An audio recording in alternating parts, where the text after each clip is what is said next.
There's so many things that are beautiful about what is being created here. And for that, I'm grateful because that's where I get choked up. If we can pour light and love into the world and allow that one person that maybe is tuning in that feels that there's no hope, then it will have made my pain worth it. And for me, that's beautiful.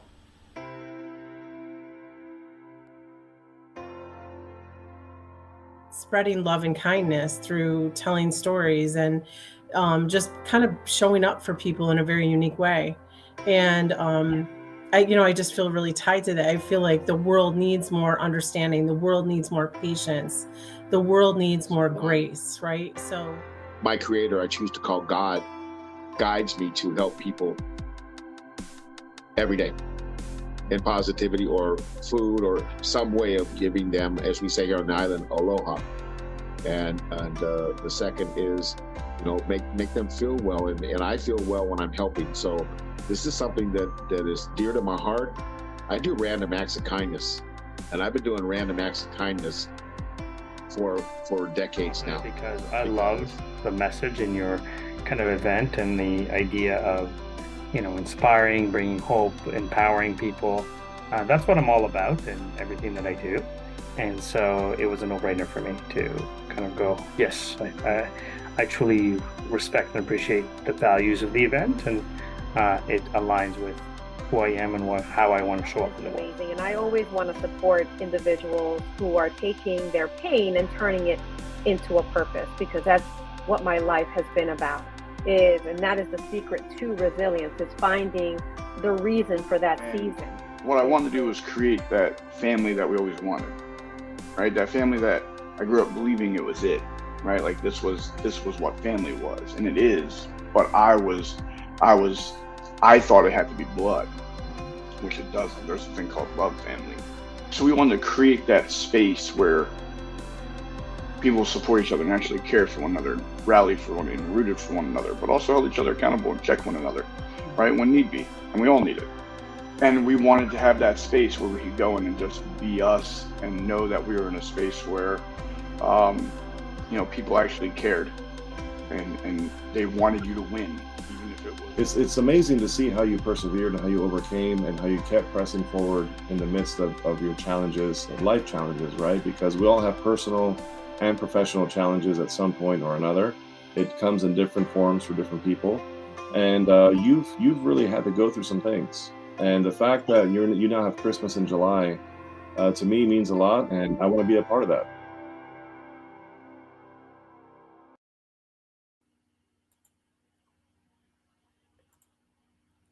All right. And we are back. Part 3 of 4 and still going strong. Like I said, we've got Saucony Prince joining us. So hit that share button, tune in, tell your friends, and I'm going to bring him on.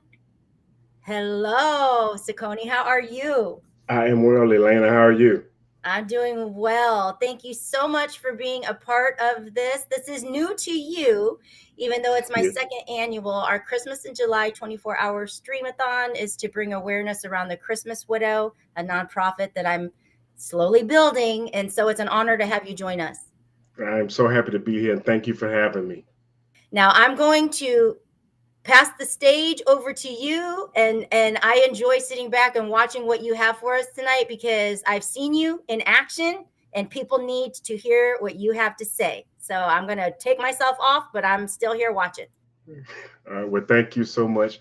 I am so excited to be a part of this amazing Stream-A-Thon, because it reminds us of the importance of giving and receiving gifts.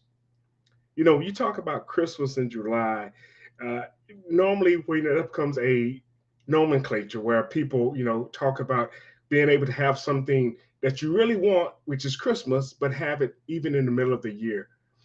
Well, all of us have gifts that we can give and gifts that we can receive. But what I've come to understand is that oftentimes we miss the gift that we give to ourselves. I'm going to say that again for those that are taking notes. Sometimes we miss the gift that we give to ourselves. Before we can give somebody else acceptance, we have to accept ourselves. Before we can give somebody else patience, we have to be patient with ourselves. Before we can give somebody else love, we have to love ourselves. And I think about, to me, one of the most overlooked scriptures is that we love our neighbor as we love ourselves. And sometimes we just run past that. But the reality is, if we don't take the time to get to know who we are and what it is we have to offer, we do a disservice to those people that we live around, those people we've been called to serve. If you truly haven't taken the time to get to know who you are, you miss one of the greatest gifts and one of the greatest experiences of living. If you're always looking in someone else's backyard and never taking inventory of what you have, you miss the gift that you have to give. See, when I was growing up, I remember watching Spider-Man. And one of the greatest lessons that I learned came from Uncle Ben, when he told him with great power comes great responsibility. And that stuck with me. That stood out to me because it helped me to understand that you can't just discount yourself. Well, later on, I learned a scripture: to whom much is given, much is required. But I think our biggest challenge is that we have not taken an inventory of what we've been given. Again, our gift. We're talking about Christmas in July, and Christmas is normally a time of giving and exchanging gifts. But if we haven't taken the time to see the value of our value, we won't see what value our value brings. I tell people all the time, somebody is hungry for what you have. Don't let them go starving. But if you don't realize that what you have is valuable, you'll take it and hide away. You'll take it and go somewhere, you'll be stuck in a corner. But if you take the time to understand your gifting, your calling, your talent, your ability, then you'll see why it's needed. Dr. Miles Monroe said that the fruit isn't for the tree. And your gift is not just for you. Yes, you benefit from it, true enough. But it was given to you to give to the world, to the people you've been called to serve. But if you don't see yourself as value, if you don't see your gift as being needed and necessary, you'll find yourself actually discounting who you are, discounting the impact that you have, discounting the change that you can make, the difference you can make in this world. And there's somebody, they are looking for you. They are waiting for you to walk through the door, for you to take the stage, for you to show up. They're waiting for your smile, your hug, your touch. They're waiting for you. But if you don't understand that, you'll leave them sitting there. Because when I show up, they'll tune me out. When I show up, they won't pay any attention to me. But when you show up, your background, your story, your history, your age, all of that, they will listen to you. They are looking for you. And so many people think, well, I'm not this and I'm not that. It's not, you're not comparing yourself to anybody else. Your only competition is who you were yesterday. I'm going to say that again for those that are taking notes. Your only competition is who you were yesterday. Are you getting better? Are you becoming a better version of yourself? Are you getting to the place where you realize and you embrace who you are? Because you realize that somebody needs me. Somebody needs your example. Somebody needs you to look up to. Somebody needs you to keep going. Somebody is looking to you for inspiration. In spite of how many challenges and heartaches you've gone through, in spite of the things you face, somebody is looking for you. And they need you. They need you not to quit. They need you not to throw in the towel. They need you to keep fighting. They need to see what it looks like. I don't care how many odds are stacked against me. I remember what she did and how she kept going. I remember how he kept fighting and how he kept showing up. And because of that, they gave me an example. This is how I'm supposed to live. When I find something worth fighting for, this is what I'm supposed to do. Even though things weren't always going the way that I wanted them to go, but I know that somebody is looking for me. They're looking to me. They need what I have, but they also need my inspiration. They need my example. So that's a gift that you can give. That's something that you can share with the next generation. with your sons and your granddaughters and everybody that's close to you. You will be surprised how many people are looking up to you. You'll be surprised how many people would just lose it if you walked away. There are so many people that depend on you, but you don't think that they do. You don't give yourself enough credit. If God didn't need you here, you wouldn't be here. He needed you here right now in this time for this reason, to change the world, to make the world a better place. But if you don't see yourself as valuable, if you don't see the gifts you have, you'll leave it on the shelf. You leave it under the bed, tucked in the closet. How many of us have gone Christmas Day and we're like, wait a minute, there's another gift, and we forgot to wrap it. It's in the attic, it's in the laundry room, it's in a closet. I'm telling it all of my hiding places now. But if we don't realize that we have a gift, we won't put it out there. And not only that, what makes a gift so special is how it's presented. We're talking about Christmas in July. Gifts are wrapped. And the amount of time that you take to put it together, you think about the person you're giving it to. You are intentional when you purchase it. And you want to make sure that it is something that's going to make their life better, put a smile on their face, something that they love and appreciate. But guess what? God put a gift in you for the world. But how are you presenting it? Is it wrapped? Are you putting it on a special occasion? What are you doing to present the gift that you have in you? A lot of people wouldn't believe this, but as a child, I had a stuttering problem. I know it seems far-fetched, but I kid you not, as a child, I had a stuttering problem. But I realized there was so much in me that I wanted to get out, so much in me that I wanted to share, that I had to work on packaging my gift. I started to put myself in positions to talk. I would volunteer to read in class. I would force myself because I knew that I needed to get what was on the inside out. Otherwise, I was going to bust. I mean, honestly, I was. And I never would have imagined myself being a public speaker, being a motivational speaker, being an inspirational speaker. I never would have put that as something I would be doing. But it's amazing. Once you realize and identify the gift that you have, you'll push past any hangups, anything that keep you from delivering that gift, from presenting and packaging that gift, because you realize just how valuable it is. So have you taken the time to do an evaluation of yourself and see what it is you have? I'm going to help you. I'm going to help you. This is my gift to you. I want you to think about the thing that you do, that you don't even look at your watch while you're doing it. The thing that you do, that you're actually upset when it's over. You're like, what, we got to stop? You don't want to leave. Think about that thing. But it can't just be something that benefits you. It has to benefit someone else. That's the gift. That's the gift. That's that thing that people are so excited when you show up. They're excited when you make the cake. They're excited when you do the poetry. They're excited when you do the taxes. They're excited because they know that this is your gift. Your gift to humanity, your gift to the world. That thing.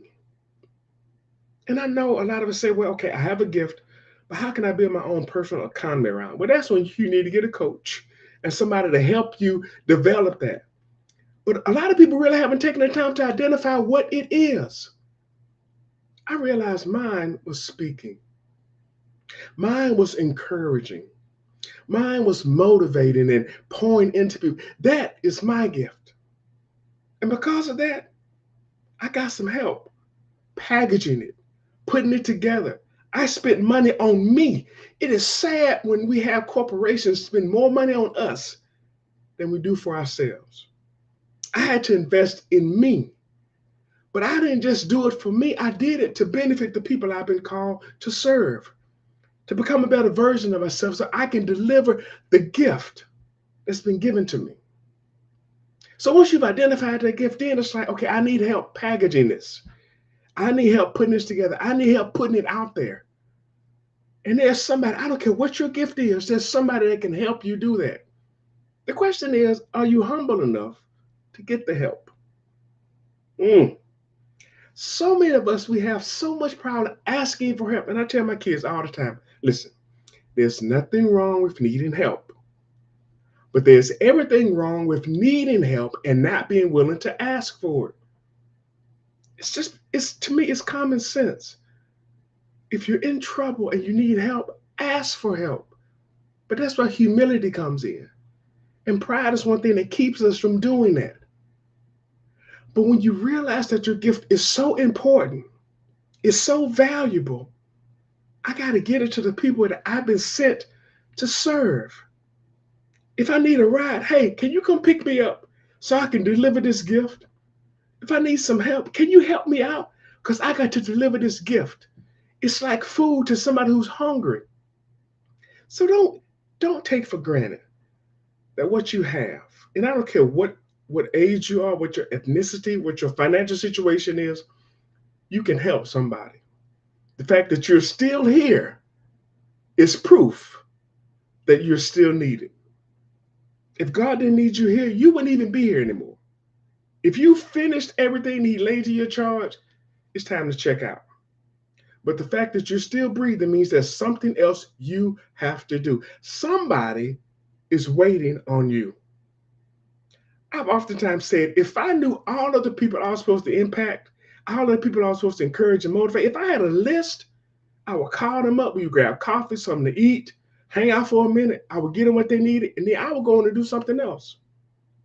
But since I don't know who they are, I have to keep showing up on platforms like this. I have to keep showing up and talking and sharing and encouraging and motivating people because I realize that I have a gift. We're talking about Christmas in July. What gift do you have? Who's waiting on that gift? And a lot of us, we look all outside our home. That gift should start in the house with your family and close friends. And I know some people, sometimes they don't see it. They don't value it. But that still doesn't mean that your gift doesn't have value. That's why you have to understand what your gift is. You have to see the value, and then you have to see why it's needed. Because I don't care who rejects you. I don't care who doesn't see you. I don't care who doesn't acknowledge what it is you've been given. That doesn't diminish the value of it. It's like that story that I heard told about somebody who took a $100 bill and held it up and said, "How much is this worth?" Everybody said $100. He bought it up. "How much is it worth?" $100. He took it, threw it on the floor, stepped on it. "How much is it worth?" $100. He took it outside, put it in mud, came back in. "Hey, how much is it worth?" It's still $100. I don't care what it looks like. The value didn't change, and your gift has value. I don't care what it looks like. It has value. But how are you presenting it? How are you packaging it? What are you doing to encourage the people around you? A lot of us go through life not realizing the impact that we're making. We're not realizing the people that we're watching. A lot of us go through life not knowing that somebody is inspired by us. A couple of years ago, I was doing an event, and for whatever reason, I forgot something at the house. And the thing about it was, the event was less than a mile from my house. That was a good thing and a bad thing. It was a good thing because I could run home real quick and grab something, but it was a bad thing because it's like I could have forgotten something else. So I said, listen, I don't have one time to go home. I got to go home, and I got to make sure I get everything while I'm here because I really don't have time to come back. And I was getting ready to leave, and our youngest son said, "Dad, can I ride with you?" Now, at the time, he was 10 years old. And in the car, I'm driving as fast as I can to get to the house. And without being prompted, without having a conversation, my 10-year-old son looked at me. He said, "Dad, I'm proud of you." And in that moment, I stopped, not driving, but I stopped because I realized he was watching me. He was watching me. How many of us go through life not realizing who's watching us? We want to quit. We want to give up. And if we do, we don't realize how many people we take down with us. Don't diminish your gift Even if it's your gift to get back up after you've been knocked down, even if it's your gift of tenacity, even if it's your gift to keep going. Somebody needs to see that. Somebody needs to know what it looks like when everything don't go right, when problems happen, when stuff falls apart, when plans change. They need to know how to keep going. When everything goes right and everything falls in place, you learn more from failure than you do from success. I'm going to say that again for those that are taking notes. You learn more from failure than you do from success. So I want to encourage you. You have a gift that somebody so desperately needs. Somebody needs to hear from you. They needs to see you. Somebody needs to know that they can keep going in spite of how challenging life is, in spite of how things are not always rosy and pristine. Somebody needs to know that. And you can tell them, you can share with them, you can show them just how to keep fighting. A good friend of mine, she talks about being a gladiator. Are you a gladiator? Do you know how to fight? Do you know how to keep fighting in spite of the odds, in spite of the things that are against you? Do you really know what it means to find something worth fighting for? And your gift is worth fighting for. The gift you have is worth putting out into the world. Your gift is somebody, you are the aspirin to somebody's headache. Don't leave them hurting. Show up with your gift. Show up and actually make a difference in the world. And I guarantee you this, if you do that, you can't help but feel better. You can't help, there's no way you can pour into somebody else and not receive something yourself. There's no way you can help somebody and not get help yourself. And I can't tell you how many times I've been cut, bleeding, wounded. And God said, go over there and minister to them. Go over there and help that person. Now sit and listen to them. And in the process of me doing that, while God is using me to help heal them, He's healing me. You may notice that even my name says SakonaPrince.com/heal.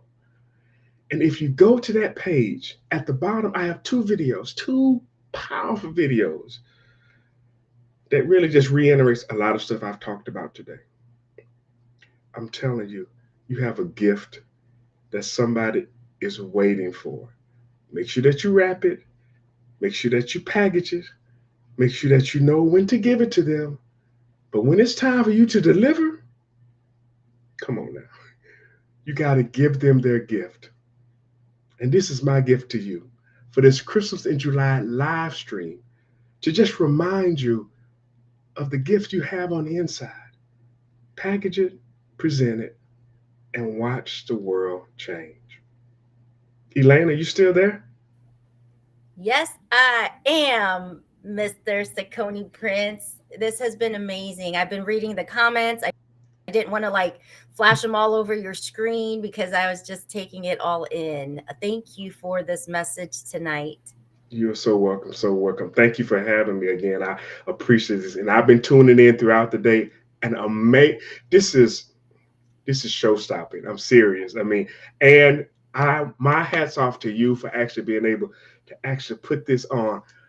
There are some things that coming up and I don't know if you wanted to kind of touch base on those as well, but we got some events coming up, and I'll let you speak to that. Yes, we do. You mentioned Gladiator, and I'm like, yeah, I'll be there too. So definitely, we've got the event in Texas that I am actually emceeing. Yes. The event. So please talk about that for a minute. Well, it's going to be our GlowCon 2023, and it's put on by iWin Global Enterprises, which is founded by Dr. LaDonya Yvette. And as you mentioned, you're going to be the MC.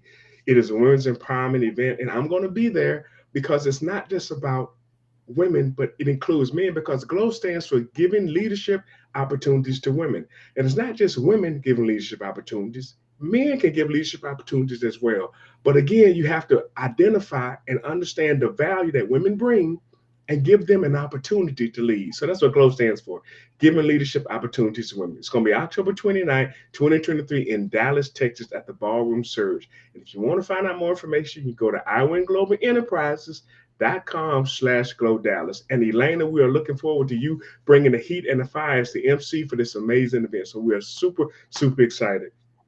I tell you what, I cannot wait. I've already shared it. We've got Gina on here. She's in Texas. We got Tish on here. She's in Texas. Like I'm sending this off because the power of connections. Yes. Right. I just met you at BTBY event back in February yes. through Charles, and that led you introducing me to Dr. Ladanya and connecting with her, and now being invited to be this MC at that event. I mean, it's full what we're doing here because we're sharing our gifts. Yes, we are. Yes, we are. And then speaking of BTBY, I'm going to be speaking next month in Kansas City. I'm going to be the keynote for the Become the Best You event, and I am super excited. Brenda Ringwood and Terrence Letchers they are putting together an amazing program, and I'm honored to be the keynote for that event. I'm telling you, giving out these gifts that we have is something that's near and dear to my heart, something that I love to do. This is a thing that I don't even look at my watch. The only time I do that is when I've been given a time limit. But other than that, I could probably do one of these 24-hour streams myself. But well, and then that's the thing, because you know, I shared that earlier. Like the time for me goes so fast because I'm totally absorbing everything that everyone is sharing. But I love this. Like this is my jam. So it's like it'll be morning and I'll be like, okay, dang, I got to wrap. But I want to share when you talked about all the places that the gifts were hiding. It reminded me one year my parents got me like a classic Raggedy Ann and Andy dolls, and they hid them in the laundry basket. But because the laundry basket had the whole, I looked under there and I'm like, what's in there? And so I just laughed when you were talking about all the different places that our gifts are hiding. And I'm like, no, literally, my gifts were hiding in the laundry basket. That's funny. Wow, that's amazing. But thank you so much for sharing. And again, why don't you let people know where they can reach? It is SacconiPrince.com. Is that correct? Yes, that's my website, but you can also search for me on all social media platforms. Saccone Prince, CICONEPRINCE. And I tell people all the time, the easiest way to remember my name is to write it on a check. I love it. Yes. That's awesome. Yeah. But thank you so much. And we have just a few more minutes, actually. You just got back from Africa, didn't you? Because Brenda was on here earlier. You went too, didn't you? Yes. Oh, my goodness. Oh, speaking of which, I created a website or a web page on my site.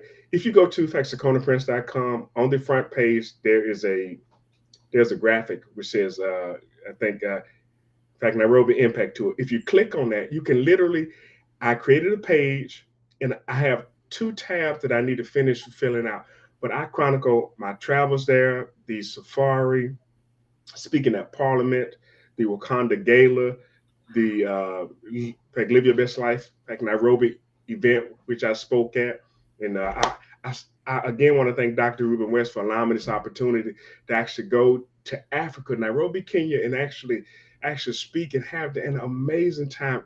We actually came upon some lions who had just finished killing a water buffalo, so they were actually feasting when we got there. So that was amazing to see. Wow.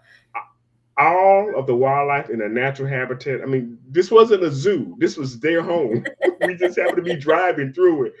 But it was an amazing time. Oh, my goodness. Well, I can't wait for that to be up and we can check it out because, those are just, things that are inspiring, right? Yeah. They're inspiring to us. So live your life. Yes. Thank you so much for joining us and being part of the 2nd annual Christmas in July Stream-A-Thon. And I hope you tune in and see us off till we'll be here until the morning. So I will. Thank you again for having me. Thank you. All right. Bye-bye. Oh my goodness. I absolutely I love him. He's just such a joy to speak with and to know, actually. So We're rocking and rolling, people. We are rocking and rolling. So I have our next guest coming on who happens to be my sister, my hermana. I absolutely love her. We have Allegra Pacheco on here. I'm going to bring her on the screen. Hello, beautiful. Hello, how are you? I am doing fast. You're just absolutely glowing and stunning as always. But I just have to say, thank you for being here with us tonight. I'm so excited to have you here live. And it's such a testimony to growth in a matter of 1 year. Yes, and thank you so much. I was just thinking about that today, actually, because I was thinking about the last time that I was on with you, which was a year ago. And, I remember we recorded that because we didn't do that live. And I was just so grateful at the fact that I met you when we went 2 years ago to the Unleash You event, and I got to meet you, and then just the opportunity to be able to share my story on your platform, Christmas in July last year, when I wasn't really comfortable doing it. You just always have made it so comfortable, and I just wanted to give you a huge shout out as a individual that has been just such a huge part in my growth. And thank you so much for your mentorship, your coaching, your sisterhood, your love, your affection, and everything that you really do, and everything that you're doing here today. I just think is so phenomenal, and I'm just so grateful that you're taking the time to do this. I know it's not easy, and I have so much admiration and respect for you. I just think you're an amazing individual, and you have always motivated me. So that being said, it is such an honor to be here today with you, Elena. Thank you. Thank you, Allegra. Yes. I want to give you the platform because you have grown in your message. You've got such hope and inspiration to share through your own experiences, and you're doing amazing things in your life today and impacting in ways that I don't even think you planned for. It's happened. So share that part of yourself with us. Certainly. So I didn't plan to, have the message that I have. It's just something that kind of grew after being involved in several communities, and being surrounded by the right type of people, different mentors that I've had, Michael Faber, Spencer Jones, Daryl Snow, yourself. So, I'm in the phase right now that I'm finding my voice, because for many years, I lost my voice. So, as a trauma survivor, I experienced trauma at the age of 12 when my only sibling passed away in a car accident. And so, I had a great childhood, great parents, loving parents. They've always been great. But when I experienced that trauma, and anyone that has experienced trauma might be able to relate to it, but that happened, and then I had other traumas that happened later on in life, relationships that went wrong, illnesses, stuff like that. And I'll get into that a little bit later as well. But where I'm at right now is recovering my voice and learning that I have a voice and that it matters. And so that's sort of the season that I'm in. I'm also in the season of self-love and setting boundaries for myself, because not for myself, but for those around me. And I wouldn't have been able to do that had it not been for the communities that I was surrounded by, as well as my family's help. And I really just want to tell anyone out there today that's listening, if you're going through a hard time, if you think that you've reached rock bottom and that you're never going to be able to climb up, I just want you to know that those are all lies. You can come back from anything. And for example, myself, as I mentioned, I am a childhood trauma survivor. So I do have PTSD. And I've also been, I'm a survivor of a narcissistic, abusive relationship. And so through that, I've really found a lot of growth. In that relationship, I was in a very toxic relationship. And throughout my whole life, actually, I really found that, since I lost my sibling, I spent a lot of time searching because I was just so sad. And I think unless you've lost somebody, you really don't know. But this happened when I was like 12 years old. I'm already in my 40s right now. But basically, when you lose somebody in this society, it's not anything that anybody talks about, and if you want to talk about it, you're sort of always shunned. So I was 12 years old, trying to talk to people, and my family would listen and stuff, but I didn't really understand what was going on. So how could I help others? But I just want to let anyone out there that is going through grief or going through loss know that there are people and there are places that will listen to you, and it's okay to speak about it, and it's okay to honor your loved ones that have passed, and it's okay to feel your emotions. A lot of times I feel like we get judged because of the way that we feel, or maybe the way that we express our grief, but we're all unique individuals and we're all uniquely made. And so that's another thing that I want to touch on, is the fact about being authentic and discovering, your authenticity. I feel like I'm also in that phase of my life right now. Like for many years, I played the game where I would, we are taught these little games in society, conditioning and programming. For me, one of them was, being in as a business owner. Many times when I was involved in business transactions or in the business world, I was never really being myself. From my name, a woman being involved in a male dominated industry, I could never really feel like I could be myself. So, saying my name a certain way, because I am a Latina, I am a Hispanic, I say my name Allegra, but I had to change it to Allegra. And so those are just things that I'm not willing to compromise anymore as far as like who I am. And I feel like I come to the table and it's like, this is who I am. And if you like it, that's great. And if you don't, I understand. And we're not for everybody. But going back to, the things that I have experienced, I think that when you lose somebody, it just really wrecks your world. And we have to do a lot of healing work after that takes place. And for me, because I had that trauma, and then shortly after that, I moved to a new school and I started to get bullied almost every day because I'm from New Mexico, and I was born in a small town, and the area that I was born in, it's a really small town, and there's very few people. Everybody knows everybody. And many times there's a lot of generational trauma, and there's a lot of envy sometimes. So let's say you're a business owner.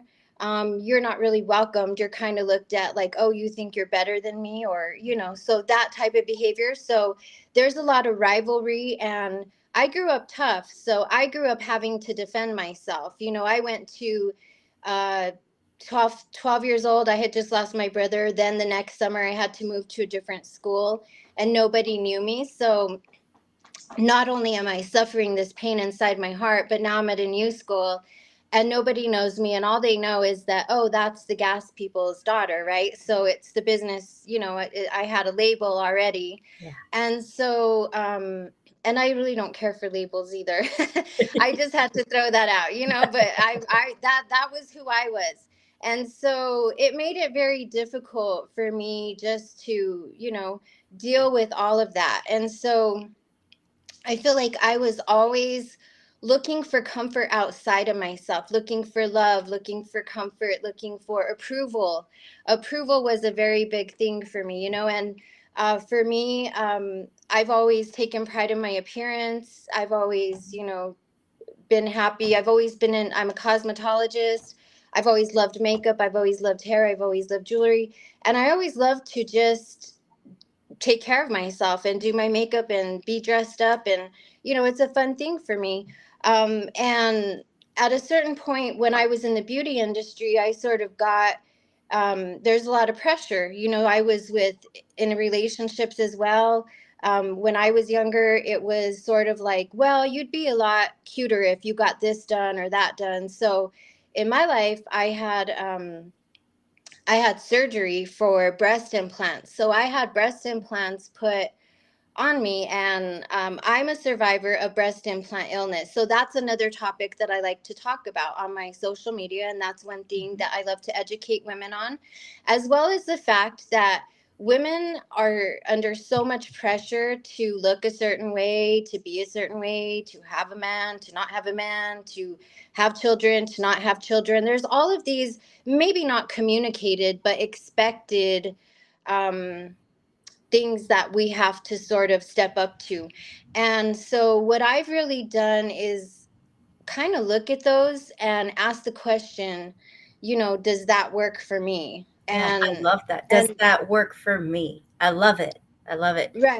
Right. And so, with the breast implants, I got those and I ended up getting breast implant illness. I am a breast implant illness survivor. And so that's what I speak about. And I just love to encourage women of all sizes, of all shapes, and of all ages, because I think that we're also taught, that after we reach a certain age, we're just sort of like out to pasture and see you later, Yes, So those yes. are Like all those, the things.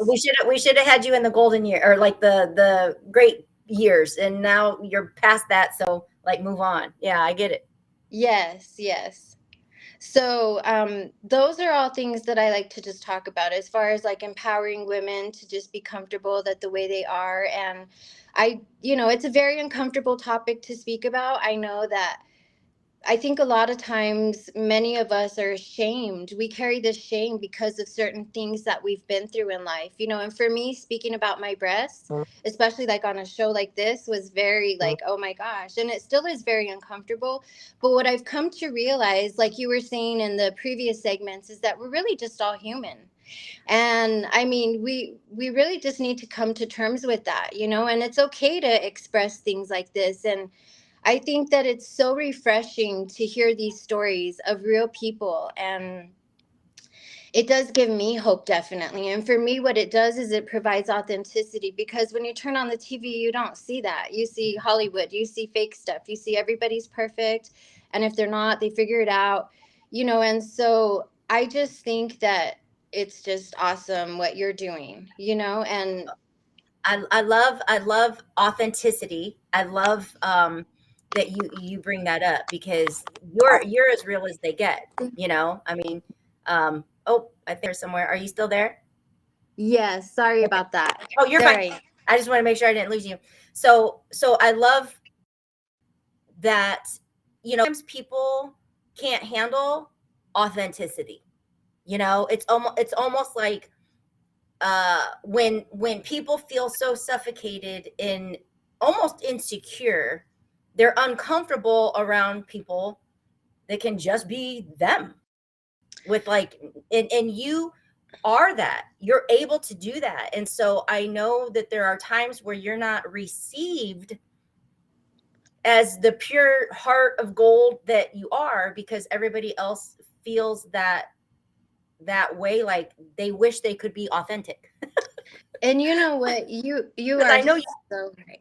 You are so right. Yes. And you're like 100% correct. That's one of the hardest parts of being authentic, is the fact that you will piss a lot of people off, because exactly what you touched on, it's like they maybe want to be authentic, but they can't. And it is hard to be authentic, because we have all these thoughts about all the judgment. For me, it was about judgment, this person's judging me.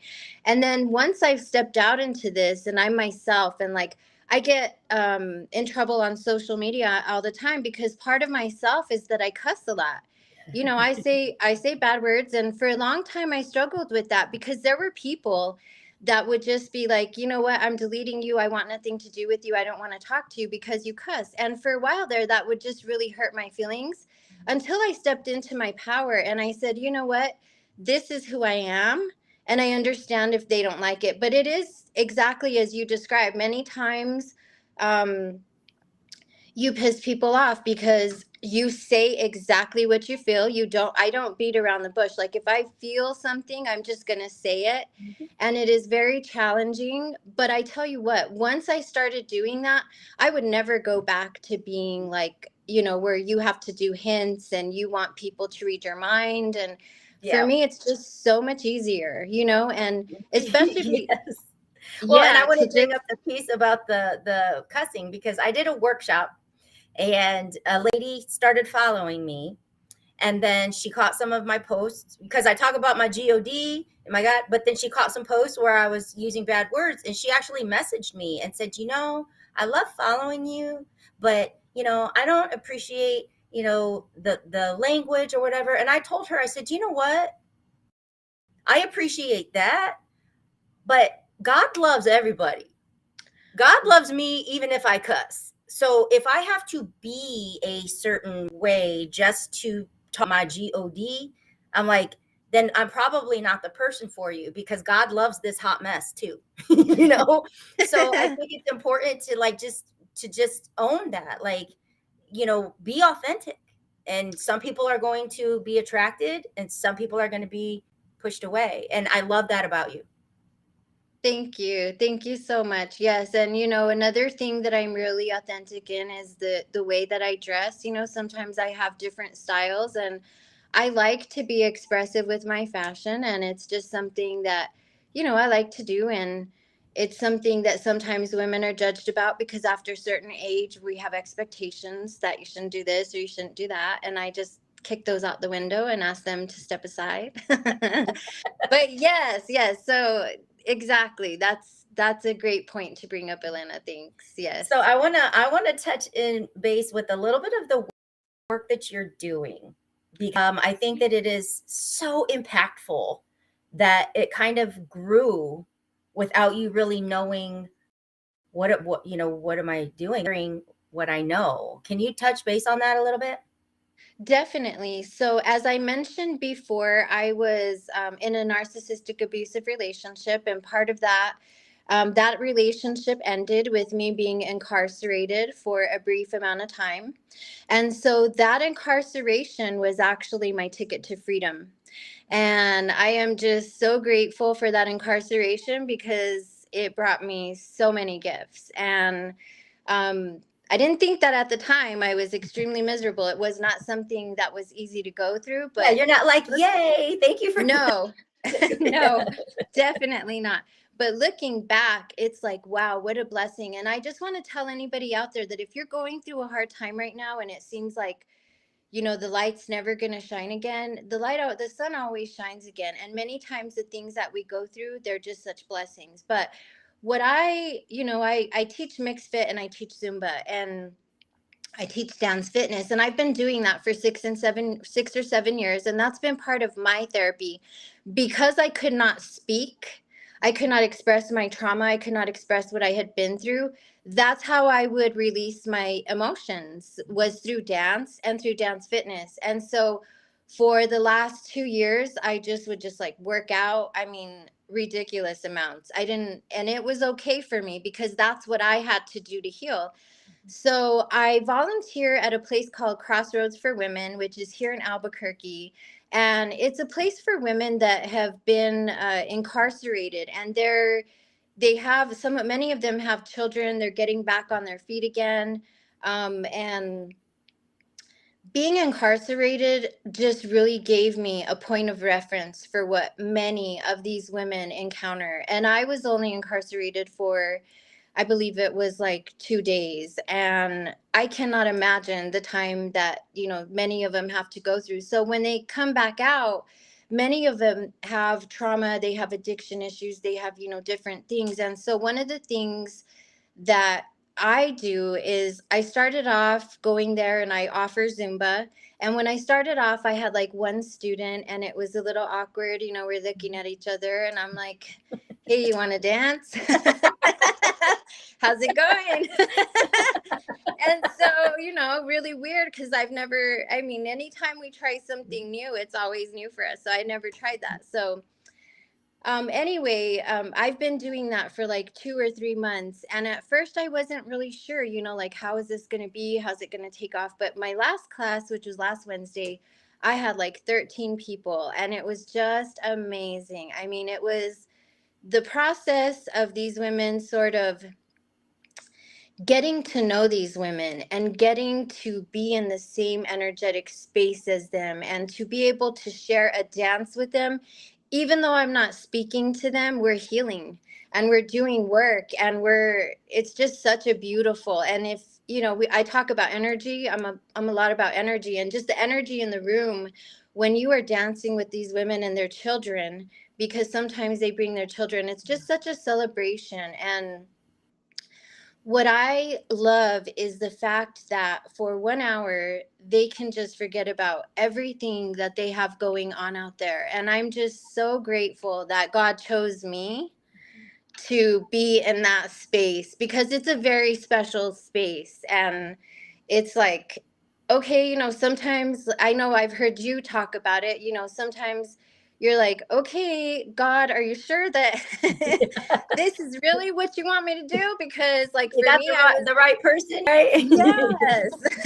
Mhm. And so just sometimes questioning, like, if we're capable of doing that or not. And stepping into that, and for me, the feeling that I get when I leave that place, and knowing that I have left those women with an experience. I had one woman that told me, since I started coming to your class, I've been working out every single day and I feel amazing. And I just thought, it's very cool to me, because I don't speak to them to help them heal, but I do on a different level. And so it's a very special process that we go through. And like I was just saying, I'm just so grateful that God chose me to be there. I love it. I love it. And the fact that you because there is healing taking place. And that's a prime example, as Sakoni was just on talking about the gift, like that's a prime example. I'd be like, but it's just what I do. Like, it's not, anything, it's Zumba. You can go anywhere. People downplay the gifts that impact and make change in other people's lives. And so for you to give that time and that energy and, and pour into them, you're making a difference in their life. That's beautiful. Thank you. Thank you, Elena. That's so beautiful. That's so beautiful. So I know that as gone through this growth and progression, you're using your voice, but it's also allowed you to step out and branch into a new line of business. Yes, and I am so excited because I just started my store back in October, and it's my online store. It's Havana's 13, and it's an online boutique that has jewelry, crystal pendants. I carry besitos, which I have on right now, and I absolutely adore. Yes, love it. Yes, and so I carry besitos. I have spiritual cleansing gifts. I have a thrift section of clothes, some new clothes, and I have incense. I have indigenous work that's done, hand beaded work. And part of my goal with Havana's 13, it's something that has started out really small with a few products, and I've just started growing and growing and growing. Right now I have a vegan skincare line as well that I just had that was launched. Oh, and Gina says sage. I do carry sage, yes. And so I have a lot of different products. And part of what I wanted to do with my store is, as I mentioned, I'm from New Mexico. And so in this area, we have a lot of poverty. We are an impoverished community, and we have a lot of indigenous population as well. And so many of my friends and many of the people that I have met, I also have Native American blood as well. I really wanted to kind of showcase those artists, because I'm such a fan of culture and art. And I just think that New Mexico and the artists and the hand bead stuff that they do here is just amazing. And so I wanted to, you see all these little local artists, and I'm like, these guys, we need to get their stuff out here, and so for me, it gives me so much pride. The most recent person that I joined with, her name is Dominique, and she's the one that's doing my vegan line. She's 20 years old. She's from Zuni Pueblo. And for me, it's just so great because when I was growing up and when I was, getting in business and my years in business, there were many women that I met, and many of them weren't like you, Elena. Many of them were not nice. They were not helpful. And I never want to be that person. I always want to be like you. And so for me, it gives me such joy to help younger, Hispanic, Latinas, Native, all color women, really. But for me, I have such a passion because I do see the generational trauma that is in my culture and other cultures around in my state, as well as the poverty that is involved in it. And so part of that is to honor the beauty of the culture and the art that a lot of these different areas have. And so being able to help all these other small business owners that are starting out, especially when they are like 20 years old and she's starting out, I just think that's so phenomenal. And to be able to be that woman that is not trying to like not share anything with her, for me, that makes my heart happy because that's who I want to be. I don't believe in competition. I believe that there's enough for everybody, that God has enough for everybody out there. There's enough for you and there's enough for me and there's enough for everyone. And that's I love how that. I love to live my life. I love that. I love that you say that, but I love that we know that there are no coincidences and accidents or anything like that. So for this young new entrepreneur to have connected with you and to you become that mentor or guide and support, and like that's a beauty thing, because starting out, like we didn't have that, and as a Latina, it's been really difficult to find those role models that are crushing it, and are okay to be independent and crushing it. So if we can be that and share our wisdom and share the lessons learned and provide that hope and inspiration that they too can build their dream. I mean, I love that. That's beautiful. Yes, thank you. So for you, where can people, like, if they want to find that you have at your store or online, like how is that all working? Where can they connect to that with you? Okay, so I'm mostly active on Facebook. My store, Havana's 13, is located in a group on Facebook. So if you'd like to add me on Facebook, my name is just as it appears, Allegra Havana Pacheco. You can send me a friend request and then I can add you to the group. Or if you go to my profile, you'll see my group Havana's 13 pinned to the top of my profile. So you could also request to join it. And currently I'm updating my Instagram, but I don't have it updated yet. So everything that's current is going through my Facebook for now. So Love it. check out the stuff. I have so many cool items, and I'm just excited if you want to join. Yeah, for sure. And I think that people should check it out because I'm in there and I'm always like looking. I love that. I came back. we were just in a retreat in Florida in June, and I came back with several earrings and some amethyst, and oh my gosh, just beautiful stuff.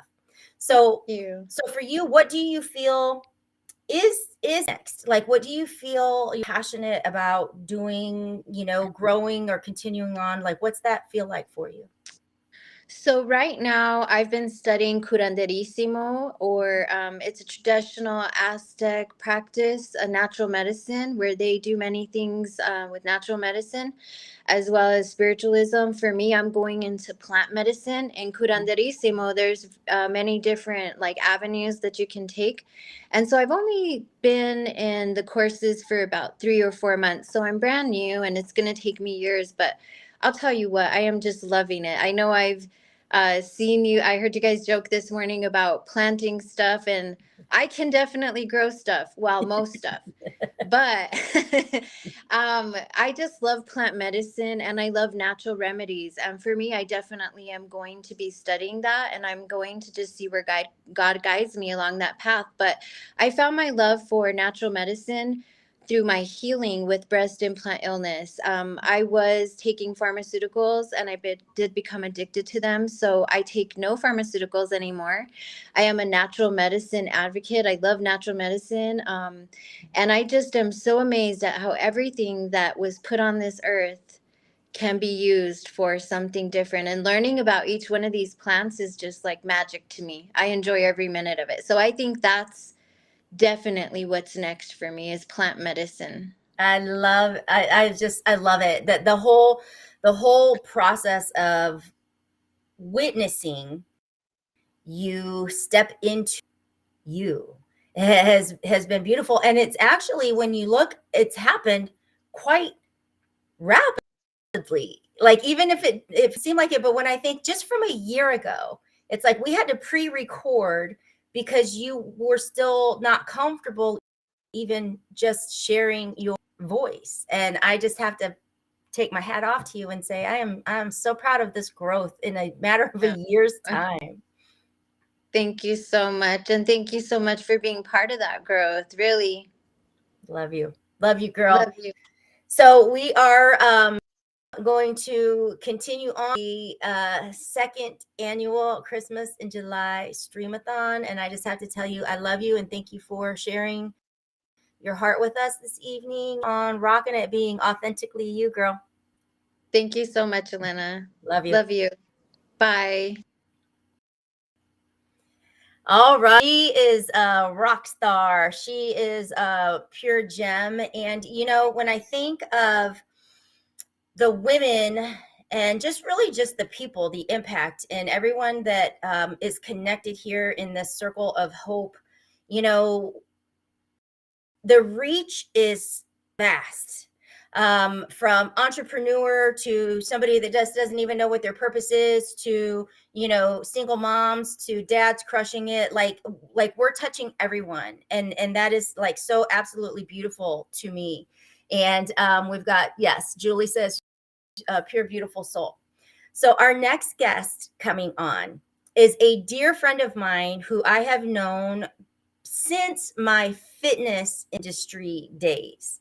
He has been in my life, and it's amazing at how life can bring you in, and then you kind of go your way, and then you come back in, and then you go your way. But when you're connected and your spirits are just aligned, that time and that distance really has no bearing on any of it. And Chris is that person for me.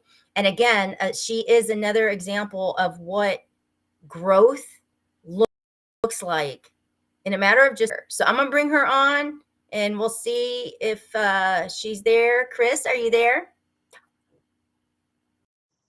There you are. Hello, beautiful. Look at you. How are you this evening? I'm good. How are you? I know you don't like that question. Or how are you doing? Well, I'm being. All right. So Yeah, I'm being. I like in Latin the quomodo te habet. They give you as the line to be like, how are you doing? But it really means, how do you hold yourself? And I think that's more, there's more meaning in that than how are you doing? Because I don't know how I'm doing. well, thank you for being here with us this evening. And when I talked about the amount of growth you've seen in many people last year, you too did not want to be live. No. I can't even say that I wanted to be live today, but I felt comfortable enough to stretch my comfort zone, and I'm nervous. I am nervous, but I am here. Yes. And it will be what it will be, and that will be beautiful. And it will be beautiful. And you are here because you do have a message that impacts and inspires. And, you know, I'm going to leave it up to you to let flow what you need to share with that particular listener that may be struggling right now, because I know that whatever you allow to flow is exactly what's meant to come. You know that I know that's true. Because the instinct is to, oh, I should prepare something. I should, um, but I never flow well that way, and it usually turns into something else anyways. And as I was thinking about it before, in the time before coming on, I was realizing that where I'm at right now, I'm so tired. Not the hour. I am I am my father had surgery early February. He finally healed up from that early June, which is when my mom had an emergency surgery, and she finally healed up from that like 2 weeks ago. And then my partner had surgery at the end of last week, and it's like right when one healed, the next, and so there was this long months of getting tired and feeling drained and stressed. And I know this goes somewhere good. It does. It's real, and that's Because what we are here. So, yes, yes. mhm. It's like the beauty of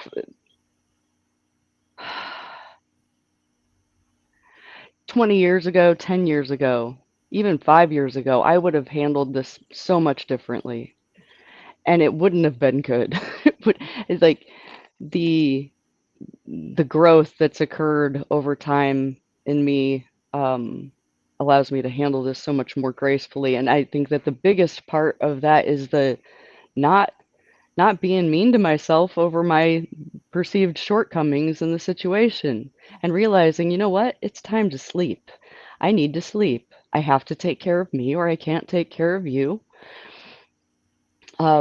And I was just thinking about the fact that I'm in that space of being tired and run down and feeling like I need to cry. And wasn't able to because I was still busy in the middle of it. You know, you do the breakdown after because then you have time to. Um, Or you do the breakdown behind the doors so that those that you're caring for don't see that you're breaking down or start feeling that. Like when I get it, like when you feel like you got to hold it all together, but if anybody like moves something in the wrong place, it's just coming down. yes, and you don't want them to feel like a burden or yeah. So it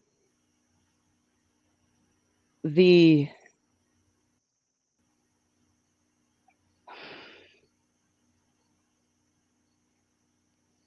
even the stressing out about I'm not a professional speaker. I have uhs and ums and you know the I'm improving on those things too though. Um, but my brain just went blank. I even tried to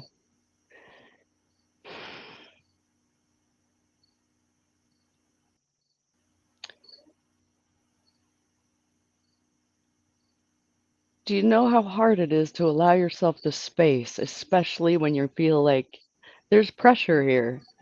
It's not bad pressure, it's good pressure, but there's that can you let yourself just be silent for 30 seconds when you're supposed to be in an interview?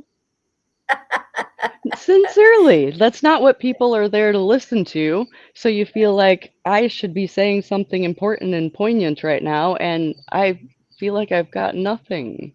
I know I've got And you know, something, but but that's the beauty of it. Like to me, we can sit and have coffee and we could talk for like 3 hours and it's all good. But to me, that's the beauty of it. And that's why I do this. Because not everybody is like, hey, lights on, let's rock and roll. But everybody has purpose. Everybody has a message. Everybody has something that can help one person every day, and you have that, and I know you do, and that's why I'm like, girl, you got to come back on. And I appreciate you for that. The it's humbling. It's humbling. I'm used to when I was growing up, my family thought I was crazy, but I thought they just didn't they just couldn't see me. It's different now. They see uh that God is what keeps me going. My God, my God. That which is so simple to say on the surface, but genuinely,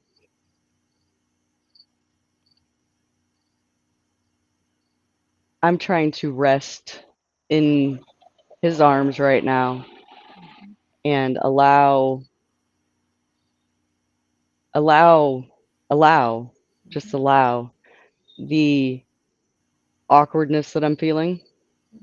And this is a big part of so in the I did talk last time about the suicide manifesto some, and that is the area that I feel most comfortable speaking from. It's the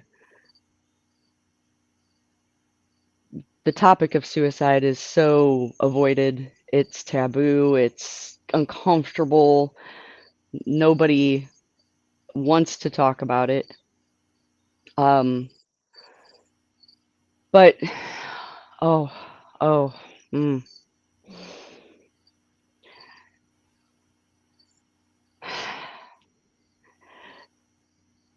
Just that's so perfect. Because I just was thinking about this today. I started feeling old feelings of depression popping up in the last week or two because I'm just drained. I'm drained, and I feel like I can't stop yet because things aren't finished. I need to these things all need taken care of, and I have to take care of them. That grabbing control of things that I don't even really have control of, and to stop and remember that that this is taken care of already. I think that the depression starts setting in from trying too hard to be what you're not, or bigger. No, bigger is not the right word. Like I'm a superstar, you're a superstar, but even superstars have limits. That's the thing. It's like I need to know when to stop and honor that so that the depression doesn't overtake me. Mm-hmm. And I think the sense of superstar, I think one of the things that I feel is so dynamic and so beautiful about our relationship is if you take one end and the other end, we're there. I'm like, da da da da da, go go go, let's get it, and you're like, just chill and breathe. Like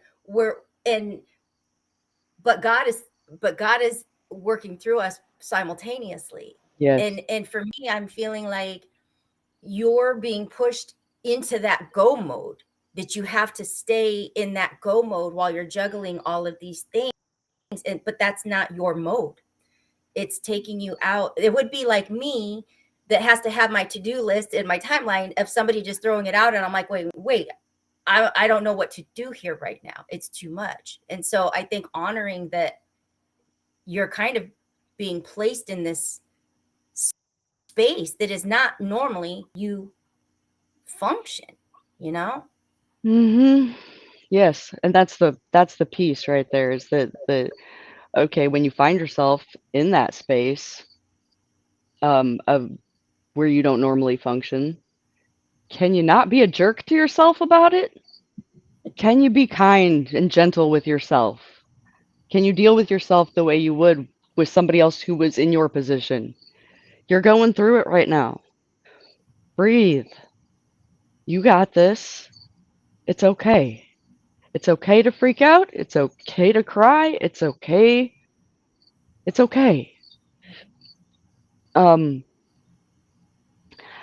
I find myself, you two steps forward, one step back sometimes, it's, and I have to remind myself to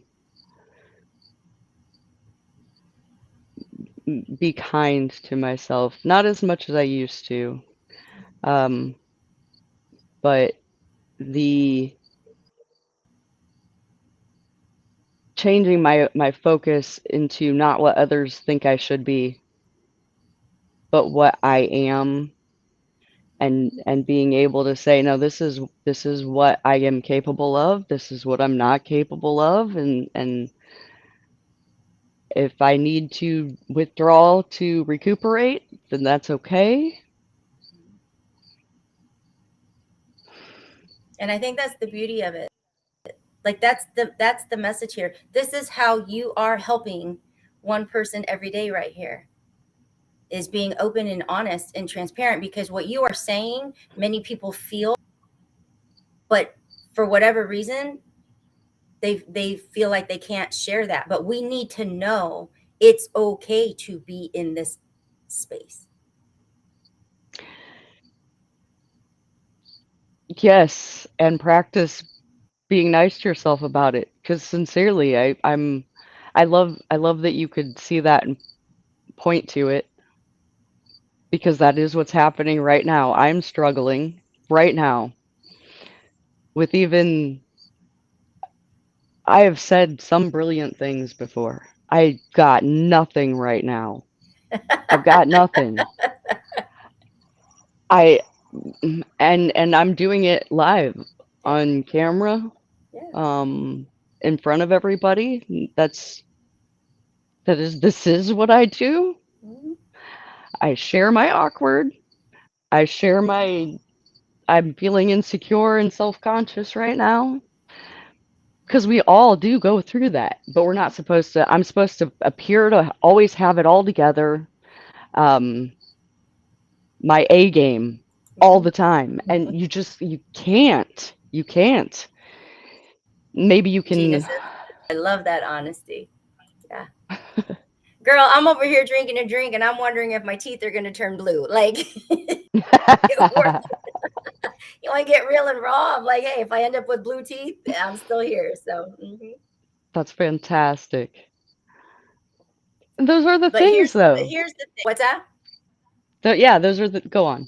This is ice. So it's the ice water, zero sugar, but it's got vitamins and it's got some in it. So that'll help me throughout the night. Nice. But so let's go, like, we go way back to my fitness industry days. Mm-hmm. Back when I had my fitness studio and you started working out. I don't even like know how you found it or whatever, but let's talk about that. Let's talk about how friendships can be created and established because we connected, but then we like went years, and then we came back, and then I saw you when I was shopping my dress for my husband's funeral, like out of nowhere. But you hugged me, and it was like everything was going to be okay. So the beauty of friendships like that, that's why, like, you're here because I need you to be a part of this, because I know the impact that you've made in my life. And I know that that is an impact that you can make in other people's lives when the timing is right. When the timing is right. And right now, I feel the timing is right because it's the essence of who you're just being. And I don't know what I'm doing. Yeah. And I don't know where I'm going. And I don't know why. That was part of the what prompted the writing of the Suicide Manifesto. Is I told, short version, I was like done and ready to leave this plane of existence. Only I wasn't gonna just shoot myself or poison myself, or I was going to starve to death. Slow, it didn't matter. I laid there on the floor in a puddle of my own tears, and I said to God, I am sick of this crap. It was stronger worded than that, but like, I'm sick of this crap. Either you give me a job or bring me the bleep You're okay. home. Yep. Oh, Yep. okay. Okay. Because I'm done. There's nothing here for me. I don't want this. I wanna go home. And and God told me just to stay alive and keep being me. That's not the answer I wanted. I wanted a, like, okay, you go down to Indianapolis and you turn left at the, no, I mean, I wanted some specifics, and you're just like, stay alive and you're doing what I want you to do. Really? Really? I was like, okay, fine. You want me alive? You keep me alive. And I prepared to be homeless, and I gave away all my stuff, and I quit my job. And because I had been at work going, I'd rather die than continue doing this. So that was one of the first things to go. And I prepared to be homeless, and I didn't find homelessness. In fact, I haven't gone a day without anything that I needed. And I know that it sounds crazy, but I go where God tells me to go, and I do what God tells me to do. And often that's me being awkward in situations that, like, just being honest with where I'm at. And I get into some really interesting, real conversations just from being honest. And then having somebody in the room go, really? Me too. I thought I was the only one. I'm like, you ain't. Mhm. You ain't alone. Yeah. I guarantee you there's more than just you and me too. So And that's what I love, is because it's honesty. But what? Like a term that's unheard of, right? It's like you can be honest about like wanting to die. You can be honest about like wanting to like, but you bring that, and that's the beauty of it. I do my best. That right now, I'm not feeling at my best. So it's like, even every compliment is even like, oh, I don't feel like I'm living up to that standard right now. But that's all part of the process. You know, speaking of the fitness days, when you work out, you the growth happens when you rest. Mhm.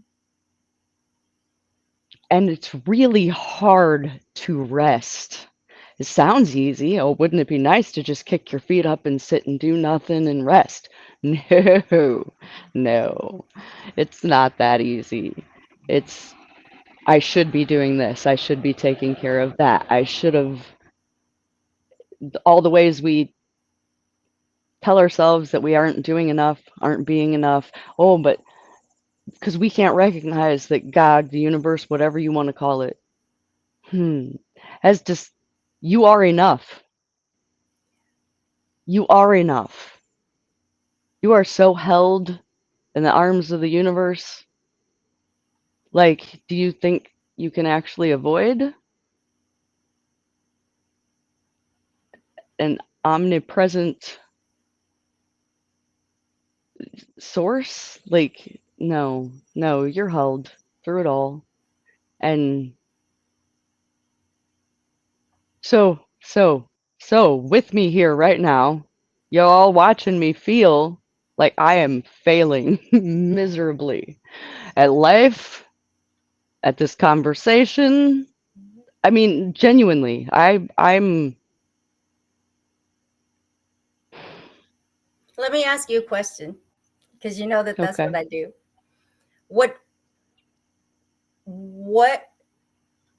honestly, what could you possibly be failing at when there was like expectation, but then to just share and be here? See, that's exactly beautiful, beautiful. What is, what is,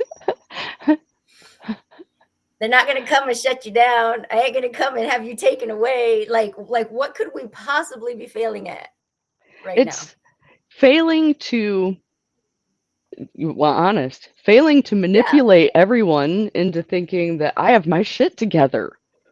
Right? Right? That's all I'm failing at. Is that that's really all you give up when you're honest, is the ability to manipulate people. I But mean, in nowhere when I said, "Hey, do you want to come on my show and manipulate people?" Because if you can't do that, yeah, no, it's can you be okay with feeling stupid? Can you be okay with feeling like you're screwing it all up? Can you be okay with that? Is that, or like when I get off of here, I'm probably gonna go, oh God. well, Gene of us have our shit together. But when you And get that's off the of here, truth of it. you're going, what? What did we say? I'm going to sigh, breathe a sigh of relief, and be like, oh, I really fucked that up. No. No, but see, that's the thing. We are such harsh critics and judges of ourselves.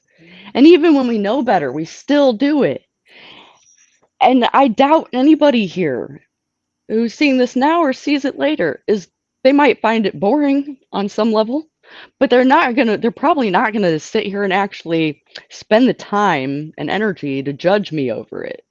They'll just move on. Like, it's all imagined and created.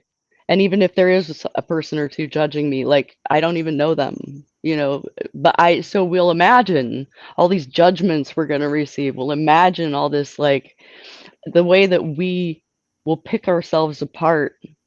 Have you, when you listen to yourself on recordings or watch yourself, do you ever cringe at something you said, or a face you were making in that photo, or you're like, that somebody shows you look at this picture, do you ever go, oh God, Yep. like, Yep. If it's my it's bad side. yeah, isn't that funny? It's not funny, I'm like, get but me it's on this funny. side, not that side. That's the side of my incision, so my neck doesn't even bend that way. But you're right. I do it. Oh, and then Gina says, and then next, and then you'll say, see you all next year.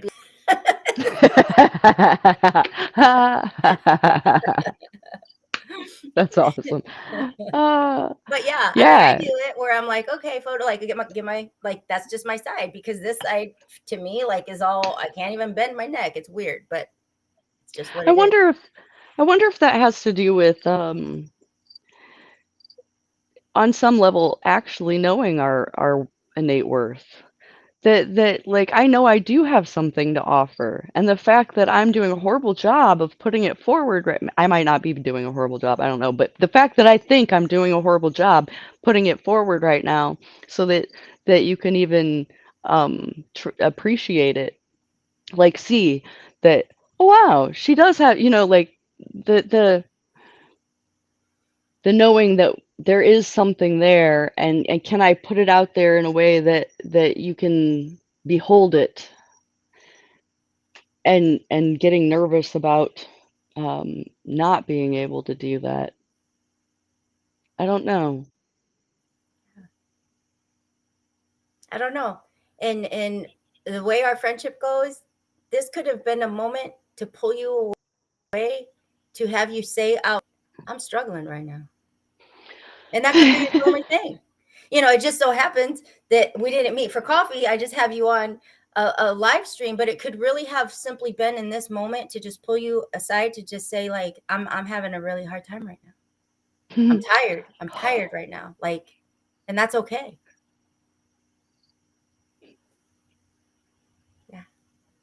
Yeah.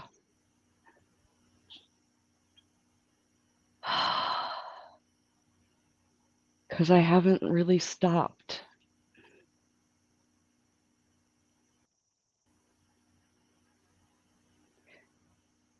And so for that, my friend, I have to say thank you for showing up.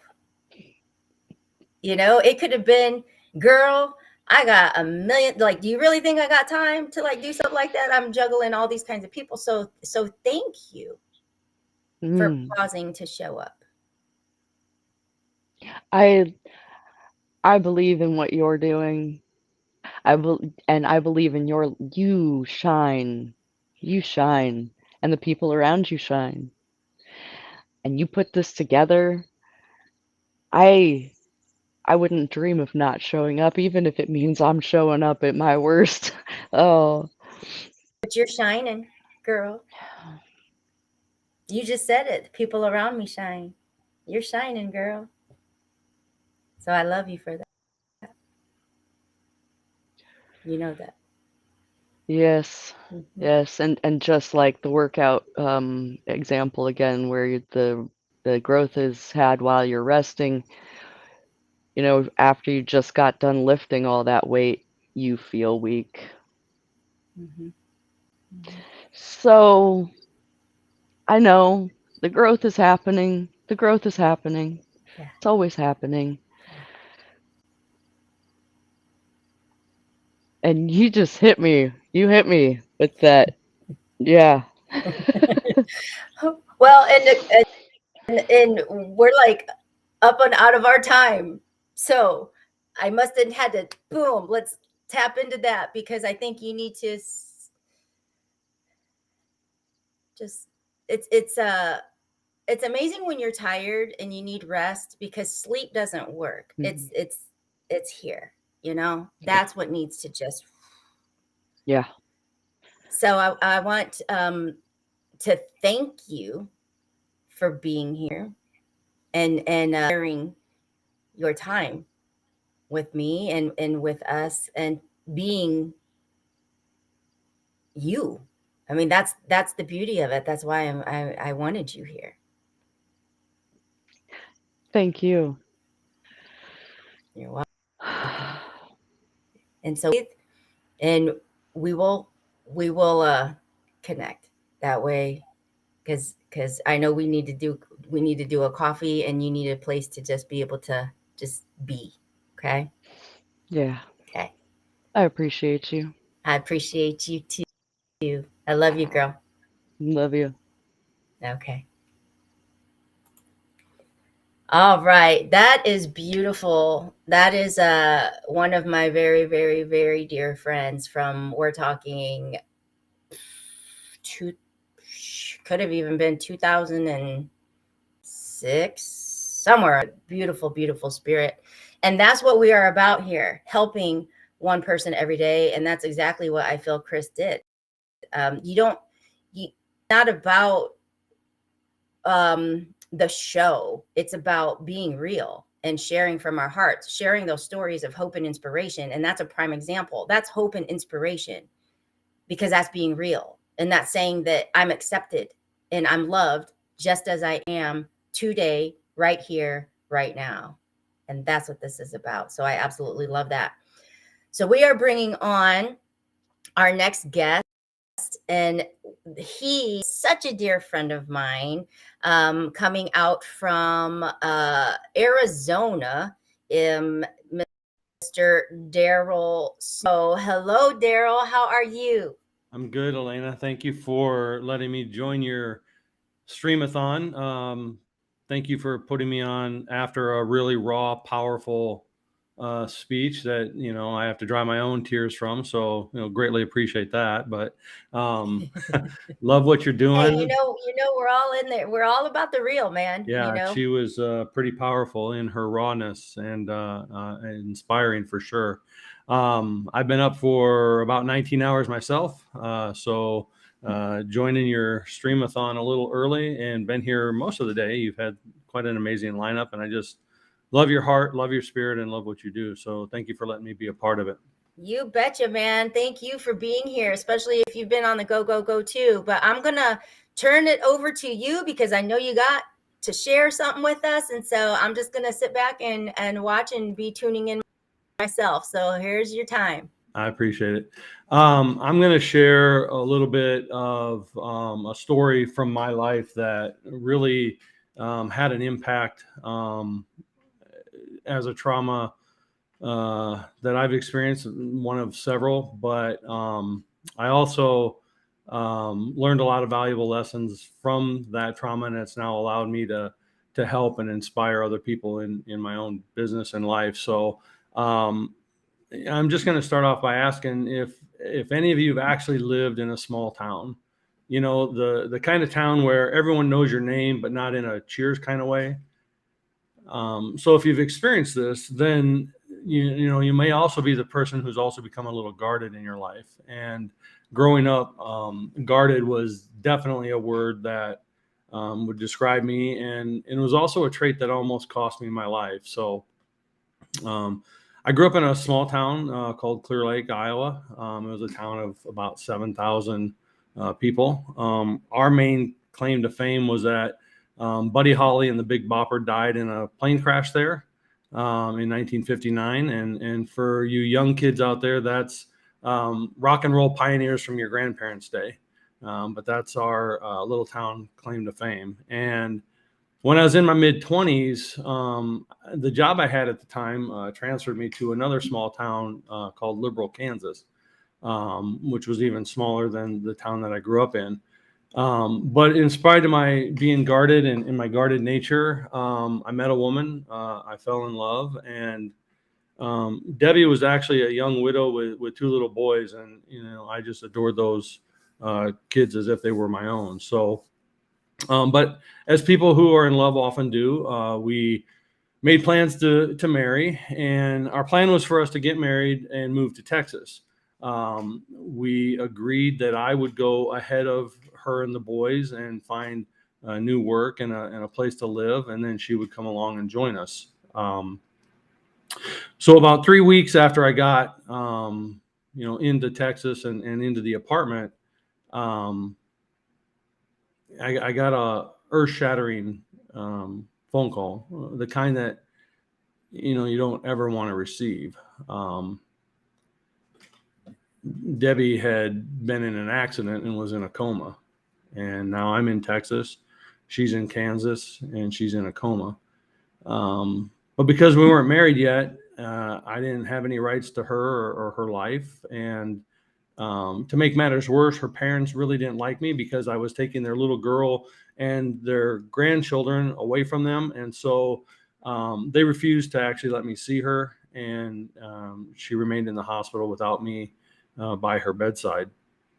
So I had no choice but to stay in Texas and just kind of wait to see, what she would recover from. About a week after she was in the accident, she did come out of her coma, and what should have been a joyous time in my life turned into another crushing blow because once again, the universe had other plans for me. You remember what I said earlier about being guarded? Well, when Debbie came out of her coma, she didn't remember me. She didn't remember our love. She didn't remember us wanting to move to Texas. And because she had no memory of that, it felt like the woman that I was in love with had just died. And now I wanted to die too. So now I'm a guarded individual who is depressed and heartbroken. And because I had all those things inside me, pride, personal pride. I refused to ask anyone for help, and I certainly wasn't going to tell them the state of mind I was in. So what I did was I laid in bed every day for 3 months, and every day I would ask God that it be my last day that I woke up. Instead of going to work and moving on with my life, I lost my job. I had to sell all my personal items one by one in order to continue to pay rent. And I fell deeper into this black hole. And I actually started to embrace my darkness. And I don't know if any of you have been to that precipice where your your darkness like a blanket, and you just start to feel really comfortable in that. But that's where I was. And when I had nothing left to sell except for the clothes on my back or in my closet, I decided that I would head back home to Iowa for a short visit. And, again, pride had kept me from telling my family or anyone else, how low I had sunk. And I really had no intentions of changing any of that. But do any of you have that one family member you confide in no matter what you're feeling, or who can get you to open up even though you don't want to? For me, that person was my grandmother, and she was the matriarch of our family. And about a week after my arrival home, Grandma and I were doing dishes, and I started to open up about Texas and how I was feeling. And I broke down and I told her about Debbie. I told her about the coma. I told her about my darkness. And I even told her that I had been lying in bed for these past 3 months waiting for death.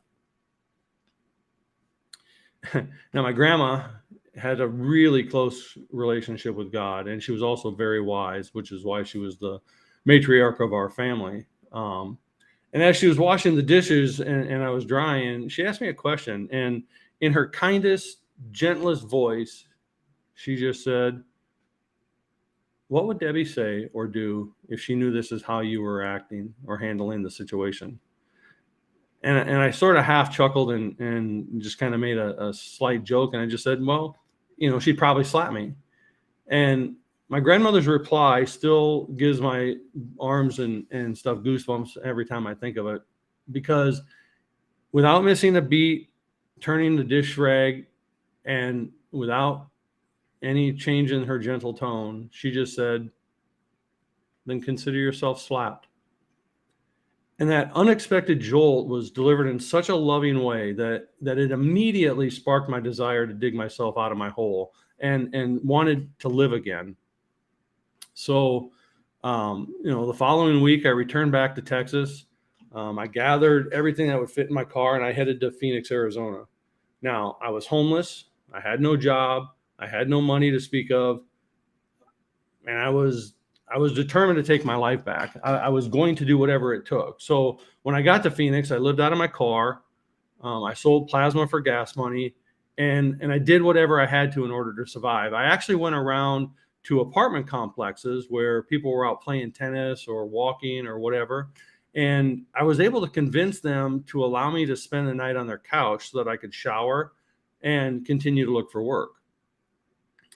I don't know that would work as well in 2023 as it did in the early 2000s or late 1990s, but I was very blessed and fortunate that these people took empathy on me and allowed me to share their couch so that I could bathe and go find work. But not wanting to be a burden on people, I even spent one night at the downtown YMCA, which that was so scary. I actually felt safer in my car, and I went back to just living on the streets, which I did so for about another month. Now, by now it's early September, and in Arizona, if anyone knows about Arizona, September is still pretty hot. And I was stopped at a gas station trying to decide, what to do next. I'd been putting in job application after job application, and I was beginning to get discouraged again because nothing was happening. So as I was at the gas station, I looked up, and across the street, there was this all-you-can-eat cafeteria. Now, I knew I couldn't afford a meal, but I could afford the soda. And so I was faced with a choice. Can I grab the soda at the gas station, or do I go sit in the cafeteria out of the heat? I'm pretty sure you can guess which one I did, right? It's a no-brainer. But our choices often change the trajectory of our life, and we don't even realize it. So I was sitting at the booth at the cafeteria, and I had on my suit and tie, and I was reading the want ads. And yes, I'm old enough to have searched for work through the want ads. But as I was looking for my next job, one of the managers came over to my table, and he said, I noticed that you're looking for work. Would you care to apply for the associate manager position here? Now, I knew nothing about restaurants, but I said, okay, I'll fill out an application. The manager took my information, and he said that the district manager would come in and they'd give me a call. Now, this was well before cell phones, so the likelihood of me living out of my car and no way to communicate probably wasn't going to happen. But I just said sure and shrugged it off, and I went back to reading the paper. 5 minutes later, 5 minutes, the district manager unexpectedly came in for an unannounced visit, and he interviewed me and he hired me on the spot. So now not only did I have a job, but I had one that also provided a free meal every day to the staff. And I honestly believe that if it wasn't for my grandmother's prophetic words and the grace of God, I really wouldn't be here today. But that's not the only lesson I learned from this part of my life. I learned the importance of mindset. I learned the importance of communication. I learned the importance of opening up your heart and allowing people in so that they can help you. See, if I didn't have those good communication skills that I developed as a Boy Scout, I'd have never been able to talk to those people, and I'd have never convinced them to help me in the way that they did. And without my faith, I wouldn't have experienced God's grace that day, and the district manager never would have shown up. And it's funny because we often say that we're waiting on God, but you know what? Sometimes God's waiting on us. I still had to do my part. I got dressed every day. I showered every day. I looked for work. I sold my blood for the gas money. I did whatever it took to get back on my feet again. So those are a couple of the important lessons that I want to impart with you. But first, no matter how guarded you are or how proud you may be, it's vital, and I mean vital for your life, to let others know if you're headed down a darkness so that they can pull you back from the edge of destruction. And it actually takes more courage and strength to ask people for help than to go it alone. And as we just saw with Chris, sitting in her silence and in her rawness, asking for help. And her help, just let me be silent. Her help, Elena, you know me, you know my heart. Just let me sit here and figure this out. No pressure, no stress. But she could have easily said, you know what? I don't want to do this tonight. I need to rest. And she could have called Elena, and Elena would have been gracious enough to say, I understand. But she didn't. It's vital to your life to let others in. And I'm going to tell you this little story that I heard about mindset. Okay.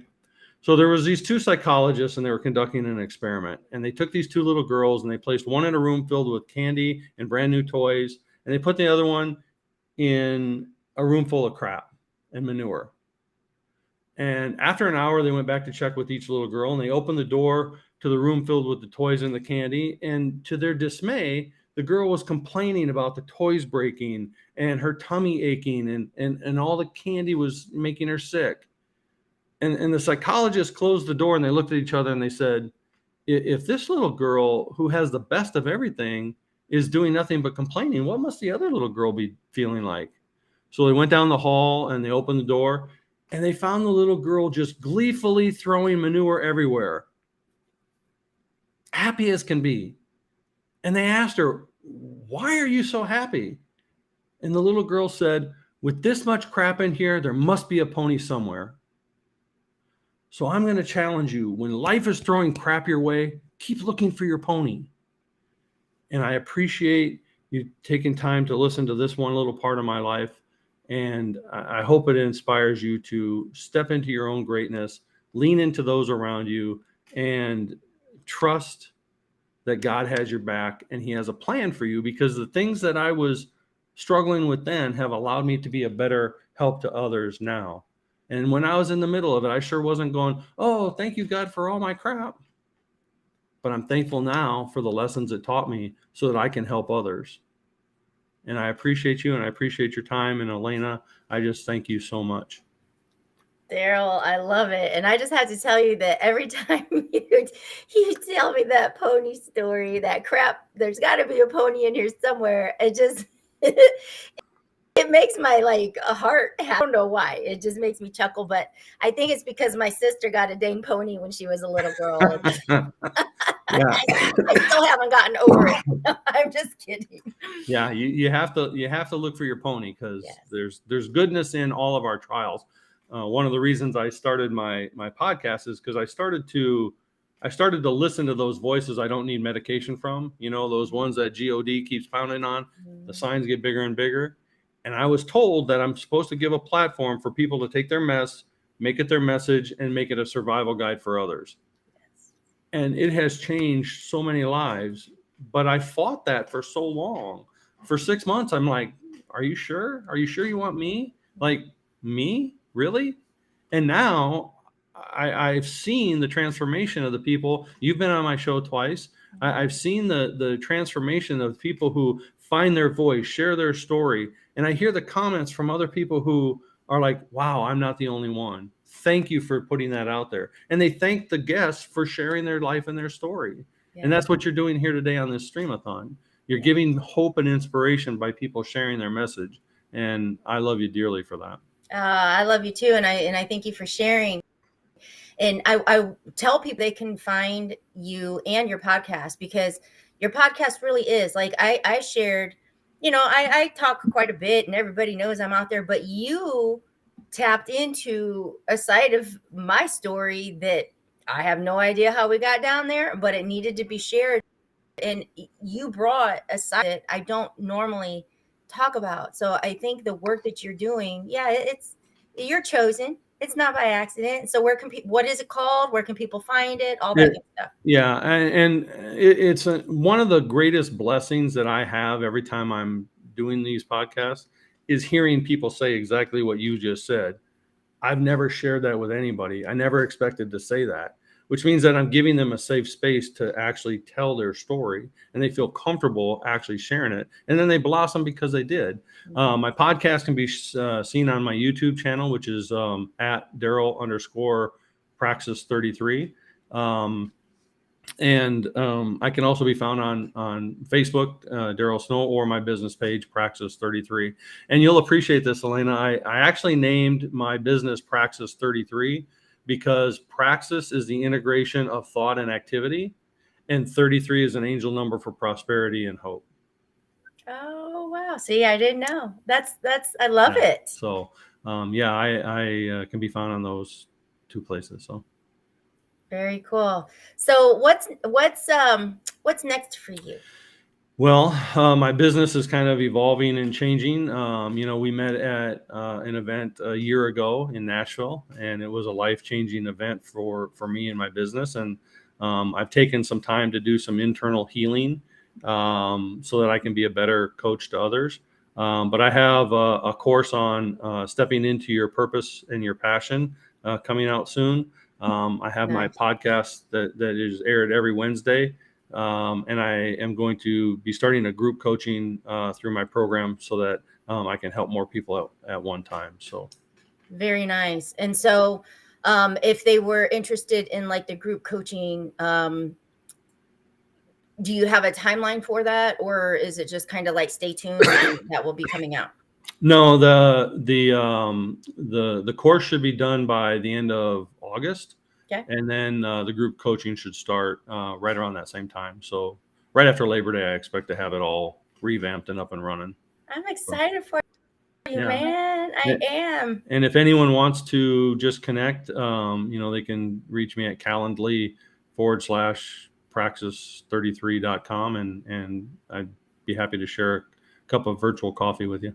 Yeah, definitely. When you're able, put the link like right in this stream chat, and so people will be able to find you, or just go on my page and post it. Like you can do whatever, but definitely if whenever, because this is going to stay up, so when people catch this, Daryl, you definitely want to reach out to Daryl and have a conversation, have that virtual coffee. That's what we call them. We get on a conversation and have virtual coffee. And you have been a light to just get to know you, to be able to share your heart and your dreams, and just your vision for the way that you want to serve. I love it. Well, I surround myself with great people like you, and your energy is infectious to keep us going, because we're like, well, shit, if Elena's doing it with all her stuff, I have no other excuses to not do it with my stuff. So I love that. yeah. I love your heart and I love your spirit, and I just love what you're doing. So thank you for letting me be a part of it. You are welcome. And thanks for tuning in after being up 19 hours. So go chill and get some rest. But thank you, Daryl. Alrighty. Have a good night. You too.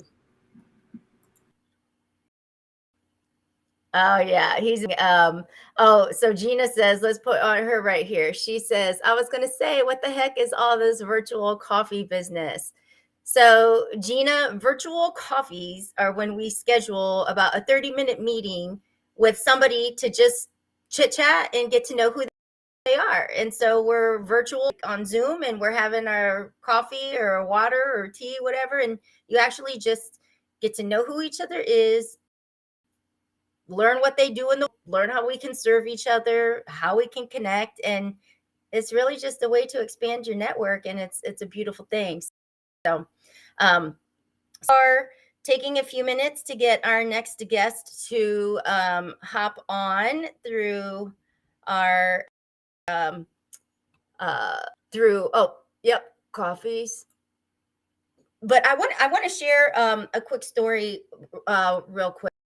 When Daryl had talked about the podcast idea, to that he was getting that download that he needed to start this podcast, and he had wondered, like, are you sure that you want to choose me? Are you sure you want to choose me? And you guys, that happens more often than not. People doubt and people question the ideas that pop up in their head, not realizing that that idea was you. You didn't just come up with it. It was given to you, which means if your God gives it to you, you are chosen. You are equipped. You might have to learn skills. You might have to try something new. You might have to step into that uncomfortable zone. But if you have the idea, you're not crazy. You're not nuts. You're actually chosen for it. So never disregard, never ignore that. That's how my first book idea came to me, and I'll share that in a moment. But we are going to bring another dear friend that is just a gem in my life. I'm going to bring him on camera right now so we can get right to it. Mr. Gordon Melv is coming to us from Canada. Gordon, my friend, how are you doing this evening? Excellent. How are you, Elena? I am doing fabulous. I'm still rocking it. You are here for the second annual 24-hour live stream, Christmas in July. And I had to tell you, I think this is your time slot, because it was your time slot last year too. It was, that's right. Oh, goodness. So you know the drill, and you are a amazing speaker, and the impact that you have when you start speaking and feeding into others. I just want to give you time. Just share from your heart, man. You know what? There's so many things that that we could talk about, and you know, I've been excited to be back in here. So thank you so much for inviting me again. It's wonderful to be with you again. It's interesting to me how Papa works in our life, and how things come about, right? How situations don't come to stay, they come to pass. They're not going to stay right here. But that means as things, both good and bad, right? Good and not so good, right? But being able to share and seeing Papa's handwork in the situations around us.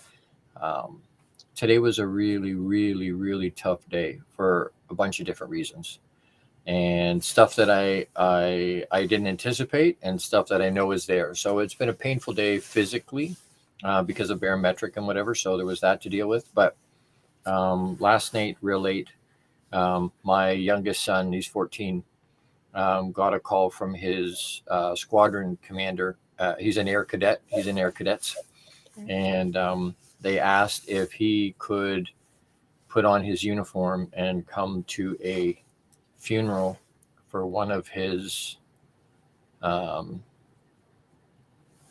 peers, 13 years old. So we went to a funeral today for a 13-year-old, and that hits really close to home with 3 boys, 3 teenagers. So, but watching that crowd, there were more than 500 people there. Oh my And goodness. but being able to watch that and to see what was there and hear what was going on. And then when we left there on our way home, I stopped to grab a tea for my wife. And when I came out to the car, she shared with me something that had shown up in her feed, that one of my good friends from when I worked with Grant, her husband died of cancer yesterday. So it's just been, it's been that kind of a really, really, really impactful day in terms of emotion, right? And it shifts things a little bit in terms of where our focus goes, right? What are we thinking about? So, tonight I'm hugging my kids closer, and I'm hugging my wife closer, and I'm reaching out to people that maybe I haven't talked to in a while to say, hey, you know what? I love you and care, and I'm here. And, apologies, I haven't kept up as much as I could have or should have, but I want you to know I'm here for you. And, it impresses on my heart, and that's come in the last few weeks even, that, to your point you were making just a second ago, Papa puts names in our heart or on our heart, sometimes out of the blue. And there's a reason for that. And sometimes we get busy and go, oh, I got to reach out to them. I got to remember to reach out to them. And we get busy and it goes away. And then 2 or 3 weeks later, we're, oh, crap, I forgot to reach out to that person. And sometimes we get, thank you for the prayers. I appreciate it. Sometimes we get into our busyness, and sometimes something happens in the middle because we're not promised later today. We're not promised tomorrow, and neither are they. So you know what? Sometimes we get caught and we don't reach out to them, and then we find out they're not here anymore. And we don't know what's going on in that moment. It comes across regularly for me where somebody will come to my heart and Papa puts them on my brain, and I'll stop right in the middle of whatever I'm doing and send them a thing that goes, hey, I don't know what's going on. I love you. I'm here for you. Hugs. Yeah. And a lot of times I get stuff back that says, how did you know I needed to talk or to share, and I'm like, I didn't, but somebody that loves you did and does. Yeah. And so that's beautiful. Yeah. Being able to step into that and say, you know what, I'm going to allow Papa to flow through me and to for people around me to feel that that's not Gordon's love. That's Papa's love through me, right? That's Papa with skin on, so to speak, right? Yes. And I think that that's a piece that when you and I connected, it's because we are a vessel of the overflow. Like it just exudes and it overflows. And, Absolutely. I mentioned earlier today, we're here because of the Christmas. We're here because, I lost my husband on Christmas Eve. But when I talk about him getting up for breakfast and him, I'm decorating for Christmas, him messaging, do you want a breakfast sandwich? I'm like, no, I'm okay. And by lunch, he's on life support, never to wake up. Like, you really don't know. No. You just don't know. You just don't know. And we're not promised, right? We're not promised. That's why, and our good brother, Austin Haynes talks about being present, pure presence. That's a gift to be right here, right now. We all have other stuff going on. There's stuff earlier today. There's stuff, big stuff, small stuff, right? All these different things. But being right here, right now, we miss so much because we're worried about the future, or worried about the past, or anxiety or stress about what's going on in our lives. And it's like, you know what? When there's nothing else except you right here, right now, the two of us are talking. There's nothing else going on. Are there other things happening? For sure, for you and for me. But right at the moment, there's nothing more important to me than you and this time together. And when we give ourselves that gift to be present right here, right now, it's special because it allows us to give each other a gift that a lot of times we're not giving ourselves, let alone anybody else, right? Yes.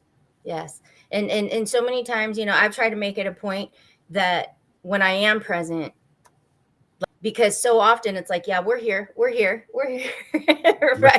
And it's like, no, like, be here, you know, Right. because Right. that there's nothing more valuable than time. True. Absolutely. Well, and I was talking to the boys, my youngest son, we were talking in the car today. Now, as we were how old is your youngest again? 14. Okay. Yeah. And you know, there were two illustrations that came up that we were talking about. And the one is like a big mason jar, like a big one. And this teacher had put a bunch of rocks, big rocks in this jar. And he asks the students, is that jar full? And they're like, yeah, that jar is full. It's got all these big rocks in it. It's full.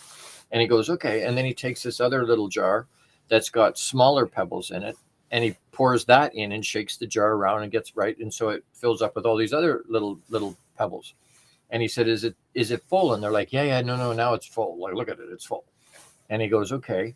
And then he takes another jar that's got sand in it, and he pours that in and shakes it around until it right. And he goes, is that full? And they're like, yeah, no, it's packed. Look, there's no room in there. There's no air in there. There's nothing in there. And they're like, what's the deal? And he goes, well, a lot of times the sand represents the little things in our life, the distractions, the shiny whatever, squirrel, right? Some of that stuff, if we fill our life with that, there's no room for the big stuff, the stuff that actually means something. And so, you know, not focusing so much on some of the little things that distract us from all over the place. What are the important things? What are the things that are drawing our attention, that should be holding our attention? Mm-hmm. That was the one. And the other one was, and it's beautiful, and I've got to find a way to do it on my show, because we talk about not being able to pour from an empty cup and being depleted. And I saw this lady do this thing where she took it was a clear mug, and it was full with water, clean water. And she's very nonchalantly talking. It was beautiful. She does it so well. And she says, sorry, reaching for a prop. She's holding this cup, and she's like, okay, so that's our cup. And we talk about not pouring out of the empty cup. And we're like, okay. And she's like, yeah, no, don't pour. So it's full up. And she says, through our life, good and bad things happen to everybody. It's not about, you know, you can't avoid that. There is going to be, in every life, rain's going to fall, right? So, and she very nonchalantly takes a big tablespoon and reaches over to a beautiful plant that's sitting next to her and scoops up some of the dirt, and she drops it in the cup, and then she stirs it up. And she says, and then we spend, and she's very nonchalantly, very casually trying to lift out and drain the dirt out of the water, right? And so she says, we spend all this time and energy and money trying to get this shit out of our life, and we just, well, there's no way to get it all out. Even if she got the bulk of it, it's still some of it's going to have dissolved in the water, right? So she said, so we don't want to pour from an empty cup, and we need to get the shit out of our life. How do we do that? And so she takes this other big jug with clean water, and she just starts to pour it in the top. And she just keeps pouring and pouring and pouring. Well, it was already full. So now it's overflowing all over the place, right? And she says, what if we just focus on pouring good stuff into our life? What if we just focus on podcasts and books and, Christmas in July's and all these good things, listening to all this good stuff and pouring good stuff, never pouring. Don't ever tip it over. Always pouring good. And then what was happening was it was overflowing. So then it's the overflow that goes into the lives of the people around us. Wow. And because some of that had the dirt in it, some of that had that shit in it, right? So then it's like, are you going to dump some shit on the people around you? Yep, wow. You are. But as you continue to pour in good, less and less and less shit gets dumped on the people around you. But you're still pouring onto them. And I was like, oh my, that's brilliant in terms of, right? Focus. Where do I focus? Well, focus on putting good into our life, putting good stuff, intentionally focused on bringing whatever I can find, availing myself of the good stuff around me, so that I just keep putting it in and putting it in and putting it in, and allowing the overflow to come to the people around me. Right. Yes. Yeah. Gina says, love that. Gina. And it is, because I'm a visual. So to have that visual, it's a choice. You know, we have to choose to pour that goodness Amen. on purpose, Right. because there's enough negativity and enough Absolutely. distraction and enough chaos, like, you know, fighting for that attention, and Right. so we have to do that on purpose. Absolutely. But I love that. It's a choice. We look at it, go, oh, no, it is what it is. It's not in my cards. It's not in my stars. It's like, you know what? That's bullshit. I stopped telling people have a nice day years ago, because that's kind of a whatever's going to happen, make the best of it. That's crap too. We're the only living thing that's been gifted the ability to change and reinvent ourselves every day if we want to, every half a day if we want to, right? I was doing a virtual coffee with someone just recently, and she bought a golden lab puppy. And it was cuteness overload, right? Like she's patting this thing on screen. I'm like, oh, come on. We can't focus with that thing sitting there, right? But I said to her, if you take that golden lab to a dog park and it sees a full-grown shepherd and goes, oh, when I grow up, I'm going to be a shepherd, does it have that latitude? And she was laughing. She goes, well, no, it's going to be a golden lab. Yes, it can't change that, right? If I plant an acorn and that pops out of the ground, and it looks over and sees a willow tree and goes, oh, I love a willow tree. I'm going to be a willow tree. It doesn't have that latitude. It can't. It's going to be an oak tree, right? It's an acorn. So being us as humans, we're gifted the ability to make our life whatever we want it to be. And we abdicate that power and go, oh, I can't change it. That's bullshit. Move out, right? Have the intention and then put feet to it. And I think that the challenge becomes, it's not just we get sucked into this. What are we doing? What do you do? Right? We ask, how are you? And what do you do? Most of the time they'll cringe if you actually tell them how you are, because they're just being polite, right? They don't really want to know, right? But I think we ask, what do you do, the same way, because what it allows us to do is not have to be genuine about who we're being, right? So I'll say to people when I meet them and when I'm talking to them, who you be. And they kind of look at me and laugh and go, Gord, your grammar's messed up. I'm like, I know. But if I say, who are you being, right, it doesn't have the same impact. Mm-hmm. And so they have to, it's a thought interrupt. Hey, wait a second. What's he really asking me, right? But a lot of times they sit there and go, because they have no idea who they're being. They don't know who they are. And so to challenge that a little bit, we can be who we want to be. And I say to people all the time now, make it another great day. Mm-hmm. Because you can. It doesn't matter what the rest of your day's been. Choose. You have the choice. Infinite number of choices. I tell my sons all the time, you have infinite choice. Infinite choice. Legal, moral, not legal, not moral. You have infinite choice. The ramifications and consequences of those choices is pretty much 100% not negotiable in any direction, good or bad, right? But you have the choice. You can do it. And we step away from it and go, no, I'm stuck. I can't. And I'm like, you know what? Why can't you? Well, I don't have time. With all due respect, what I just heard was I don't want to. That's what right? Let's be real. Because if you really wanted to, you'd find a way to do it, right? Mm-hmm. Mm-hmm. So, or I don't have the skill, or I don't have the tools, or I don't have whatever. Okay. So if you don't, then why don't you have the tools? Why don't you have the skill? Why don't you have go out and either buy it or study to get it? Put yourself in a place that, well, that's uncomfortable, or that's hard. I got a buddy that was yipping about his job, and I went, then change it. And he goes, I can't. I said, why? Well, I've got bills. And I looked at him and I was like, I love you, right? And he goes, yeah. I said, that's the weakest shit I've ever heard. Come on. Right? Like that's the only job Exactly. I said, don't quit before you have another job. That's irresponsible. You have bills and people relying on you. But go find something you want to do or that you would prefer to do. And if you can't find it, at least reach out and bet on yourself. Create it for yourself, right? Like don't you're asking an employer to bet on you. Love you too, Gina. But at least bet on yourself. Go find it, create it for yourself. We sit there and we don't.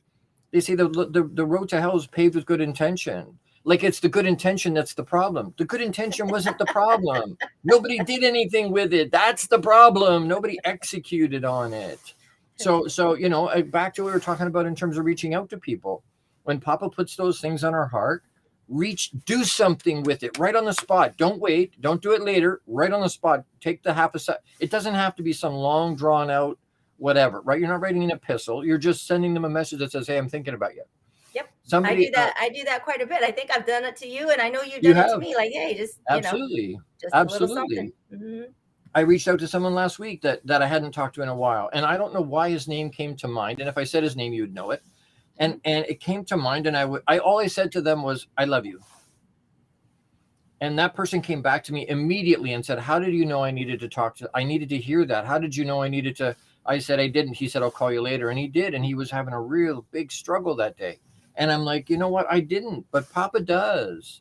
And I call God Papa because of my relationship, as you know, but right. But he does. And if I just put myself in a place that allows that to flow, right, life gets so much easier when I just allow that flow, when I allow that peace I believe Papa's inside of each and every one of us. And I butt heads with my parents a little bit about this because they've always told me, well, he's a gentleman. He won't come into your life without you asking him.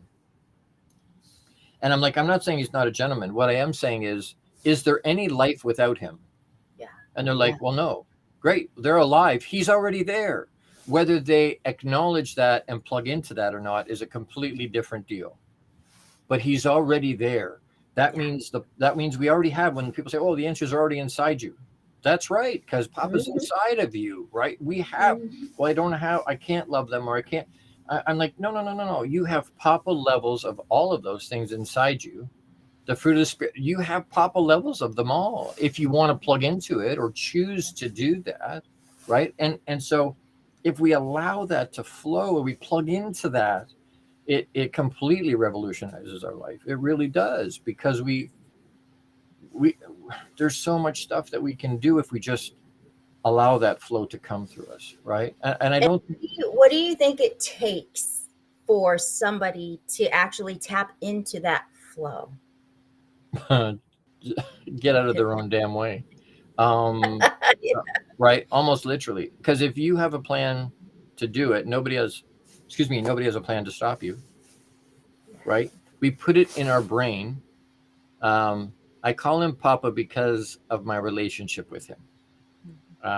And part of my story in terms of my suicide attempt put me in a space where Papa allowed me,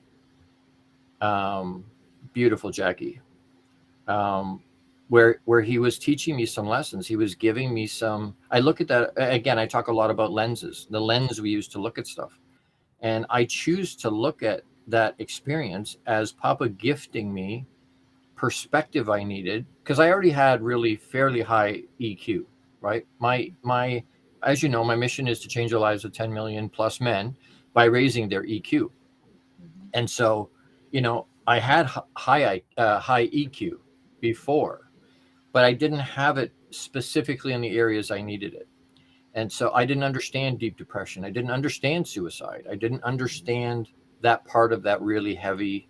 It's the same way you with PTSD and some of the, I don't understand that because I haven't gone through what you went through, right?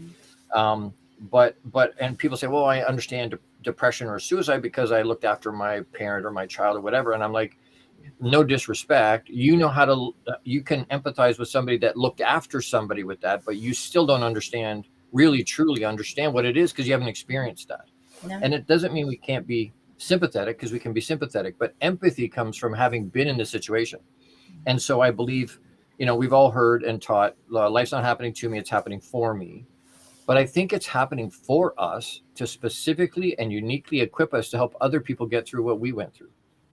And I think that's kind of the final stage of healing for us. If we can help somebody else get through what we went through, we heal. And my mission and the soapbox I jump up and down on, and I get really passionate about it on my shows. I sometimes I have to dial it back because I'm like, I don't want to sound angry, because I'm not angry. I'm just really passionate about just get it. Yes, and my wife's like, you sound almost angry. I'm like, no, I'm not angry, but I'm really passionate about this because, so much we hide so much. We look at my avatar are entrepreneurial men and pro athletes, And so, and not that I won't work with women, I will, but my avatars are men, because we look at our guys and go, we don't give a shit how much pain you're in and how much hurt is there and what the situations are and how much you're paining and hurt. We don't care. Cowboy up, let's go. Man up, rub some dirt on it, get back. Just show up. And so we feel it as we'll celebrate it in somebody else, right? I'll celebrate the fact that they're being transparent and vulnerable, but I see it as a weakness in myself. We see it as a weakness in ourselves. We'll celebrate it in somebody else. And so we have to get to a point where we don't, and I get just wildly frustrated with the word stigma. Got to stop the stigma. No, it's not stigma. Stigma is a sanitized, civilized word that we use so we don't have to admit what we're really doing. And somebody asked me today, what are we really doing? I said, we're just being judgmental pricks. That's what we're doing. We're saying I'm better than them because I don't deal with that.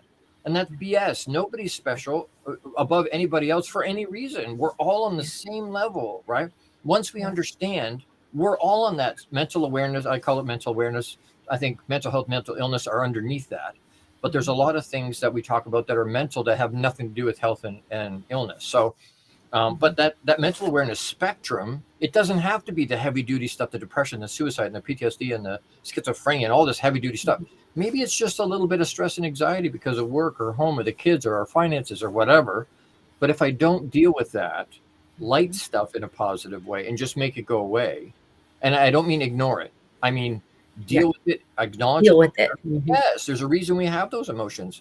Acknowledge it, deal with it, and then have a frozen moment and just let it go, right? Because if we don't, we are going to end up on the other end of that spectrum, which is what's been happening. Because as guys, we just push it down. We hold it inside ourselves and push it down. We hold that dis-ease in our bodies and it makes us sick. Or we put it in a box and we put it on a shelf because we don't want to deal with it. Don't deal with it. Don't look weak. Don't cry. And so we put it away. The problem is we still have pain and residual pain from that.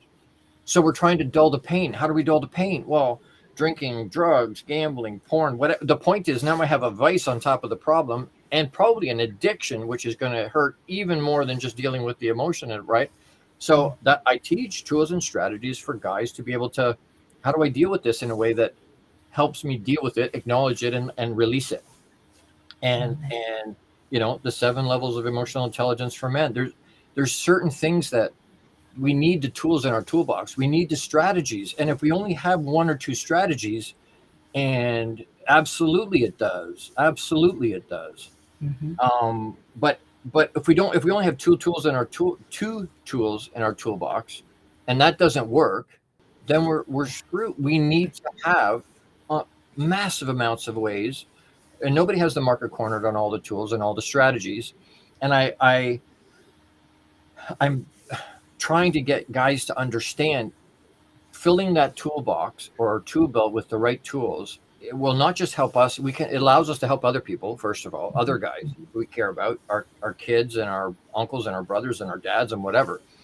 But it also allows, we have to do it when we think we're okay. It's like buying insurance. You have to buy insurance when you're healthy, because when you're not healthy, you don't qualify anymore, right? Right. Kind of counterintuitive. So, but it's the same thing. We have to put those tools in when we think we're okay, because when we're not okay, we can't see anything good. We don't see the solutions. We don't see the help. We can't see that stuff. And the one of the biggest things I learned going through that experience, because I always had thought, why don't people just reach out? I don't understand why they don't reach out. And when we get in, I thought I was doing my friends and my family a service. I was doing a good thing for them, that I wasn't going to be the millstone around their neck anymore. I thought I was helping them. So why would I reach out in that moment when I already thought I was doing a good thing? And it's not a good thing. And right. I mean, but in the moment you can't see that, right? Okay. You don't have that objectivity.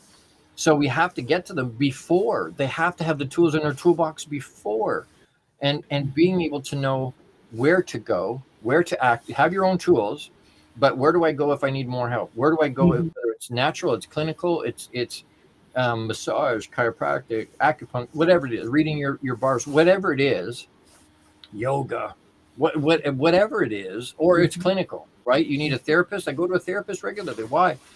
Because I need to do that. I need to be able to talk to somebody that's clinically trained, that understands I can just dump, right? When I'm talking to my buddies, some of them, a couple of them are clinically trained, and I can open up to them, right? I can vent with them because they understand how to release that. They don't hold on to it, right? But if I call one of my buddies and go, hey, I'm struggling, can I vent? Even if they're having a shitty day, they'll say yes because we want to help each other, right? Well, then I'm peeing into their brain because I'm just so blah, right? The other thing is I'm probably sanitizing that vent. And what I mean by that is I'm probably not using the names because they may know who those people. So I don't want to throw somebody under a bus. Yeah. And I'm probably not using language I might want to use because I'm angry or frustrated, right? Because I don't want them to think differently. So I'm sanitizing it anyway.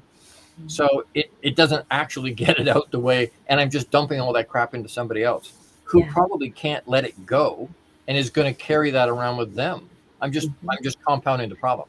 So it's like taking that spoon and just dumping it into their yeah, taking it from mine and dumping it in theirs. Exactly right. That's exactly right. Right. So being able to be able to, for example, I call it retching, and I write in my one of my journals, and I'm angry. I can say it however I want. I can be as offside as I want. I can use whatever language and all the names and whatever. Right. And just write. The weird part is when I go back to it later, usually I can't read it. Actually, I should say usually. I've never been able to read it. And partly because I'm vibrating so hard, my normal is all messed up. But I think it's also been augmented. I think Papa augments it so that I can't read it because there's no benefit to reading that. All I have to do is go back to a journal and go, ooh, I was really wound up. There's 5 pages of that I can't read, right? But it lets it out. You know what, though? For you to say that, that happens to me, but I've never thought of it in that way because my first, it starts, and then by the end, I'm just, I know exactly what I'm writing at the time, but I go back and I'm like, I don't even know what I wrote, but I've never thought of it in that because that happens. It doesn't happen to me all the time, but it does happen pretty often when I'm right. So you're right. Like it might need to just come out, but I don't really need to read it, Absolutely. Well, and taking that a step further, sometimes with clients, I'll do a thing where I'll tell them, write it on a pad. And so they retch onto a pad and then we pull the pages off and they take it into their backyard and set it on fire because there's something therapeutic about watching it, all your troubled and watching it burn. And then I will look at them and go, collect the ashes and then take it over to the garden, dig a little hole, put that into the hole, the ash into the hole, and then plant something on top of it. Because now the new life is coming out of the ash of so you're creating something positive out of the negative. I love that. And every time you see that plant, you go, hey, look at that, all that good stuff coming from, right? So it allows positive flip of something that was negative initially, right? I absolutely love that. Like I've heard of tearing it up, burning it, and then that's it, So to actually plant something, to have new life and new growth, that's powerful right there. I love that. When every time you see it, you remember, right? So it reminds you, hey, I have a way to let it out. I know a way to vent that will put it in a positive place, right? And even just that perspective of, that that dark space, like just it's new beginnings. It's I love that. Yeah. It's new life out of, Yes. Wow. Amazing. Cool. Amazing. Oh my gosh. I have to say thank you for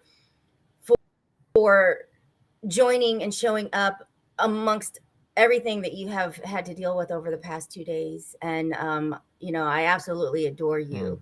You know that, and your passion and your love and the purpose that you share is inspirational, and it does give people hope. Absolutely. So I just have to. I'm just reflecting you.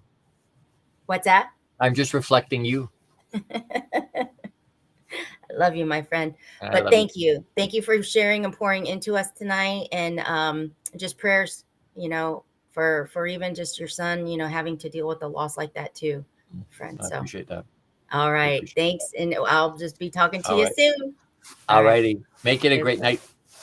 I will make it a great night. Thanks. Talk to you soon. Love you too. Bye-bye. Love you too. Bye-bye. All right, folks. Oh my gosh, I absolutely love Gordon. Him and I connected. I want to say it's been well, it was about a year ago in May, and just conversation that continued on. And you just absolutely love when you connect with lights in this world, and he is an absolute light in this world. And so now I'm going to bring up. Let me find. We have. Let me see here. Tina Kadish. I am going to share her right here, right now. And we're rocking and rolling. Here we go. Well, hello and welcome back to our Christmas in July 24-hour live stream-a-thon. We are rocking and rolling, folks, and we are still going strong. And today I am bringing you Tina Kadish, who is an amazing dear friend that I have recently come to connect with. And that's the power of connection, right? We align in so many areas, and her business is actually called From Job to Joy. And that name alone says it all. And she started that when she was laid off. She started her business. So she's got that comeback story for sure. Hope, inspiration, which is what we are doing with our Circle of Hope in this 24 hours. So Tina, number one, thank you for joining us and blessing us with your presence. But number two, I'm just going to give you the stage and you just share, my friend. Okay. Well, thank you, Elena, for having me, and great job on your event. I'm having a moment. Yeah. So my name is Tina Kadish, business coach, author, and speaker from Job to Joy. And I started, like you had mentioned, when I got laid off, is when I really found myself in an uncertain territory. Had never been laid off. I was in training and development, loved what I was doing. However, it was a blessing, because what happened was I was able to find time. I was commuting 3 hours a day to New York City and survived to 9/11. I was supposed to be in 9/11 in those towers, and rescheduled my day there. And so 2 years later, I get laid off, and I was really angry, and I really had doubt, like, what am I going to do now? And that was the first time, because I've always been the control freak. Someone who always had to be in control, and, you know, I know what's going on. I've always left jobs, but never a job was taken away. So it was really through doing some really soul searching, and I started networking, and I started really figuring out, what do I want to do now? And I was a mom with 2 young kids at the time, and I really didn't have the luxury of being a trainer where I can travel. So I really needed to find something. And so many of your listeners here, you might be in a place right now in transition. You're looking for something, you're stuck. And so that was me on my journey. And so in my research, I learned that over 85% of women, particularly because I work with women mostly, are finding themselves stuck, unhappy, unfulfilled. And I was happy with what I was doing. And so I never believed in the word dream. I never even knew about entrepreneurship. And so when I was networking, I came across, met this great woman who introduced me to a tool, the Passion Test. And it's a tool that helps you to discover your passions. So that's how I started my business. I wanted to help women find their passion, because it really resonated with me. And so that's how I started my business. But however, because a lot of times our head trash, I can't make this a business. It's not sustainable. How am I going to make money? So I went back to a job as a recruiter for 11 years, too long, until 2018, and it's actually tomorrow will be 5 years that I've exited the corporate world. And it's amazing, because tomorrow I got to do a post about it, or I got to go live. So anyway, so I learned that building my business part-time, working full-time, I wasn't happy, but I kept staying out of fear. And a lot of us stay in places because of fear. And my first book, Freedom, The 7 Steps to Thrive in Life and Business, is all about overcoming those barriers. And one of them is really the fear that we have that holds us back. Yes, fear And holds us back. that's why I went back to a job, because I had the fear I wasn't good enough. I didn't value myself. And so I went to a job because it was comfortable. I was getting a paycheck, but I wasn't happy.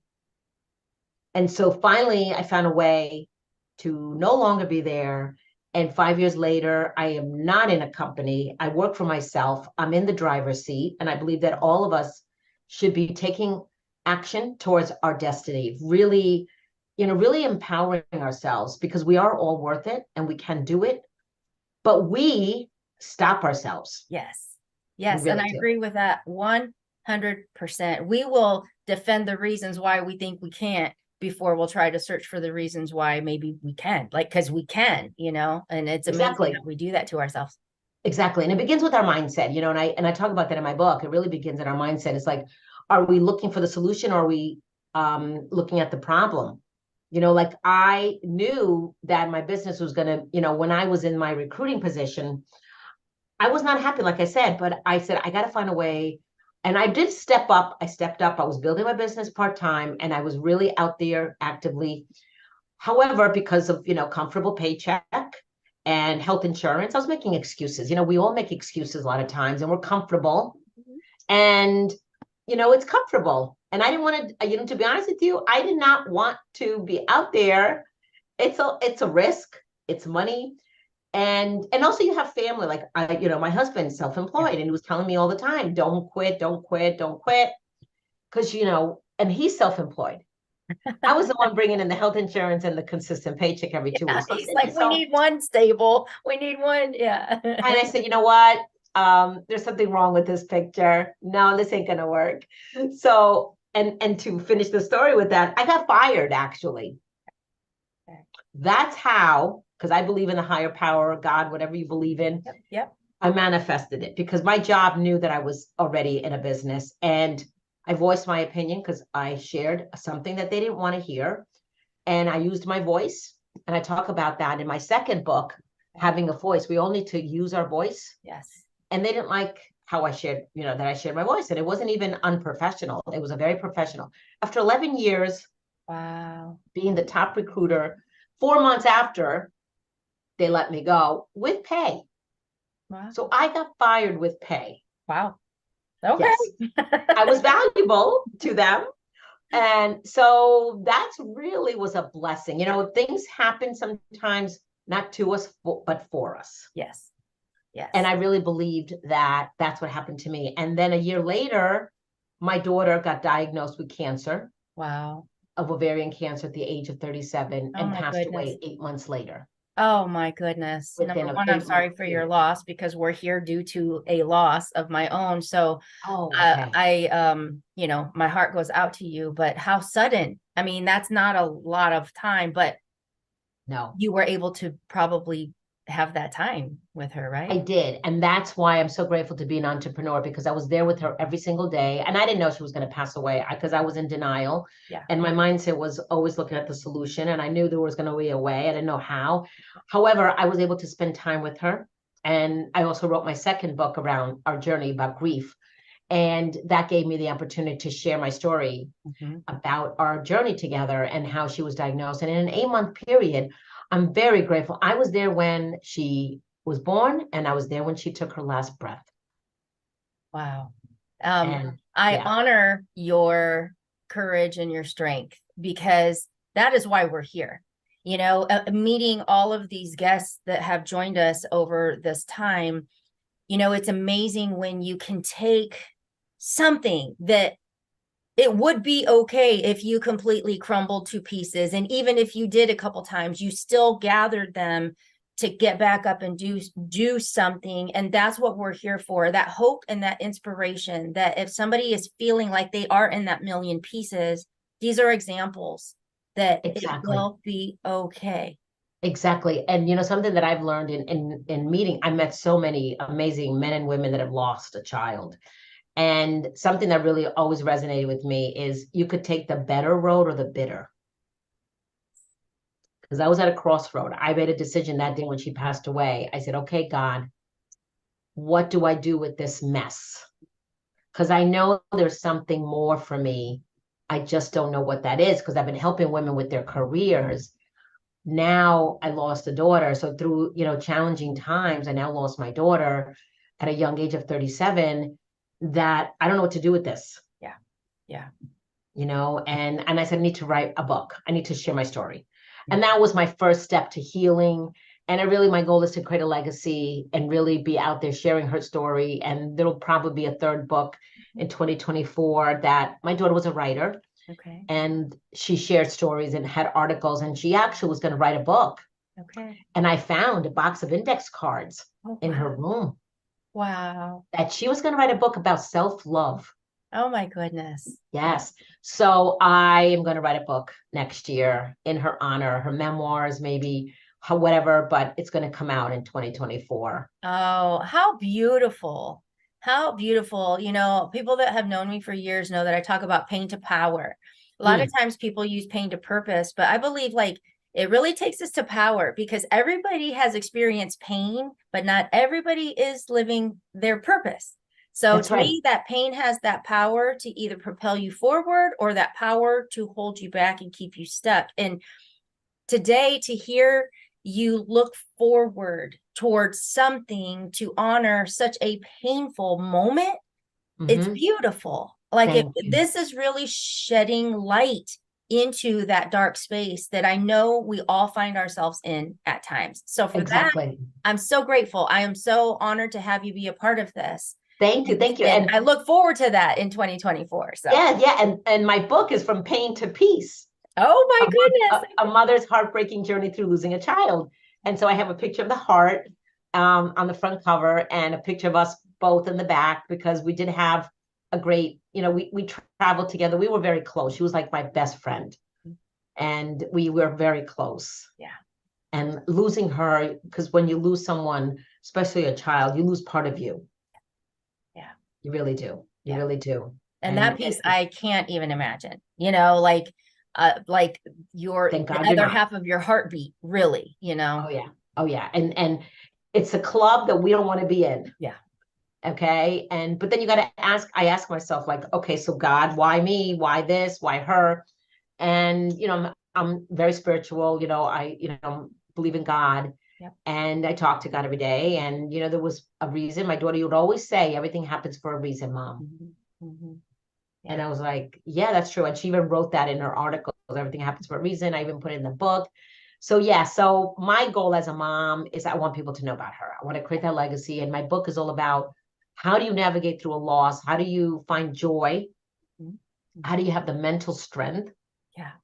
Because in the beginning, I'm sure you have to, it's on purpose with intention, because in those beginning stages, you just don't even want to take a breath, and so it's you have to purposely know that there is a reason, even if you cannot comprehend it at that time, Exactly. So yeah, so 3 years later, because it was 3 years this month that she passed away, and she got it when she was in the hospital when COVID hit.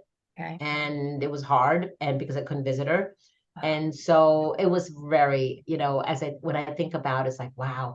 And, all of us, we are resilient when we're faced with hard times, and you just don't realize, this is something I've learned, and I want your listeners to hear this. When you're faced with something that's really challenging, you're going to find the strength. Somehow you find the strength within you. Yes.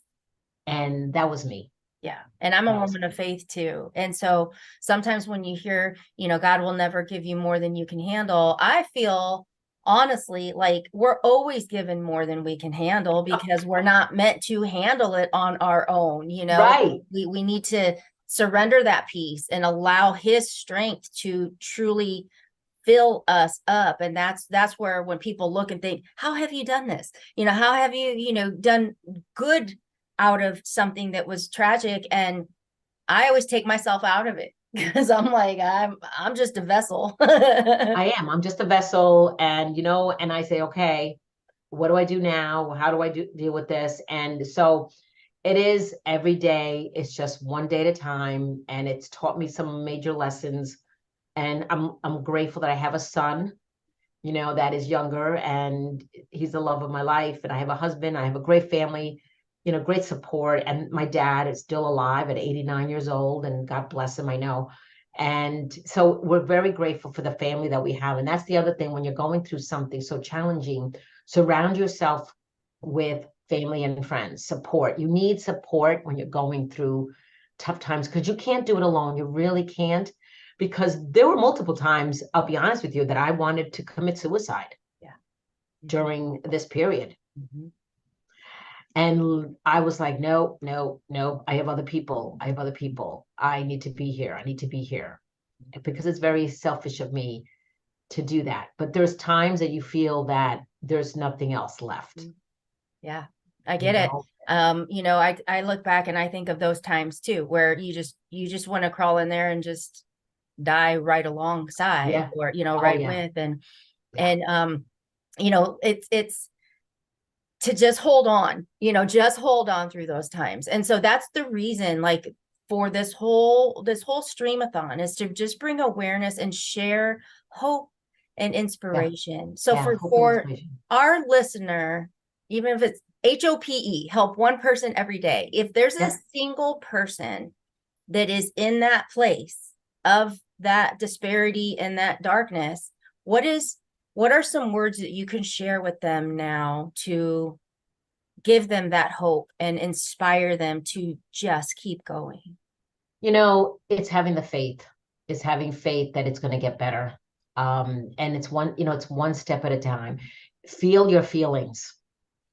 If you're feeling down, it's okay to feel, because this was me. I would always mask my feelings because I felt weak if I expressed my feelings. Being vulnerable, it's okay. Take time for yourself. It's okay to acknowledge that you're feeling like today. If I'm not feeling like doing something, I'm not. I'm honoring her. I'm honoring me, because self-care is so important, because the trauma that you go through, something that I've learned is I've had health challenges ever since my daughter passed away. And it's all the trauma, the emotional. And so this is something that I believe in God. I've had to address them, because I'm always the type of person, do, and I don't sit back and take care of me. Now it's saying, okay, Tina, you need to take care of you. And it's okay to say no. That's the other thing. I want everybody here to listen to me. It's okay to say no. It's a great word. Honor yourself. And it's a full sentence. Doesn't need explanation, doesn't need defended, doesn't need, like, it's a full sentence. Yes. It's a full sentence. And don't let other people tell you how you should feel, how things should be. In my case, like, people say, well, you should move on. Really, I should not move on. I don't have to move on. I will decide when I decide, but I will, thank you for your feedback. Yeah. And I always wonder too, like, move on, maybe move through, maybe move it with it, like, move on to, like, it's a part of your being now. Like, you don't just walk through the dust and now it's like never happened, and it's it happened, and you move through grief. This is something that I've learned in my own research now, and working with people, is grief is every day. It's going to be an everyday thing. You're going to cope with it, but don't wallow in it. Because if you have anger, it's going to eat you up. Yes. And it's something that I've worked on, I've had to work on. And my daughter used to say to me when she was going through it, she said, Mom, you need to take care of your anger, because I was angry, really angry. And anger can eat you up. And it's something you need to address, because it will catch up with you, and it will surface in other ways. And that's something I've learned. I love that message. So number one, thank you for, being here and sharing this piece of your heart with us, and to honor her. She's here. Like, you just, she's like, go mom. Go mom. I love it. I love it. And to just be a part of sharing hope and inspiration. If anyone wanted to contact you, or if they wanted to order one of your books or anything like that, how can people reach you? Okay, so my website is www.fromjobtojoy.com. My books to order, they're both on Amazon as well, but going to my website, you can also go directly there to purchase my books and also take advantage of additional resources that I have. Some free offers there on my website as well. Connect with me on Facebook, Tina Kadish. I'm also on LinkedIn. If people want to connect with me as well and take advantage of that. And Instagram, I'm also on Instagram. Okay, very good. So Thank you. from job to joy. I Yes. love that. That makes everybody want to like, okay, we're just gonna go live in joy now. Thank you. Wouldn't that be nice? Thank you, Elena, for having me here today. You are so welcome. Thank you, Tina, and we'll Okay. see you next time. We'll see you next time. Thank you so much. Bye-bye. Oh my goodness, wasn't she just a joy to have from job to joy? And to hear of the loss of her daughter and to have her speak so eloquently on it and open and honest about it. That's true share. So thank you, Tina, for sharing that time with us. We have a few minutes before we have our next guest joining us from the Vegas area. So I want to take a few minutes to share this piece that you may or may not know, but it popped up earlier this evening. And my sister even chimed in on it about when God spoke to me about writing a book. And I want to share this message with you because if there's somebody tuning in that has these ideas, that thinks that they're not worth it, thinks that it's so big and grand and nuts, and you possibly, couldn't be the one chosen for this. I actually thought God was the wrong person. When I started having that idea of like writing a book, I was actually recovering from surgery, a neck scar that starts right in the center and comes over. And I was recovering from surgery and there's many pieces that we could tap into, but I was in such a toxic relationship, a toxic environment that it literally was poisoning and deteriorating my body from within. And I say that because if you're in that space, please, please listen to your spirit. It's probably screaming to get out. It's probably being suffocated. And I had 4 biopsies in 1 year because my body was so toxic from emotional abuse. So I share that there's many reasons why we're here for hope and inspiration. There's many messages to be able to share to hopefully shed some light on some dark topics that need to be discussed. So I had a whole metal piece placed in my neck, and I was so upset because I was able to go to the my John Maxwell certification, and I was flying to Orlando, and I ended up having to go have neck surgery. And I was angry. I was angry because I wanted to do this thing for me, and I was shut down from it. And when I talk about God literally having to silence me to get me to just be still and listen. And at that time is when I started getting that idea. Write a book. Write a book. And this is where I talked about earlier. I didn't even like to read back then. And I'm like, write, that has absolutely been no passion of mine whatsoever at any time. That I really was like, God, I think you got the wrong person this time. But if you ever have that idea that seems like it's coming out of nowhere, please listen to it. Okay. So that went on for like 5 days. About 5 days goes, it's this idea. And again, I'm still not talking. I'm sleeping in a recliner. I can't even lay straight. I'm in physical pain. And on the 5th day, I was brushing my teeth about 11 o'clock at night. And I'm like brushing my teeth, and I kept still hearing it. And I'm thinking like, yeah, God, like this can just go away anytime. And he boldly stated, you will write a book. It will be called Broken Stronger. And I stopped just like that in my tracks. And I started having toothpaste just like rolled on my arm. I'm looking in the mirror, and toothpaste is just like running down. And all of a sudden, I started seeing like a movie trailer, all screenshots of all my pain that I had felt and experienced, clear back from a little girl, clear back to when my dad died, clear back to when my dad left, and then both of my dads died. And then, my boyfriend that I ran away from home, and he got somebody pregnant, like all these pain points, just boom, boom, boom, boom, boom, boom, boom. I saw it all. And it felt like that went on for hours, but it could have only been like 15 seconds. I don't even know. There was like no concept of time. But I'm sitting there, toothpaste just running down my arm, and I started bawling. I started bawling because I could see my strength. I could feel years and years in my lifetime of pain.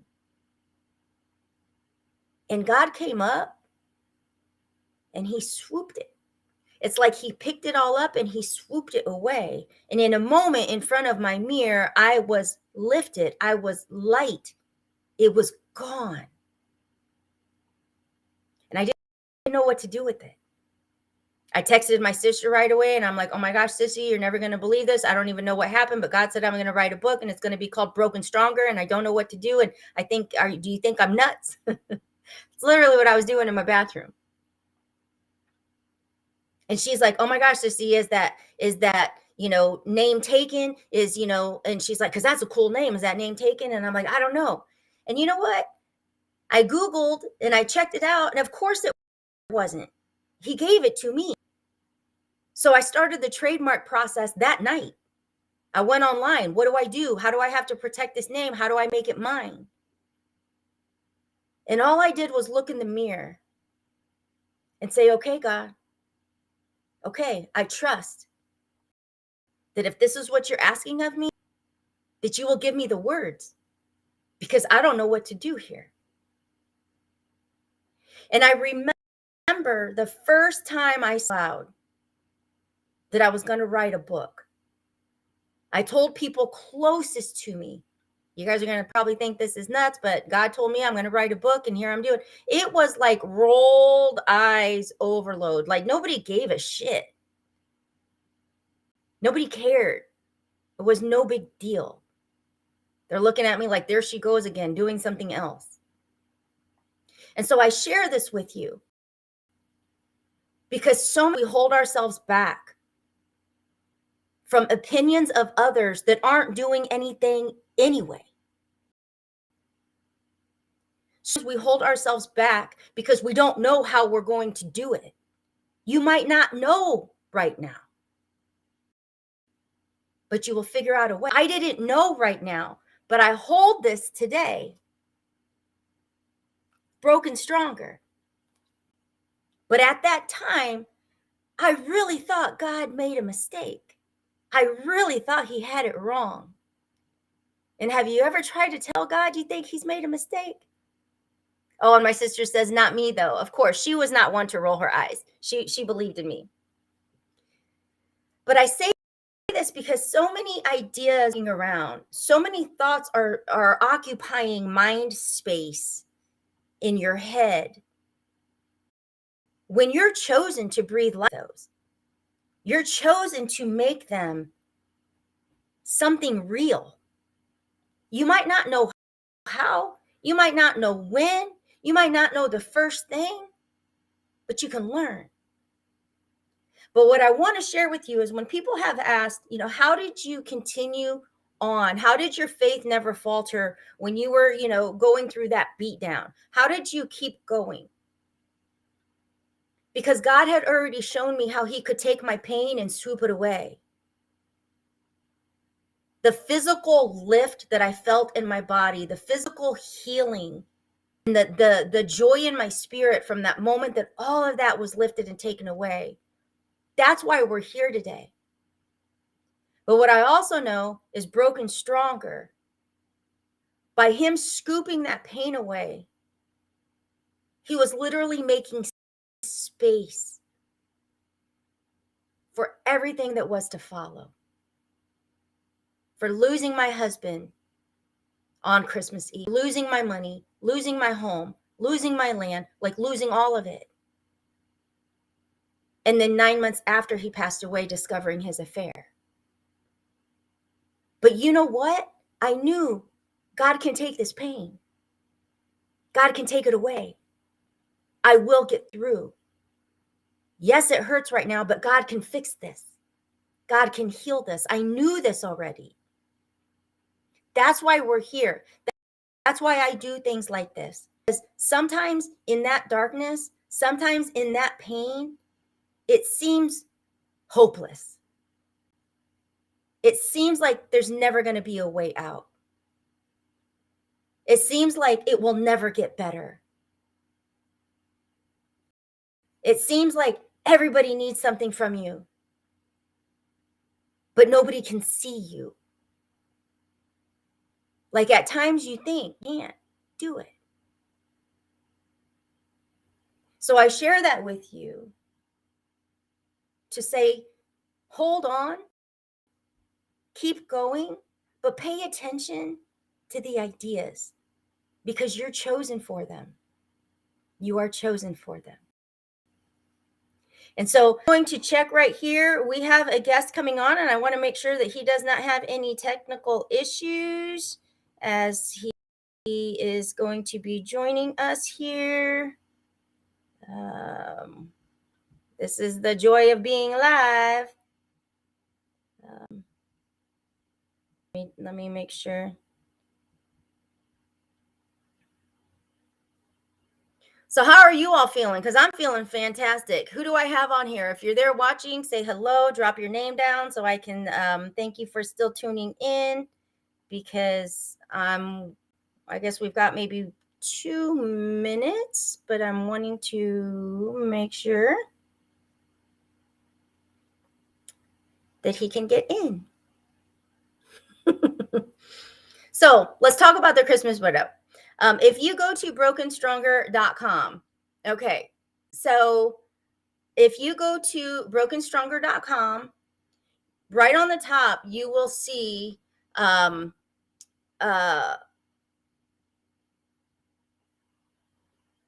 well, I'm looking at Michael. Michael, I'm thinking that's you. I see you on the comments, but I'm actually seeing if you're going to come in backstage for your time slot.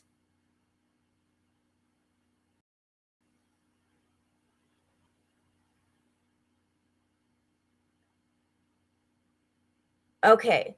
Michael, I see that you're watching the stream, but I'm going to send you the link so that you can actually join, so I can project you onto the live. Let me see if we can't get you logged in here.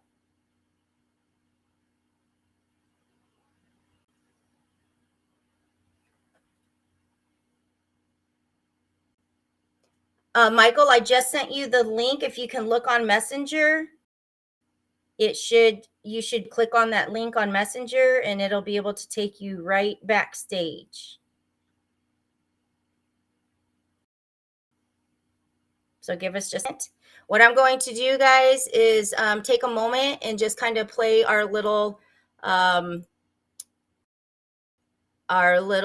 commercial and give Michael time to join us. So stay tuned.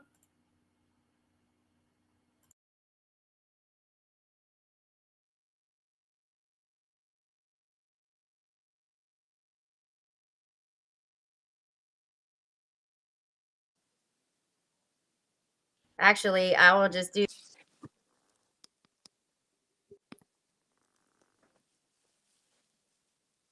Can you hear me?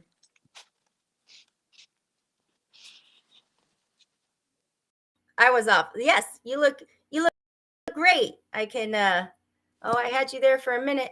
There you go. Yes, me? Yes. Hi. How are you doing? Can you hear me? Yes, I can hear you. I can't hear you. Okay. Let me see here. Can you see my chat?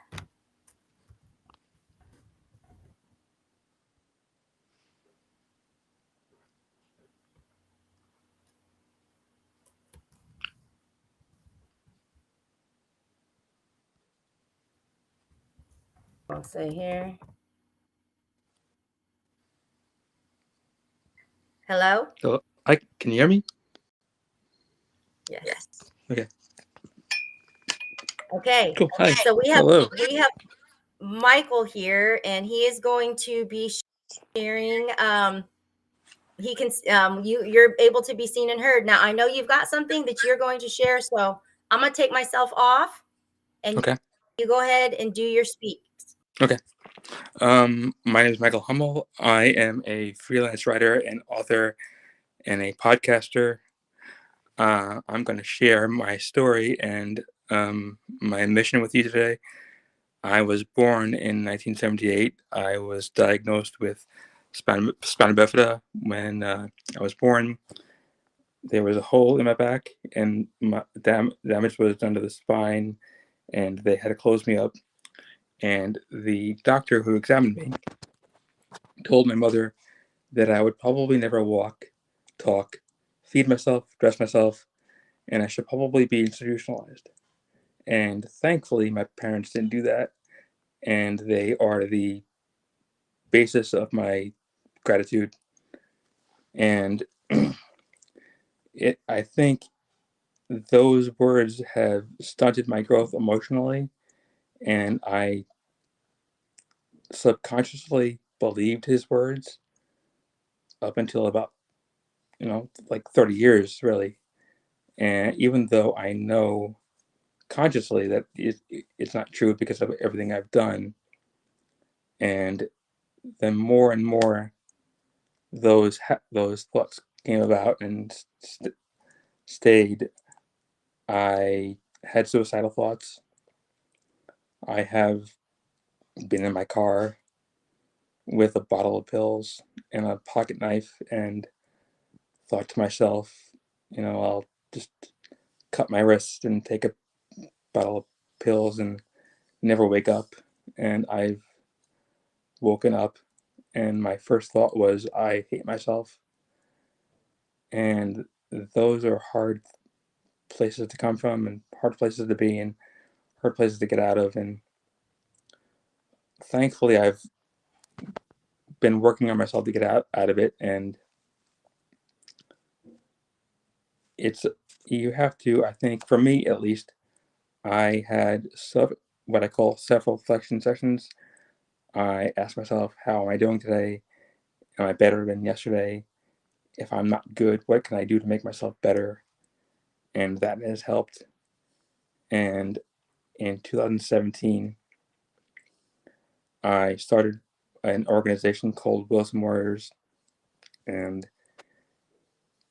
my mission came to me fully formed one day.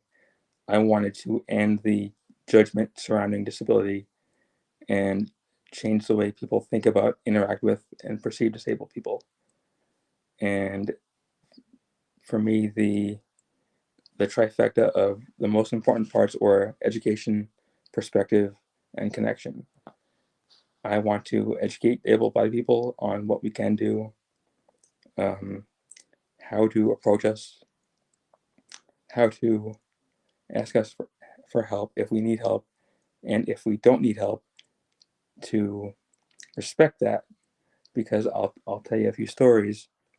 There have been times when I've been in parks rolling up hills and whatnot, and grass and things, and people will just come up to me and start pushing me. And I get that. It's nice. They're just trying to help. But the way I'm a personal space issue kind of guy. So the way I look at it is, if you don't know me, don't touch me. And to put it in a different way, I tell people this story. Like, if a man and a woman are together, and the woman has, let's say, a broken ankle, and she's on crutches, how would the guy feel, and how would she feel if someone else came up to them, picked her up, and walked her up the hill because he was helping her? And that's just it's a perspective. And I think if you're in a wheelchair, people think about it differently, but touching is touching. And that's why I think perspective is important. It's just, that's a different way of looking at it. And also, as far as education, something I think we need to change. Last year, I'll tell you a story. Last year, I was at a doctor's office, and it was an eye doctor. I went from the waiting room to the main room, and the main room was pretty small. So the assistant had me get out of my wheelchair and go in the other chair. And most disabled people would have been like, no, I'm not doing that. I was like, okay, whatever, I'll do it. But I'll be honest, I got very anxious, and my first thought was, if I have to go to the restroom, you better be quick, because this chair might not make it. And then he comes in, and he looks at me and says, oh, I see you're in a wheelchair. How'd you get here? And I said, my car is in the parking lot. And he looks at me and he says, oh, you can drive like normal people. And I've had people say things to me that made me feel bad, but I've never had someone who was a doctor come at me and say that was that ignorant before. So that stifled me in my tracks. I couldn't say a word. I just said, yes, I'm in a wheelchair. And that was it. And that was hard. And then as far as connection, there have been times when I've been in, let's say, coffee shops or bookstores, and people have come up to me and asked me questions. And I love getting asked questions, and I appreciate it. And it makes me feel like you want to know more about my story and more about what I'm doing and what needs to be done, and you want a different perspective. So I tell them my story and what I've done and how I can do things, and it's just letting them know it just changes their perspective, changes my perspective, and makes me feel better about certain things in my life and what I'm trying to accomplish.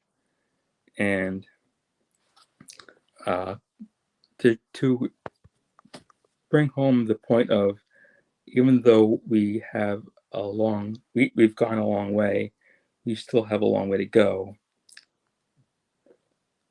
When I was 15, back in '93, my brother and I went to a sporting goods store because my parents got me a bowling ball. And we went up to the customer service guy, and I asked him, where do you go to get your holes for your bowling ball drilled? And he looked at me while I was asking him the question. And then when I was done asking him the question, he looked at my brother and started giving him directions, as if to say to me, I know you can speak, but I don't think you can understand my directions. And my brother did probably my favorite thing he's ever done.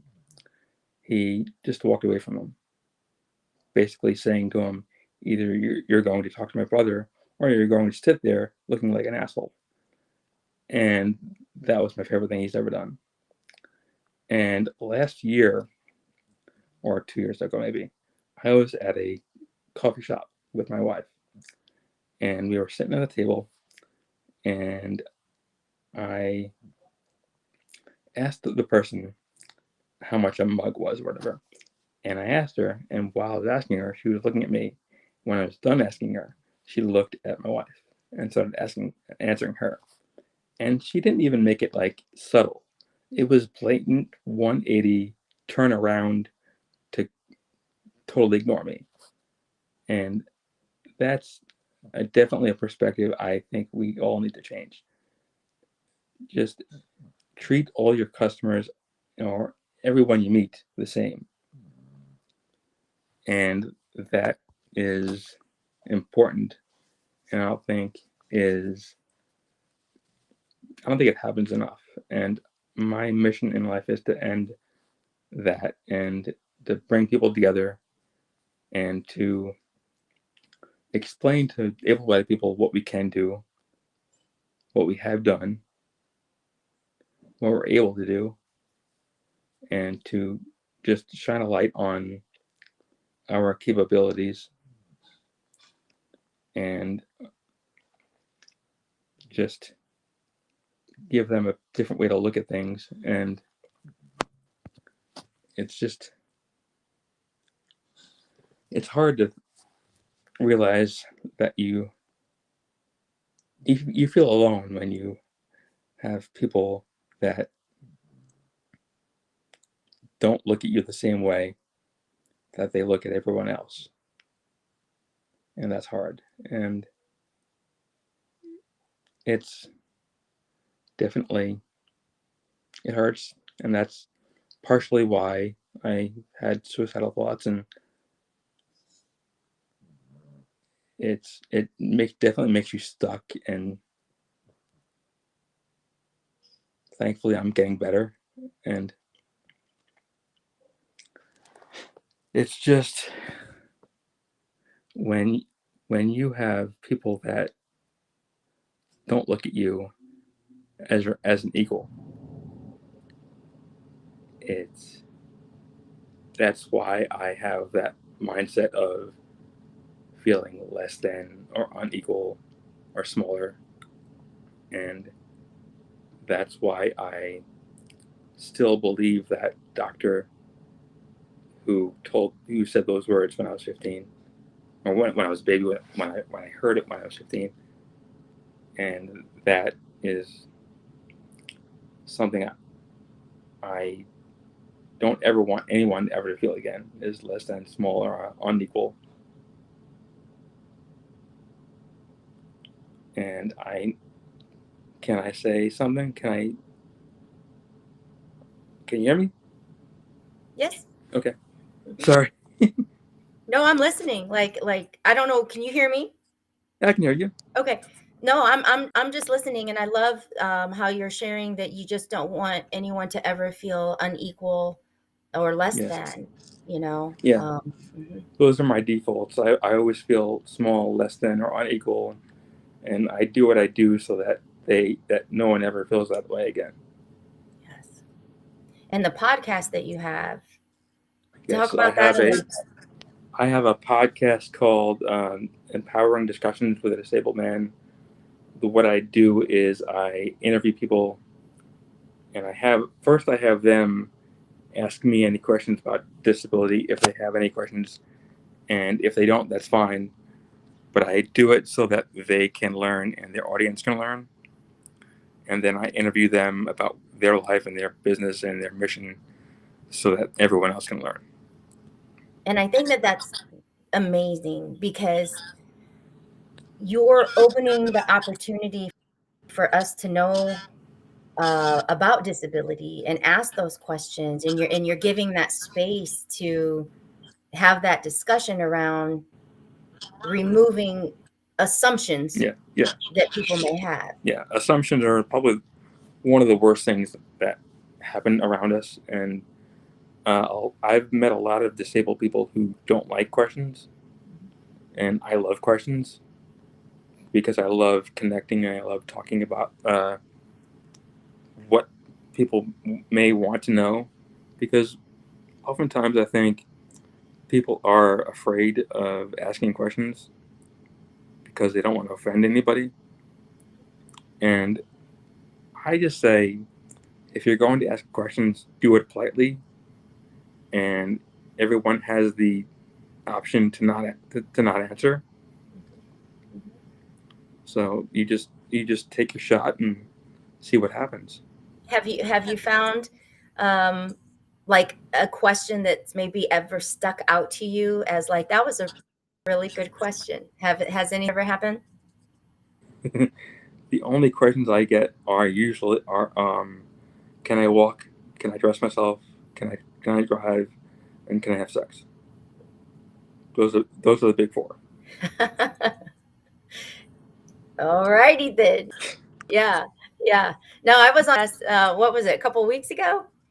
And I think it's great, but for me it was just like it was eye-opening, because I don't think I really knew, like, what do I want to know? Like, what questions? Yeah. Mm-hmm. It's interesting. Most people are like that. They don't really think about it because they don't have they never get that option. Mm-hmm. And part of what what I want to do is speak to younger people, like grade school, high school, college, because I think that is where kids are sponges. They want to learn. And oftentimes when I'm out, parents will take their kids away from me, like, like, oh, I'm sorry, and they'll carry them away. But all they want to do is ask questions and know and learn. Mm-hmm. And I think by speaking to younger people, that will, in time, end the judgment surrounding disability. Maybe not in my lifetime, but over time, the more we talk to people who are younger and teach them a different way to look at things and a different perspective, they'll learn and they'll grow in that learning. And I think that that's such an important point that you make, because it's like, why is that education not a priority like other kinds? Yeah. Learning about these things, especially the younger that you are, because then it's not anything to be afraid of and avoided. Are you having any luck getting into like schools and talking about this or anything like that? Not yet. I've just been concentrating on my writing, but I am going to be looking into schools and community centers and things like that. Very nice. And with your writing, what do you do with that? Are you trying to publish? Do you have a blog? Are you putting a book together? Anything specific? I have a blog and I'm writing on my first novel right now. Congratulations. That's Thank you. exciting stuff. I want to. My goal is to have my fiction and my thought leadership, like have my what I want to teach people about disability, have that in my fiction. That's my goal. Mm-hmm. And so, like cooking and things, do you enjoy cooking? I've done it a little bit. My wife does most of the cooking, but I've done it here and there. Yep. That question just popped in my head. I'm like, hey, that's one I have for you. So your blog, where are people able to find that? Is that on a website or where? Yes. It's on www.wheelsandwarriors.com. Wheelsandwarriors.com. Yeah. I love that. I love that you are doing this. I love that you are stepping forward and using your voice to bring awareness to disability. That you're giving that hope and inspiration to someone that from both sides. Yeah. You're that hope and inspiration from someone with disability to say it's okay and let's talk about it, but from the other side to give that space of ask what you want, because there's no reason to like hold it back. I love that. Yeah, I mean, I don't think that, like I said, the worst they can say is no, I don't want to answer that. Mm-hmm. But you have the option of asking, and if you don't try, if you don't reach out and ask, you'll never get anywhere. But if you ask a question and they answer, that might be a friend you might make, and that might be a lifelong partner that you have, or and that just could open the doors for a lot of things. Mm-hmm. For sure. So where do you find guests to come on to your podcast? It's on my Instagram account. My website is Michael Hummel at WheelsandWarriors.com. If you want to be a guest on my show, just email me there and I'll get back to you. Okay. And so, yeah, definitely like drop that link when it's back on the stream when you get there, and people will be able to, or just put it on my page. I'd be happy to share and promote that, because I think what you're doing it's inspirational. You've taken something that I'm sure has been extremely difficult. I mean, if it's gotten you to that point of like no longer wanting to even live, but you're doing something hard with it. Yeah. It's hard being in one place and then having that mindset of wanting to do something with it, but not having your body willing to get you out of it yet, because my mission came to me fully formed, but it's still, I have that other side of me that is stuck in that 15-year-old self who doesn't believe on some level that he can do stuff. So having that two-sided argument with myself is hard to reconcile, but it has been jarring to get to the place where you want to make a change, even though you have been suicidal in the past. I love that you say that like it's almost like that internal tug of war, you know, that one day you do believe you can, and the next day you think, what was I thinking to think I can, you know, and that tug of war. Have you found any specific tools or skills that help get you out of that darkness when you're in it? Yes. My wife knows this happens, and so she, what we do is I go on YouTube and I look at the bloopers of the Carol Burnett show. Okay. That is funny as hell, and that makes me laugh my ass off, and then that helps. Also, whose line is that anyway? Bloopers, so that helps. But my wife, when she knows it happens, we have 4 movies that I watch that are 4 of my favorite movies. We watch The Princess Bride, Shawshank Redemption, The Holiday, and She's Out of My League. Okay. And that always gets me out of it. I love that. I love that it's very clear and specific.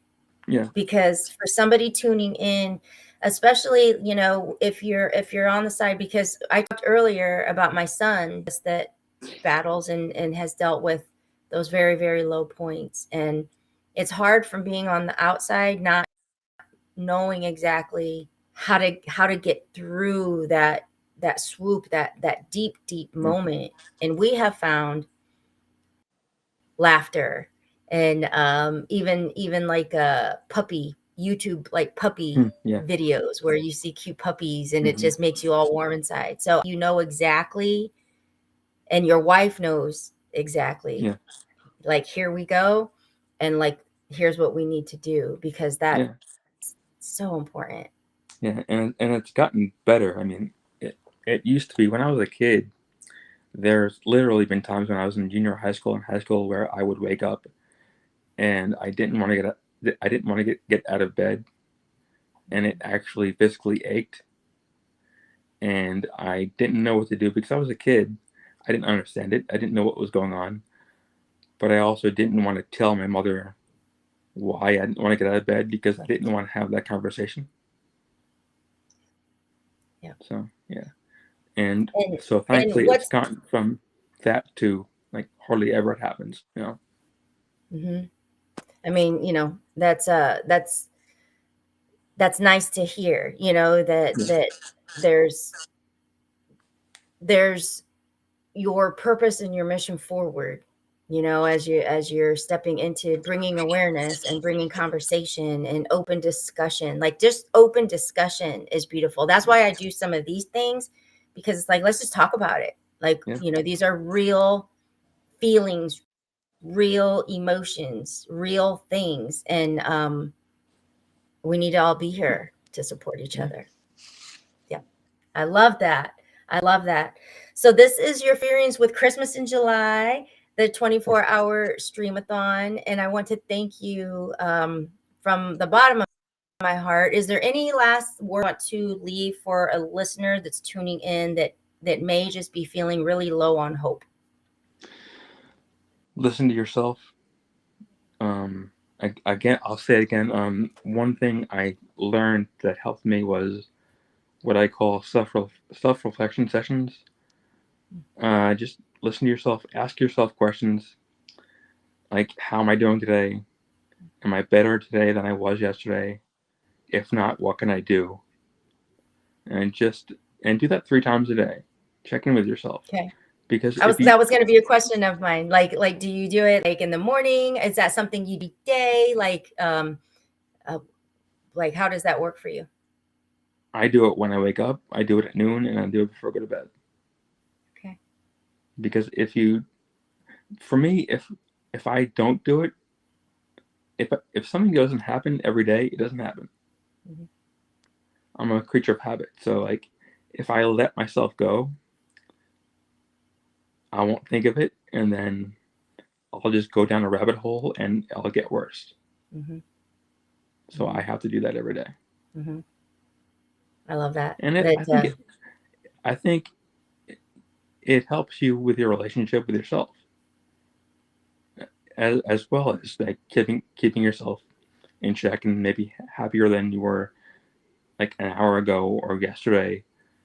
But I think it definitely helps your relationship, and I think a lot of people don't like having like quote unquote conversations with yourself. They're like, oh, you talk to yourself? I talk to myself all the time. It's just a matter of what do I say to myself. Mm-hmm. And I used to have really bad language to myself. And the trick is, the reason I do it so consciously and multiple times a day now is so that it's better than it used to be.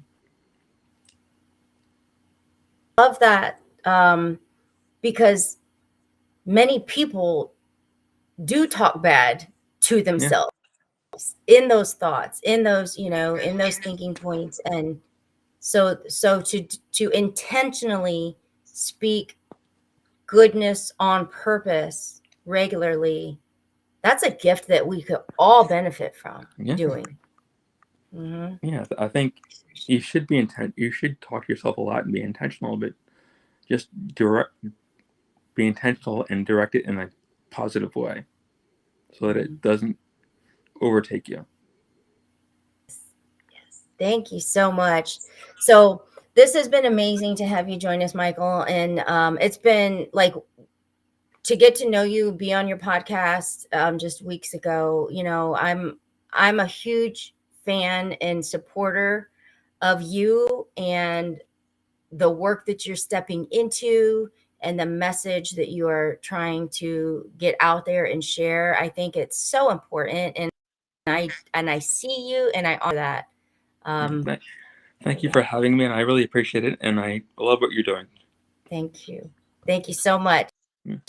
All right, we are going to sign off here for a minute. Bye-bye. Thank you for joining us, and I'll be here still till the morning. Okay, bye. Okay, thank you. All right. Oh my gosh, what a joy. Michael is amazing. Again, Wheels and Warriors. He's on Instagram. He has a podcast that he interviews people, and they're able to ask him any type of question that they may have for somebody that has a disability, which I think is absolutely amazing on his part to give that platform and to be able to come back and ask the questions that he wants. And I think conversation is one of the best things that we can do for each other to just open up a world that we all need to know more about. So thank you, Michael.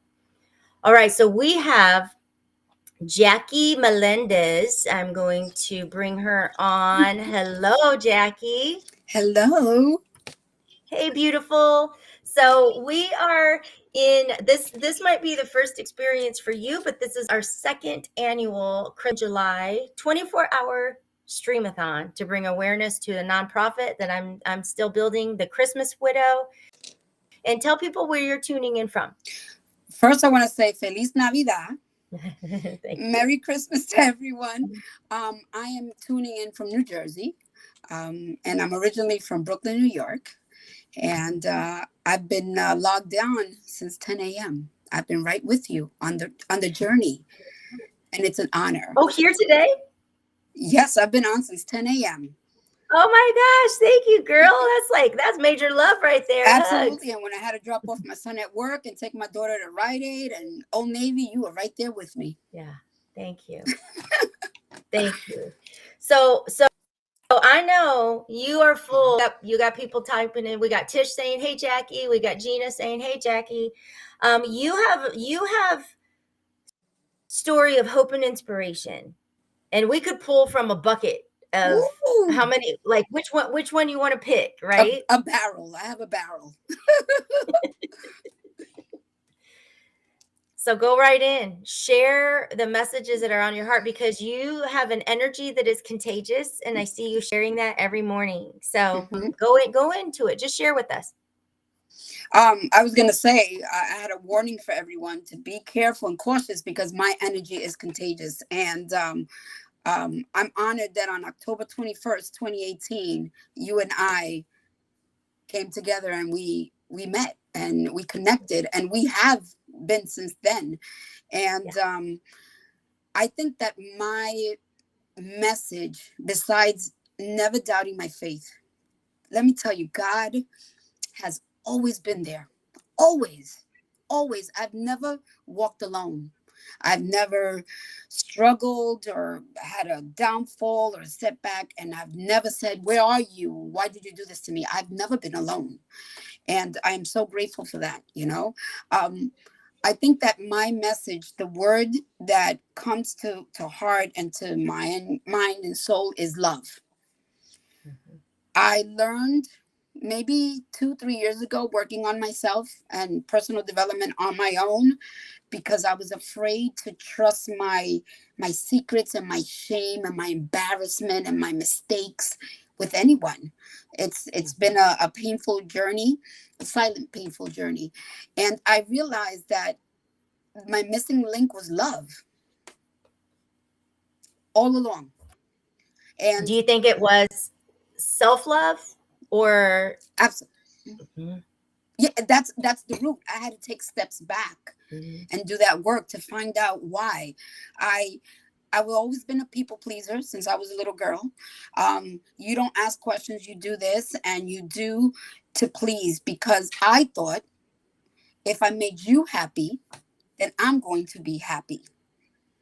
When my father would come home from work, and hardworking man, and I loved my father. He's no longer here. He's been gone 30 years, and my mom 31 years. We had to serve him and bring him his slippers and serving. It was being a service, and that was the tradition that I grew up in. That was, that was it. Just like what happens at home stays at home. And that's how I became an exceptional liar. Oh, wow. And I became a great storyteller, because what happened at home, I couldn't tell this shit to no one. I had to. So you'd go out being this, Yep. Since I was a little girl. What happens at home stays at home. And I was serving to my, served my dad and this. And my father was a great hardworking man, but he was an alcoholic. And he was very violent, aggressive, mentally, financially, spiritually, physically towards my mother. So that was my normal. And my mother always tried extra to please him. That's how I grew up. That was my normal. So no matter what grades I came in, I could come in with A's. You could do better than that, my father would say. My father hugged me because I hugged him, but there was a missing link. And listen, my parents did the best they could with what they had, because their upbringing and their roots. The same thing with my mom. And I love them.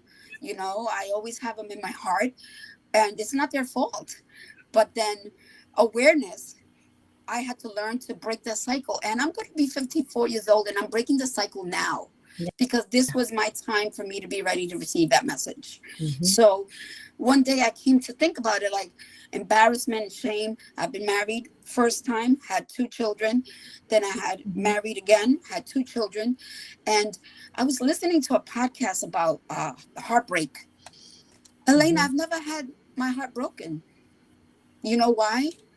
Because I never knew love. So my relationships didn't work because I didn't have love for myself first. I've had disappointments, letdowns, setbacks, divorce, lost everything. I was down and out, but I was missing love. And during all that time that I overcame everything that I've lived, I realized recently that I was looking for love, and I had that love within me, but growing up, I'm not supposed to be conceited, and I can't say, oh, I'm beautiful and this and that. Yo, you can't do that, because that means you're conceited and people are not going to like you. So I didn't have self-love. Yeah. I didn't have the self-care and my self-worth, because I was expecting it from other people, whether it was the 2 relationships, marriages that I had, whether me being a friend, people pleaser, and love. And I even created some t-shirts about 2 years ago called Love Intentionally. Mm-hmm. It's been love. That was my missing link. And I can tell you that I have been by myself. I have 4 children, 3 sons and a daughter. My daughter's the youngest. She's 16. I've been by myself. Usually people, you say, I've been alone for 16 years. And I learned recently that you have to change the conversation. I've been happy and at peace for 16 years. Mm-hmm. I've been building myself for 16 years. Yeah. So I change the conversation. I don't say I'm a victim of domestic violence. I'm a product of domestic violence, because it still has a negative tone. I'm not dismissing my experience. I'm an advocate, but I overcame. Yeah. I'm victorious, Yes. So I changed the conversation. It's an example. One of the young ladies today said, I think it was Marilyn, saying, oh, God, why me? But we changed that conversation like she did. So I don't say, why me? I always say, yeah, me, because I have to find my strengths. Yes. In 2007, with my second husband, I lost everything. Short story, he was also a big drinker. So see, I followed the steps. Yep. My dad, right? He got into a big thing. And I was a police officer. I had already 16 years invested in my job of service to people. And I lost all that. I lost my job, my pension, my benefits, my home. I didn't lose my pride or my dignity. I didn't lose my children. I've always struggled. I've always pushed myself. And my whole life changed. And 10 days before that, I was on my knees praying and crying. I was pregnant with my daughter. And I said, God, take this man out of my life by any means necessary. And he ripped my life apart. And I'm thankful. I never said, why did you do it that way? Why did you do it to me this way? I never questioned that. Later on, I realized this was the breaking that I needed. Because back then, if you would have said, Jackie, what are you going to do when you're going to retire? Oh, I retire. I never thought about now, the future. I found out the strength that I had, the love that I had for myself. I just never admitted, I love you, Jackie. I never did. Yeah. And since then to now, I've built myself. I've worked 2 jobs. I've provided for my children. And I've said, I'm sorry to my children for what they've gone through, for things that they lacked. But we've always been together. And they always tell me when I have those moments, because I think it's important, they say, Mom, you're a great mom. I let them know every day I love them. My oldest is 28. My middle son is on the spectrum, diagnosed with autism. But you would never know, because I never gave him crutches. Yeah. I treated him the same. Yeah.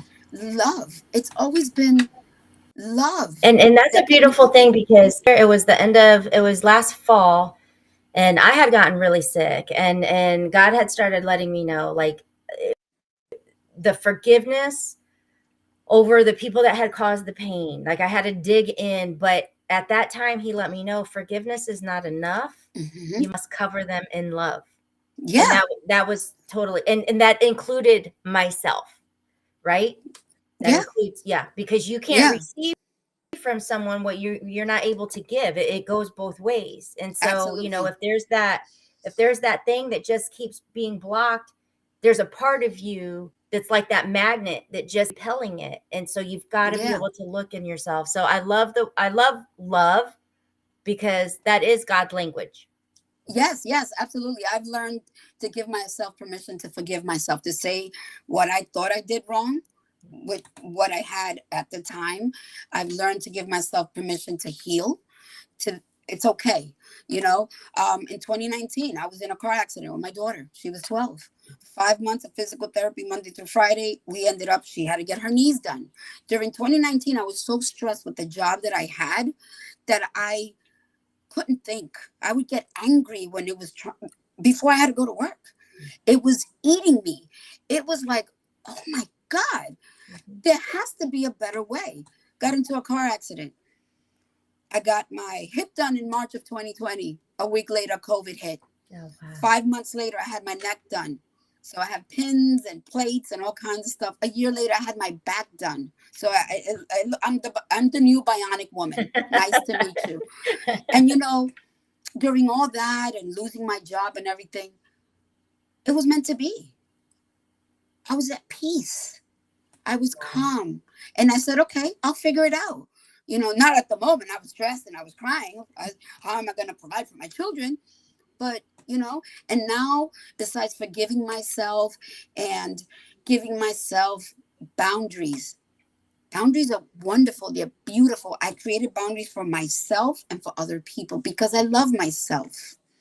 I'm learning to invest in myself and believe in myself. I read, I do a lot of personal development. And one of my greatest, you know, investments is now having the honor to work with you because it was time, you know, and I said, I'm going to leave it in God's hands. So to provide for me financially. And it was right in front of my face. So it's all about love, loving myself, being intentional. An example, it's like my purpose. I figured the difference between purpose and passion. My purpose is what I do, what I want to do to serve others. And then my passion is how I feel. And I bring them together because I've always said, I want to help people. I want to serve people. I never knew how. And I figured, oh my God, if I told that someone that, they're going to say like, what are you crazy? What are you talking about? But nope. And I'm like, let's do it. Let's dig in. And then being authentic, I don't have to worry about flat ironing my hair. My hair is curly. I love my curls. I embrace that, you know? So being authentic for me is being in the most comfortable place and moment of being myself without having to worry about who's going to judge me, who's going to say this, this one's not going to like me. No, this is my authentic self, being me and wanting to help people. And one thing I'm going to tell you, I have a green thumb. You can give me a seed, a plant, and I'll bring it back to life. And I want to tell you that from every person that I've been on here since 10 a.m. with you, I've collected a seed from everyone. I love that. Everybody. You gave me a pot with nice, rich, organic soil. And from everybody that's been on here, I've collected a seed of knowledge and wisdom. And I'm planting it because it's going to grow and I'm going to nurture it. And it's going to be an extension of everyone here. Everyone here has been so powerful and impact. It's amazing. The energy's phenomenal. Phenomenal. I love that. That like touches my heart. Like that makes my heart do the happy dance. Okay. Well, we're going to do the dance together. So yes. So you've got like we connected. Can I share like how that was by accident? Yes. It was a beautiful when you talk October, I love that you remember the date because I went to Brooklyn. I remember getting to Brooklyn and I'm there for a business conference. And I'm such an introvert that when I traveled and I got to my hotel room, I was just going to stay in my hotel room. So I tried to order room service and it kept like hanging up, like nothing was happening. And I heard God say, just go downstairs and eat, like just go. And I'm like, oh my gosh, I'm just tired. But I'm like, okay.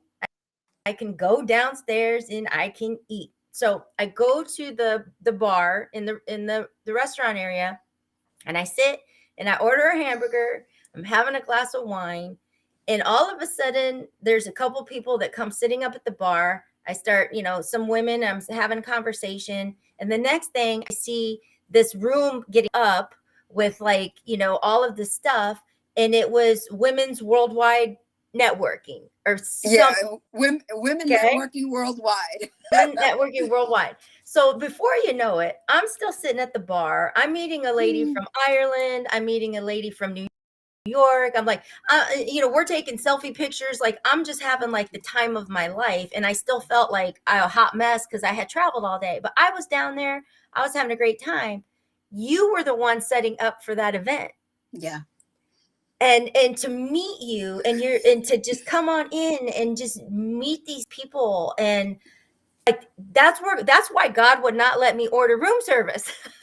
That's right. He kept hanging up the phone. He had a better intention and agenda for you because we had to meet. It was destined. Yes. And so I think sometimes when we get those signs that we resist or we just do, but somehow you're still nudged, his plan is in place. You know, so that was 2018. October 21st. Because my husband had his heart attack that November. Yes. And then all of this happened. And here we are today from meeting back in 2018. So I think never ignore those nudges, like never ignore those, because God was like, go eat, go downstairs, because there was a room full of people that I needed to meet and connect with. And here we are today. But we saw each other again in 2019 at Andrea Patrick's women's conference. Who I met at the place that you had. I met her that night too. Mm-hmm. Yeah. And that's where I met Gina. And it was another wonderful event of women. The way it was set up, it was connection. And we've always connected. I've always followed you. I've always see what you're doing. I always do hearts. And, I knew that the moment had to come for me to work with you, for you to say, yes, come, let's work together. I just felt that I always value people's time and their worth. I couldn't come to you and say, I need help or let's work together when I wasn't ready financially. I didn't want to make a commitment that I would look bad and then feel ashamed and embarrassed. Yeah. And I've been told, you have to ask. And I've asked other people. Mm-hmm. And I had a young lady that I know because I used to do the women networking, and I still support that on my Facebook page because that's a project that I started in 2010. Mm-hmm. And she said, oh, yeah, I'll help you. And I said, listen, I know your value. And I'm being honest, I don't have the funds now. If you can just guide me or give me some tidbits here, or maybe work on this, and you can give me maybe 30 minutes, or we can email each other, not a problem. The next thing I know, I get an invoice for $597. Now, I'm not saying she's not worth that. She might be worth that plus more.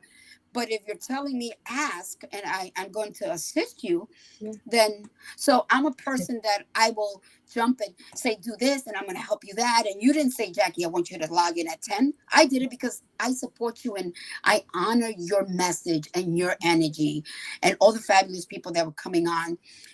I'm that kind of person. Let's do this. Let's go here. I'll do this. I'll help you create a flyer. I'll do a post.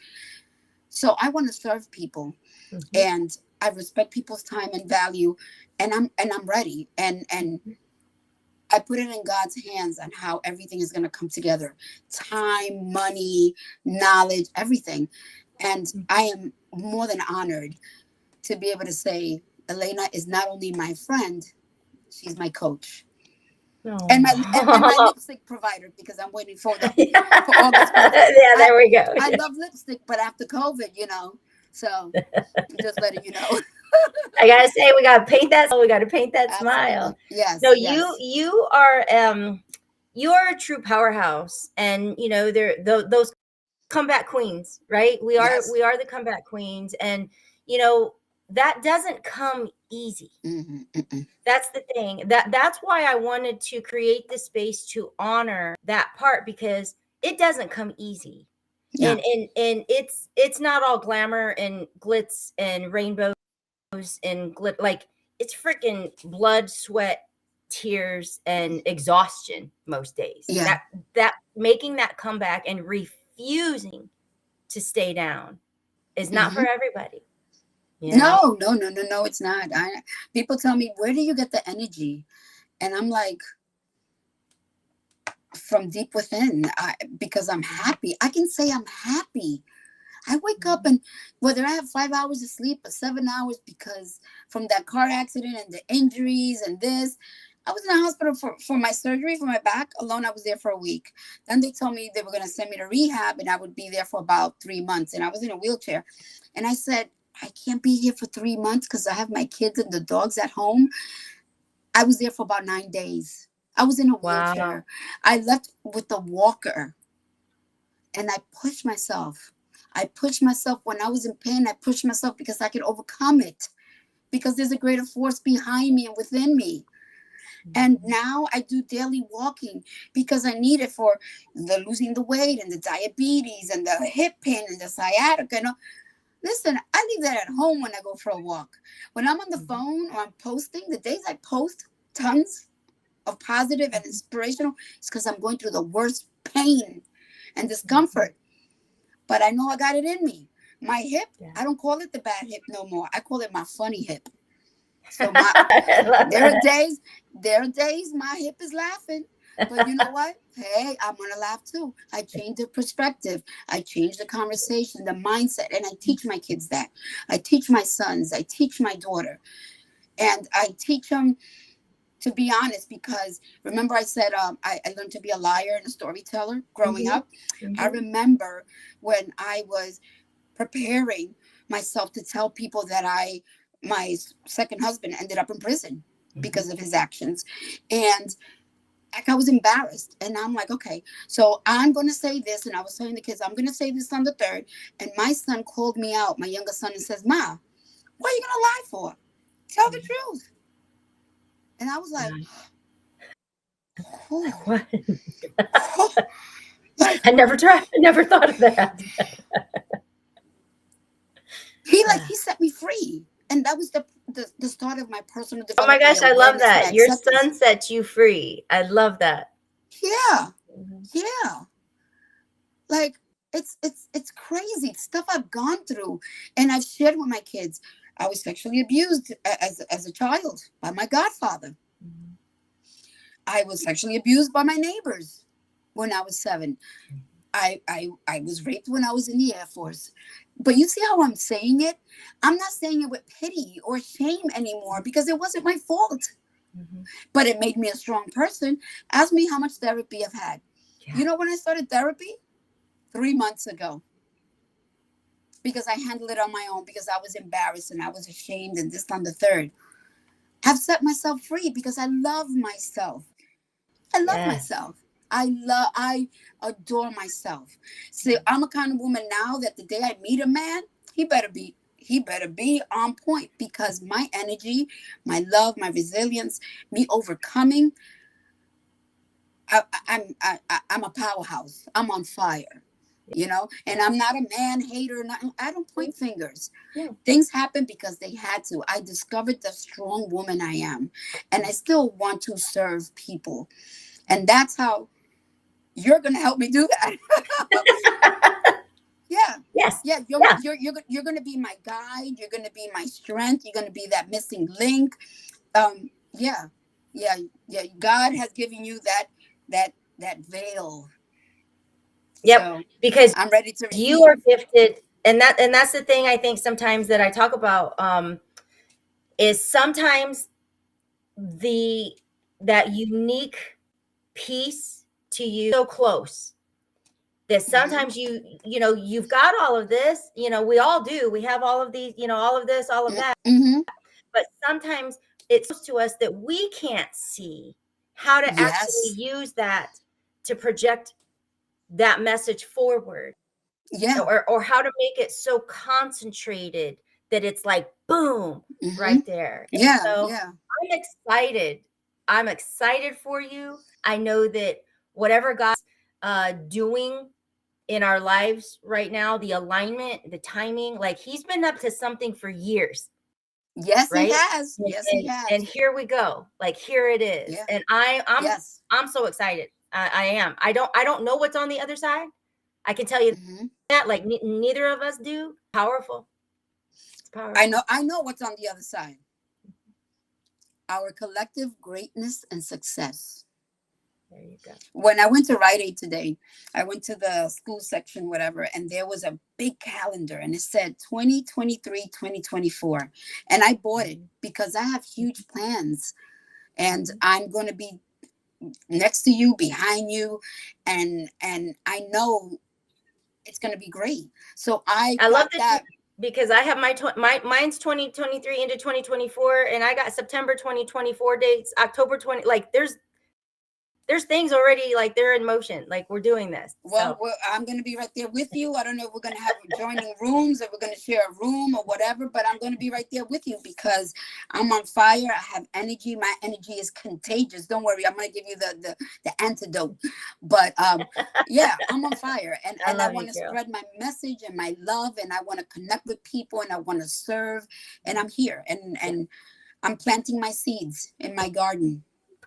I love it. I love it. I want to thank you so much for being able to join us, in here tonight and be a part of this huge passion project. Absolutely. It's nothing but just my heart needing to give and to share and to allow this platform for your stories and your hope and inspiration to be poured out into the universe so that it can just be spread all over. I love it. So thank you, my beautiful friend. And we are talking Tuesday morning. I will look forward to it, and stay tuned in, and I'll be here around the clock and all that good stuff. So thank you so much. I'm going to be here with you too, and thank you, and to everyone who's been on here too. You have a good night, and I adore you. Love you, girl. Bye. Bye. Oh my goodness, I absolutely love Jackie. And like I said, God's hands, God's time in all things. Me and my sister have been saying that years, God's hands, God's time in all things. And that's just proof that connections matter. Her and I go back to 2018, and we saw each other in 2019. Things turned around, and here we are in 2023. And it's like God's hands, God's time in all things. So we have another guest coming on. Now, this gentleman, I have to share, has been a huge part of my life since I met him again back last April in 2022 in Nashville. He was in Nashville, and then we saw in Niagara Falls is the first time that I saw him. And then I spoke at his mastermind in Colorado the end of last year. And we have David Rablick coming on. Hi, David. Hey, Elena, how the heck are you, sister? Oh my gosh, I am doing so good. It's been a minute. How are you? It sure has been, man. It's been almost a year since we've connected, but been amazing. Been busy. Been working on a lot of cool projects. Got some great things coming out of the pipeline. Can't complain. I love it. Well, you look fantastic, and I can't wait to hear all about it, because tell people where you're tuning in from, and just kind of what you do, so that we can get into your message. Absolutely. Well, my name is David Vravlik, and I have the honor and privilege to have shared the stage multiple times with Elena. And I got to tell you something. The first time I took the stage with her was in Niagara Falls, and I can remember hearing her story, and it blew my socks off. I didn't know what the heck I was doing there. It was one of my first times up on a stage outside of the MBM platform. But I learned a lot watching her up on stage, seeing her authenticity and the realness that came out of her. But I run New Beginnings Motivation here in Denver, Colorado. We serve the underdogs by empowering them to reclaim their life while achieving greatness. Okay. And how we do that is through virtual events, through live events that we love hosting here in Denver. We've been down to Florida a couple times. We're going back in January next year. We got another event coming up in September. And I've got a book launching in January that's going to help people begin again, because that's one of my biggest things. Is everyone has the divine right to be able to start over in their life, wherever area you want to start over in. And there's one big exciting thing that's coming down in August, but I can't share it as of yet Mm-hmm. because I've been asked not to with the partnering company that we're working with. So I have to wait, and it's very hard because I'm very Yeah. excited. So I know how that is. There's some things that I'm like, can't we just like announce it yet? And it's like, no, it's not time. I'm like, what? yeah, yeah. So I'm having a very difficult time with it, and every time I talk about it, it almost like bleh, it almost word vomits out. I'm like, no. No. So So oh my gosh, like I am truly excited, for everything that's been happening, for you as this growth. And share with there's like what actually propelled you into doing this work in the first place. absolutely. Thanks so much for asking me, Elena. And the funny thing was, my entire adult life, I thought I was living my life exactly the way I was meant to live it. I had a beautiful wife at the time. I had an amazing home, 9.5 acres, beautiful house.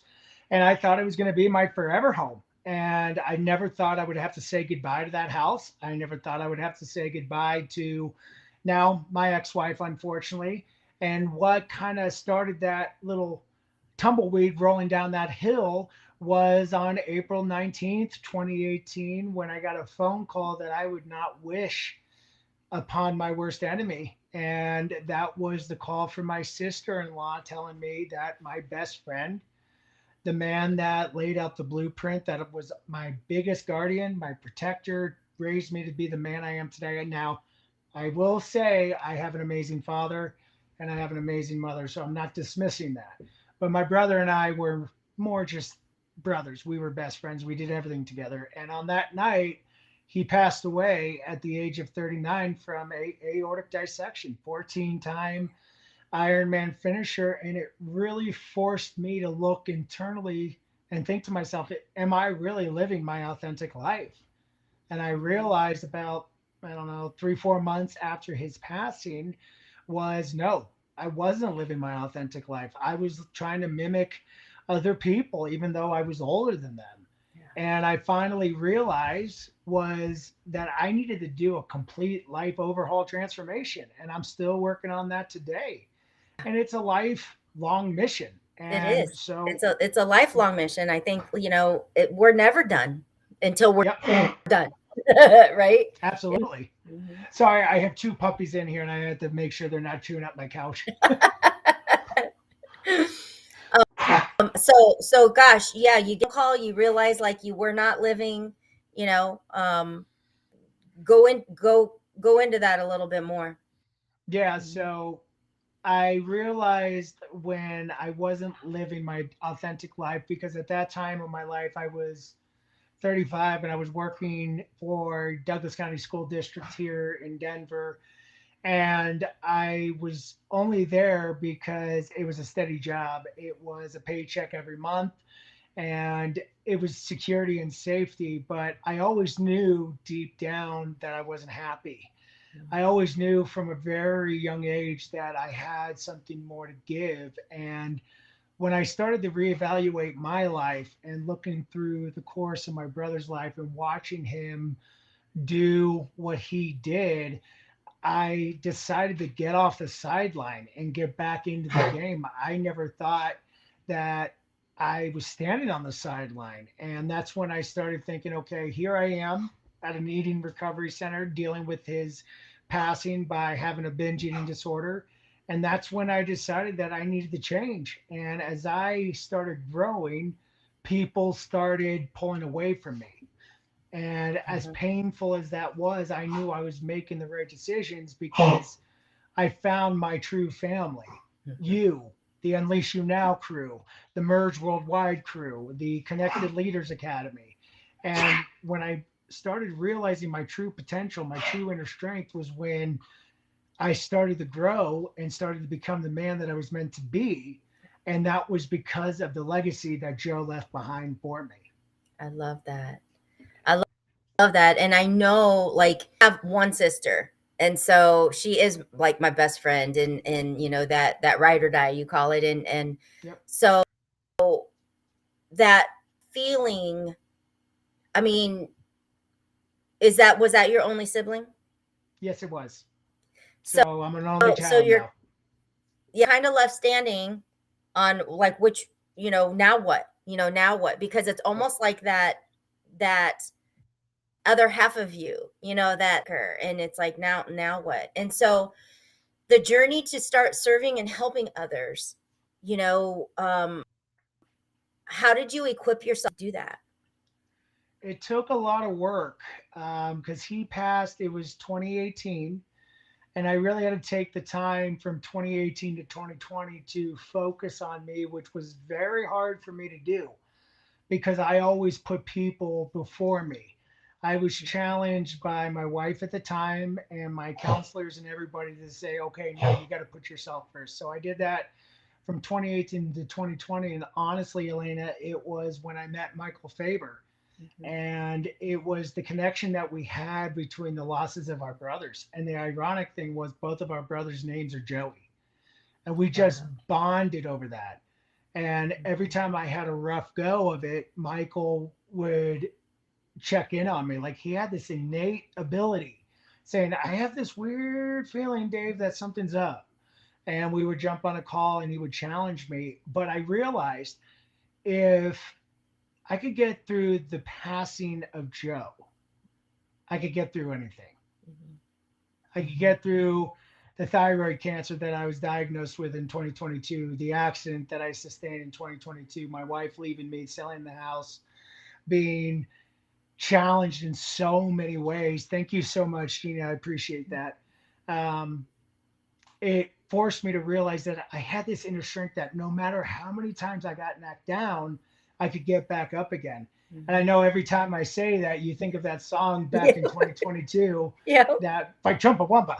I wish I had a nickname like that, but I don't. But I realized that if I could get through that, then I could help other people get through that because I have had so many challenges from 2018 to even today. I mean, I've been dealing with my father being in and out of the hospital and keeping the family afloat, helping. And but I realized I'm built for chaos and it doesn't tear me down. It does, I have my emotions. And that's what I spread to my community by showing that we all have that strength. It's not just me. That we all have that inner strength. And it's kind of, I don't know what word I'm looking for, but for some reason a lot of us being connected here, 2018 keeps popping up. Like, my husband died in 2018. I just keep, for some reason, it's almost like this unity of things that started in 2018. And I'm almost just now recognizing it because I've heard it again and again and again. So that's just something that I became aware of.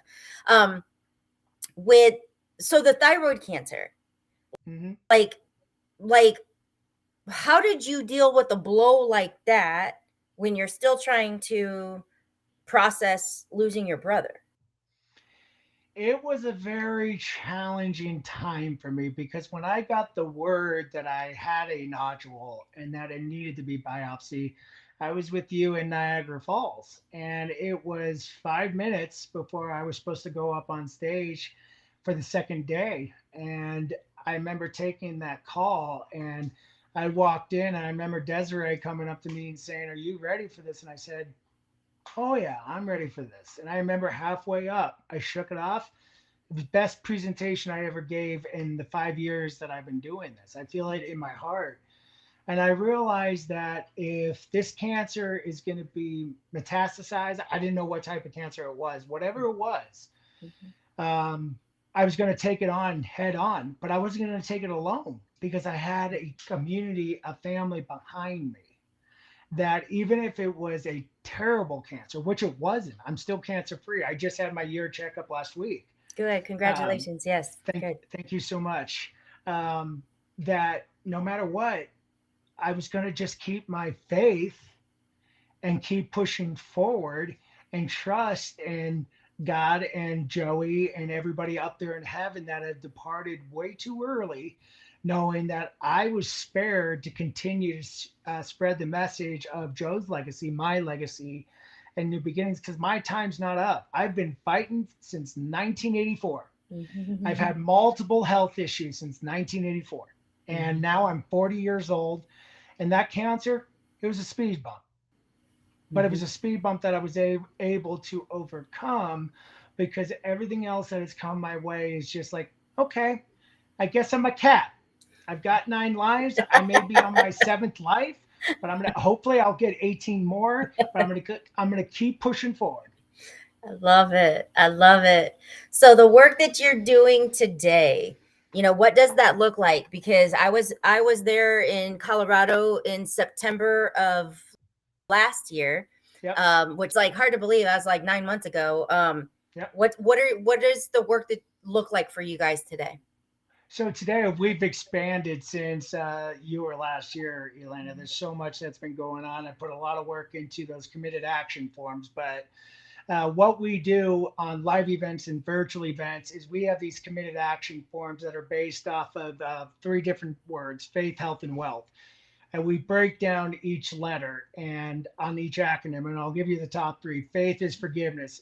Do you need to forgive internally? Is there something holding you back from taking that next step?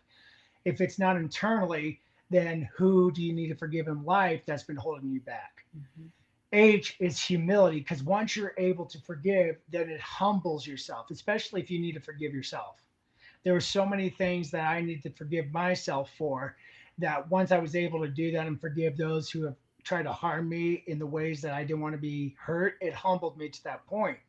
The W is the biggest one, because this is the one that I've struggled with my entire adult life, and it's being willing to look internally, because so many people don't want to look internally.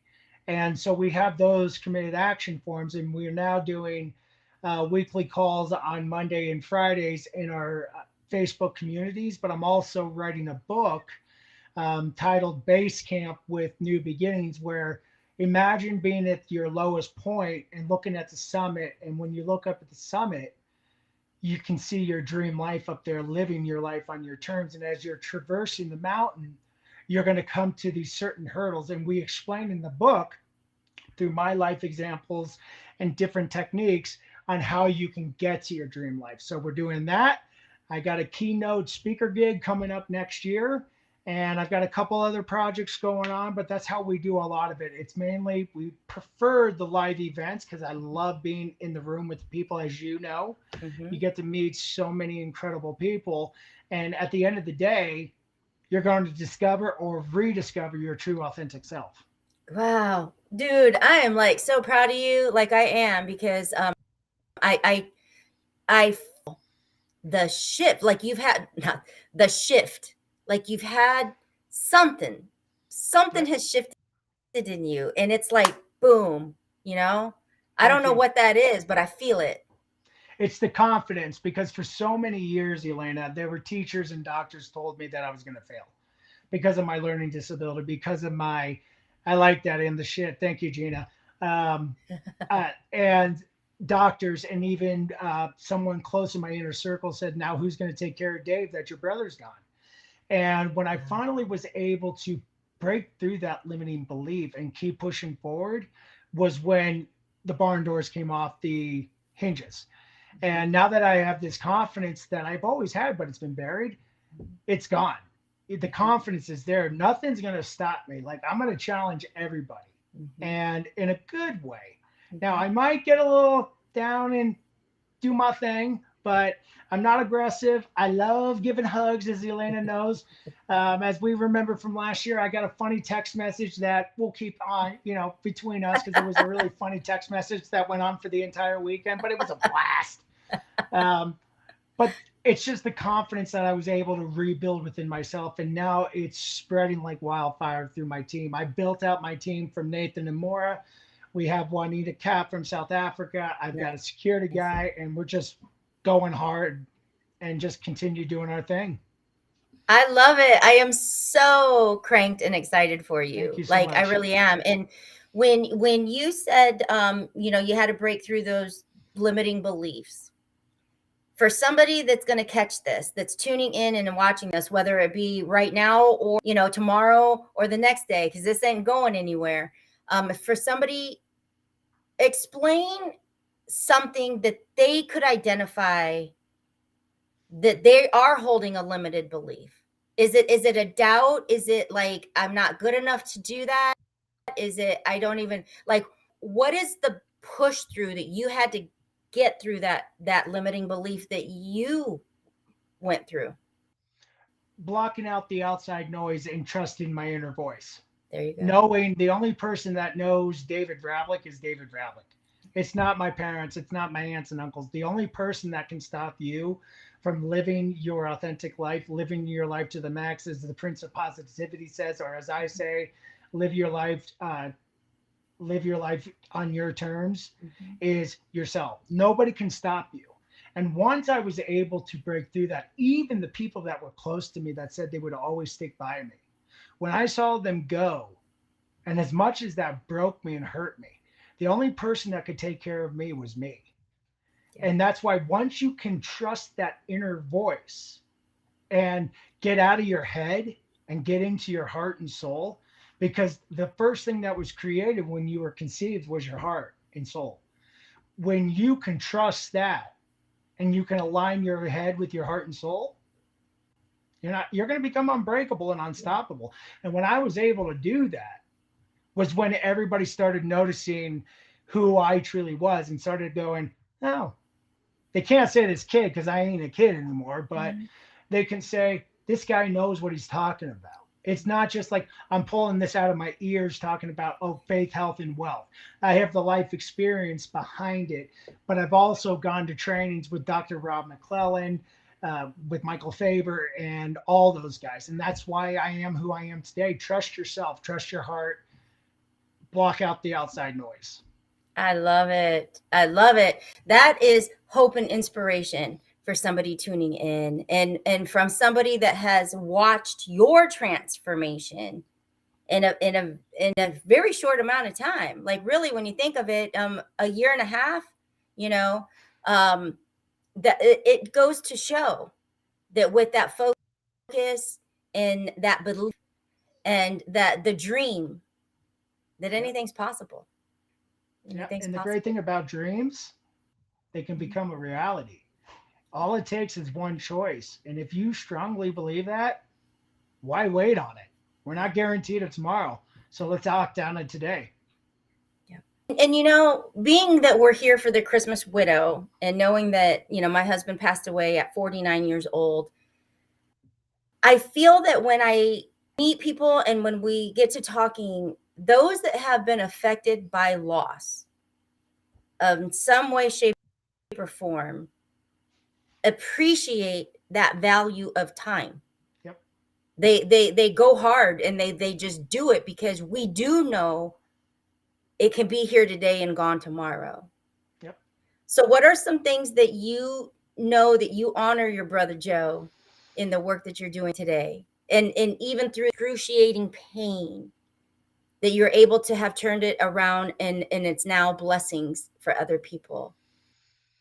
The first thing first was being able to get my judgmental side out of me that I had back in 2018, and to work the anger that I had out. And when I was able to take that pain and turn it into a positive fuel source that drove me, because it took a long time. And there are still days that I'll be driving around and a song pops on and here I am bawling my eyes out, right? Yeah. Or I had a song written. I couldn't sing it at the time because of my cancer, but I had this professional guy write it for me, and I share it with whomever will listen to it. But at the end of the day, if people can see me still standing after smacking my head on the concrete and almost dying from 3 brain bleeds, surviving cancer, surviving Joe's death, if I can survive all that and honor Joe by making a difference in this world like he did for so many people, then if I died tomorrow, which I hope I don't, but if I died tomorrow, then I can die a happy man because I made a positive impact. I have so many amazing adopted nieces and nephews. I'm helping an old friend through a very difficult time right now. And as long as I'm serving and making an impact, it's not about me.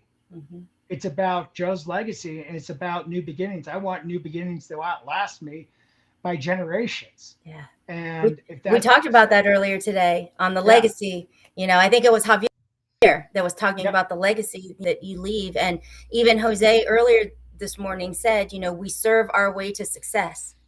And I just believe like we are connected by our servant hearts. Yep. And no matter what, your legacy at the end of the day, how do you want to be remembered? I don't want to be remembered as a 80-year-old man sitting on the couch, you know, struggling with alcohol and depression. I want to be remembered as the 90-year-old man that jumps out of the airplane with a smile on his face skydiving. If my chute doesn't open, then I know I did a good thing, but hopefully my chute will open because I want to make it to 100 like my grandmother did. I love it. Oh my gosh, this has been like just so amazing. So if people wanted to contact you, or that if they want to know like more about how to stay connected, to hear about things that you have coming up, what's the best way for people to do that? So you can look me up on Facebook. As Elena knows, my last name ain't easy, so I'm so sorry. But my business partner has a much easier last name than me. His name is Nathan Franks, Franks, like the hot dogs. You can reach out to him. I'll be happy. You can look up New Beginnings Motivation LLC. We have a page that is connected to all of our Facebook groups, and or you can DM David Vravlik. If you butcher the last name, it'll still find me. And then you can also reach out to Elena. Elena's got my contact information. We'd love to serve you in any way because we're with Elena 100%. So whatever we can do to serve you, Elena, we're with you. Thank you, my friend. And same here. I'm a big fan of yours. I'm a huge supporter, and I just love seeing the growth and the transformation and the purpose. It's powerful, man. Like I'm feeling your vibe. I'm feeling that confidence. So I'm excited, and I can't wait to continue to watch what you're doing here.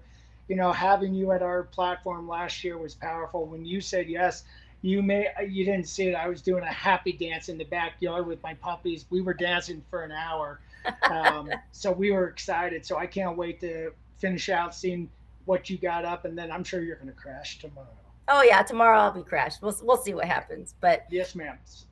I love it, and it's been such a joy to be able to see you because it has been a minute. Like we both have been busy and doing things. So you know that I am always here, and you're always in my heart, and I am a huge supporter, and I want to see you win, man.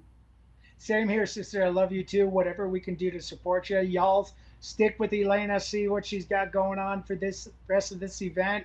She's a powerhouse, top 3 in Niagara Falls last year. She should have taken first, in my opinion. So thank you so much, Elena, for having me tonight. Much love, everybody, and we can't wait to connect with you. Thank you, Have David. a great night, everybody. Oh my gosh, that was totally that like brought my heart like some joy and some happiness because just when you're in this space of building something that you are so passionate about, don't get it twisted, man. It's hard. You're up and you're down and you're going and you're stopping and you're believing and then you're doubting, and then it's like it's hard. And when you can surround yourself with people that believe in you, but you can also celebrate when you see other people doing it and winning, I mean, that brings you so much joy and fulfillment because you know how hard it is. And so it's for those moments like that they just bring me they make my heart happy. So we are going to bring up another guest who kind of had a shortened time earlier today, and so I to please come back so that he could have his moment to really share his message, because the work that he does is so important. Okay, and I'm not saying that just because him and I are connected. I am saying that because that he does is something that could touch all of us, and it needs to be shared, and it needs some attention, because lives are affected, parents' lives are affected, like the legacies that we are leaving behind.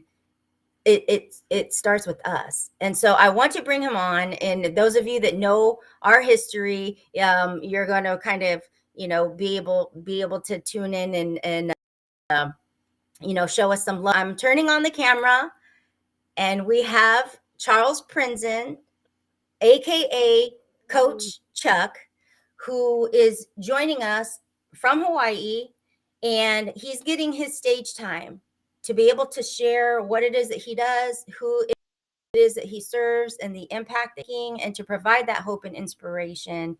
And so, hi, Charles. Hey. Hey there. Hey. I always got to get a smile out of her. Sometimes we have, both of us have our up and down moments, but I always got to make sure that we end in positivity, because that's what this HOPE is all about. Sharing the aloha, as we say on the island, and it's all about positivity. So first of all, thank you for having me on again. We'll talk about that in a minute, of what happened this morning, and you already know what I'm going to talk about. Yep. But what an amazing job you've done, Elena. What an amazing job you have done. And as your man, you said it earlier, so I can repeat it. As your man, I'm knowing where you have come from, like everybody else has, but me now in a different position, it joys my heart for you to be doing things that you're doing, because you have a calling. You definitely do. We all know that. You've shared it quite a while now, and I think you got about another 7.5 hours. So it's actually tomorrow there for you. So when you do go down in 7.5 hours or so, it will be today. But for me, it's only 8:30. Okay, because Gina was asking, what time is it there? So yes, it's 8:30 here on the island, and so yeah. So what I'm going to do is give you your time. I'm turning off my camera, but I'm sitting here watching. So just do your thing, man. Just do your thing. Okay, so as Elena had said earlier, that I had some technical difficulties. Yesterday, I went and got some earbuds. They weren't cheap, and I really don't like buying it because I end up losing them, almost like my sunglasses.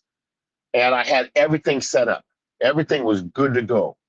This is special to me, not just because of all of the amazing speakers and all the messages of hope that has come through today, but because how close I am to Elena. And I know how special this is, how much work she has done this all by herself, all of it. And it takes time. So I was like geared up. Yeah, man, I'm ready to do this. I got dressed up. I had my shorts on, but I had a suit on and a tie, and I was wearing red because she likes, she's wearing red today. I was like kind of sort of matching with her. I was ready. And then all of a sudden, it didn't work. Have you ever been like that? Have you ever been where you going to do something for somebody and something happens and it doesn't work? And if you have issues like I do, if you have a past like I do, and I will get into that, then the anxiety gets in because you're not doing what you need to do for somebody else, even more so somebody that you care very much for and the cause. And it wasn't working, and it triggered my PTSD. So Coach Chuck, your locker room coach in this game of life, because life is a game. Look, good coaches coach X's and O's.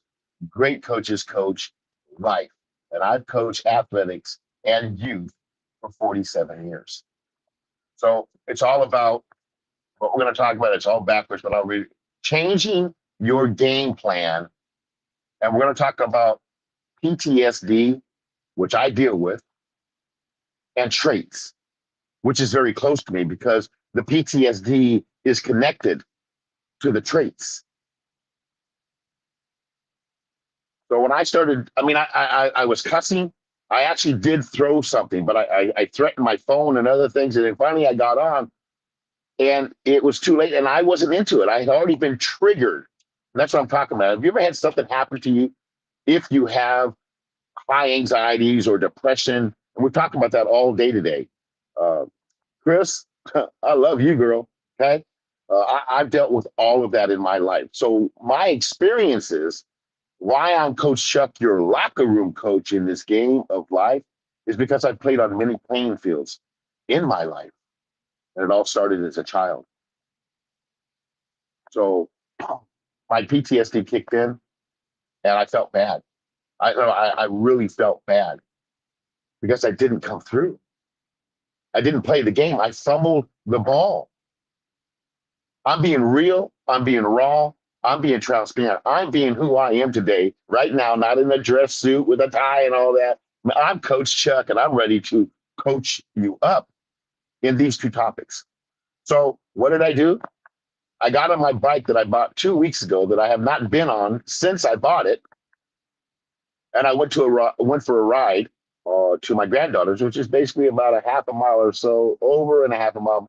Holy moly, I'm going to feel this tomorrow as I'm umpiring behind the plate, up, down, because I haven't ridden a bike in forever. And if anybody of you know me, I'm 60, on my way to 68 years old. So if you don't use it, you lose it. So that was my way to take a minute and breathe because I was attacked. Where do I get my PTSD from? I have many people ask me, you say you have PTSD? I do. How did you get it? Are you an EMT or were you an EMT? Nope. What about a police officer, law enforcement? Did you see some gory things? Nope. So why were you in the military? Nope. I served in the streets. I come from the streets. One of my nicknames is Ghetto Child. So how did I get my PTSD? 13 years of the ugliest,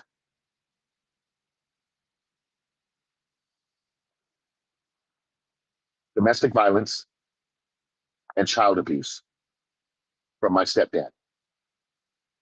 My mother and my father split up early. I was born. My father wasn't in my life. He was in and out of prison, so I was a bastard child because he didn't claim me. So listen, when we're in our mother's womb, we don't have a dry ease board and writing checks on what we would like when we come out, because we know we're going to be born. We know something's going to happen to us. We're going to have a change in our life. And I didn't check off Christmas and New Year's and Thanksgiving and Halloween and all that. I didn't. And when I came into this world, my journey began, as all of our journeys in life have already been put in front of us. The path has already been put there. Have you ever heard that one?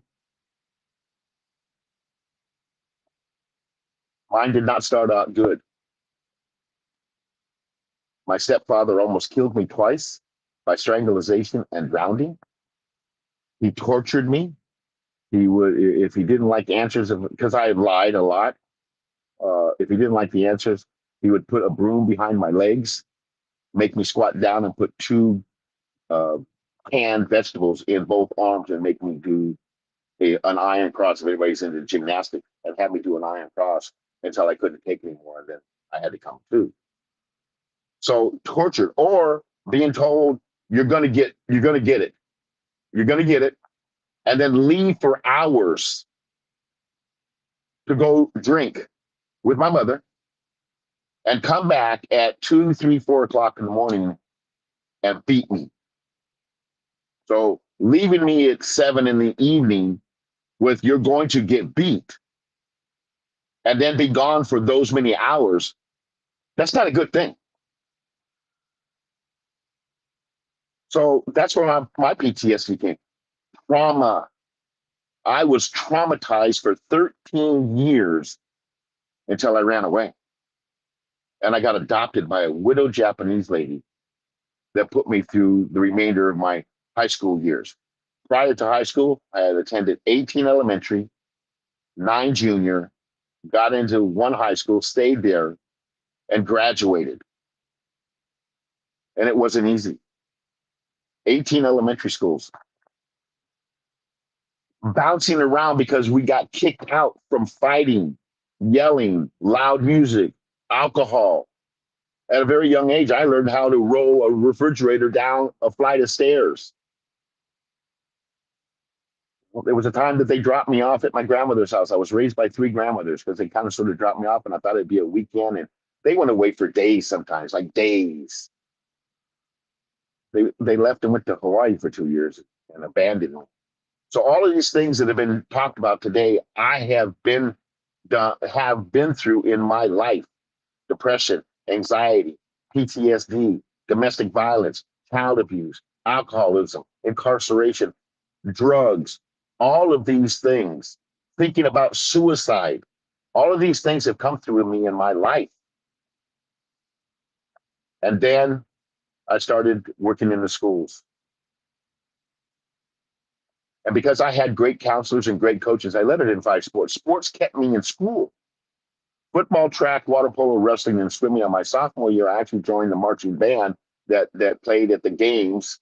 And then we did Christmas parades and stuff like that. So I was active. And it helped me with my grades, because without the grades, I couldn't play the sports. And if I couldn't play the sports, then I had to go home to a fractured home. But when everything cleared up, I ran away. I was in a safe home. Shirley Akiyama Monahan adopted me with 2 daughters. And let me say that she was a widow. And I am a widower.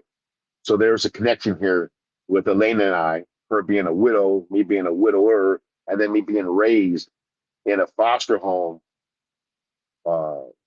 by a widowed mom of 2. So I started working with school kids right after high school, rec basketball. I think I was 12 years old. And as I went, I started understanding how we could make an impact on our youth. Because like I said, good coaches coach X's and O's, great coaches coach life. And I've always coached life to my players.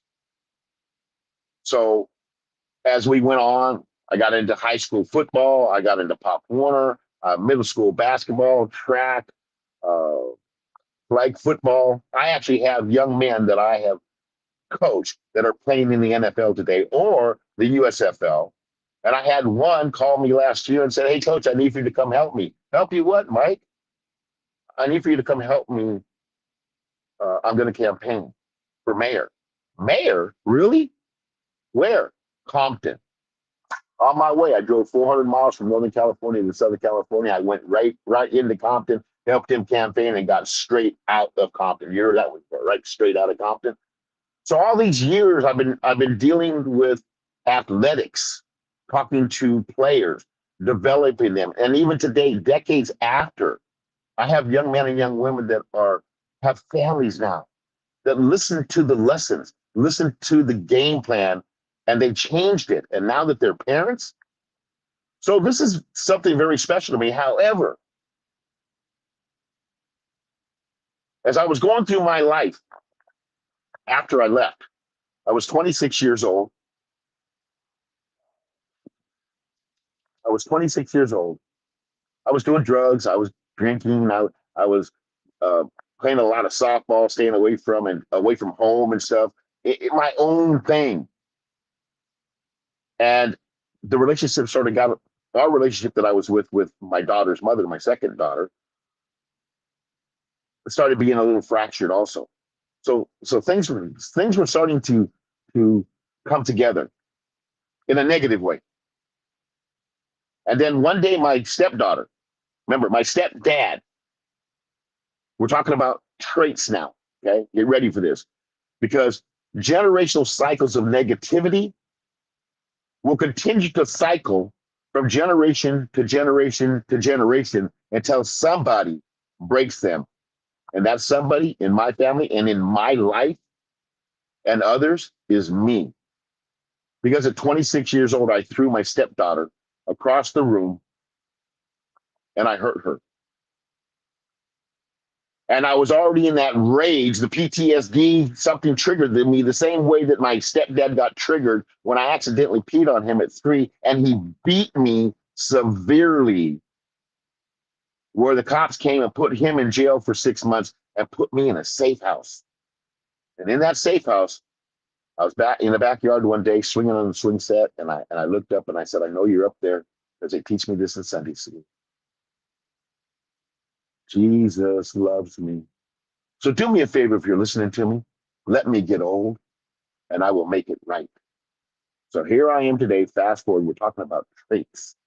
We're talking about cycles, generational cycles of negativity. There's generational cycles of positivity.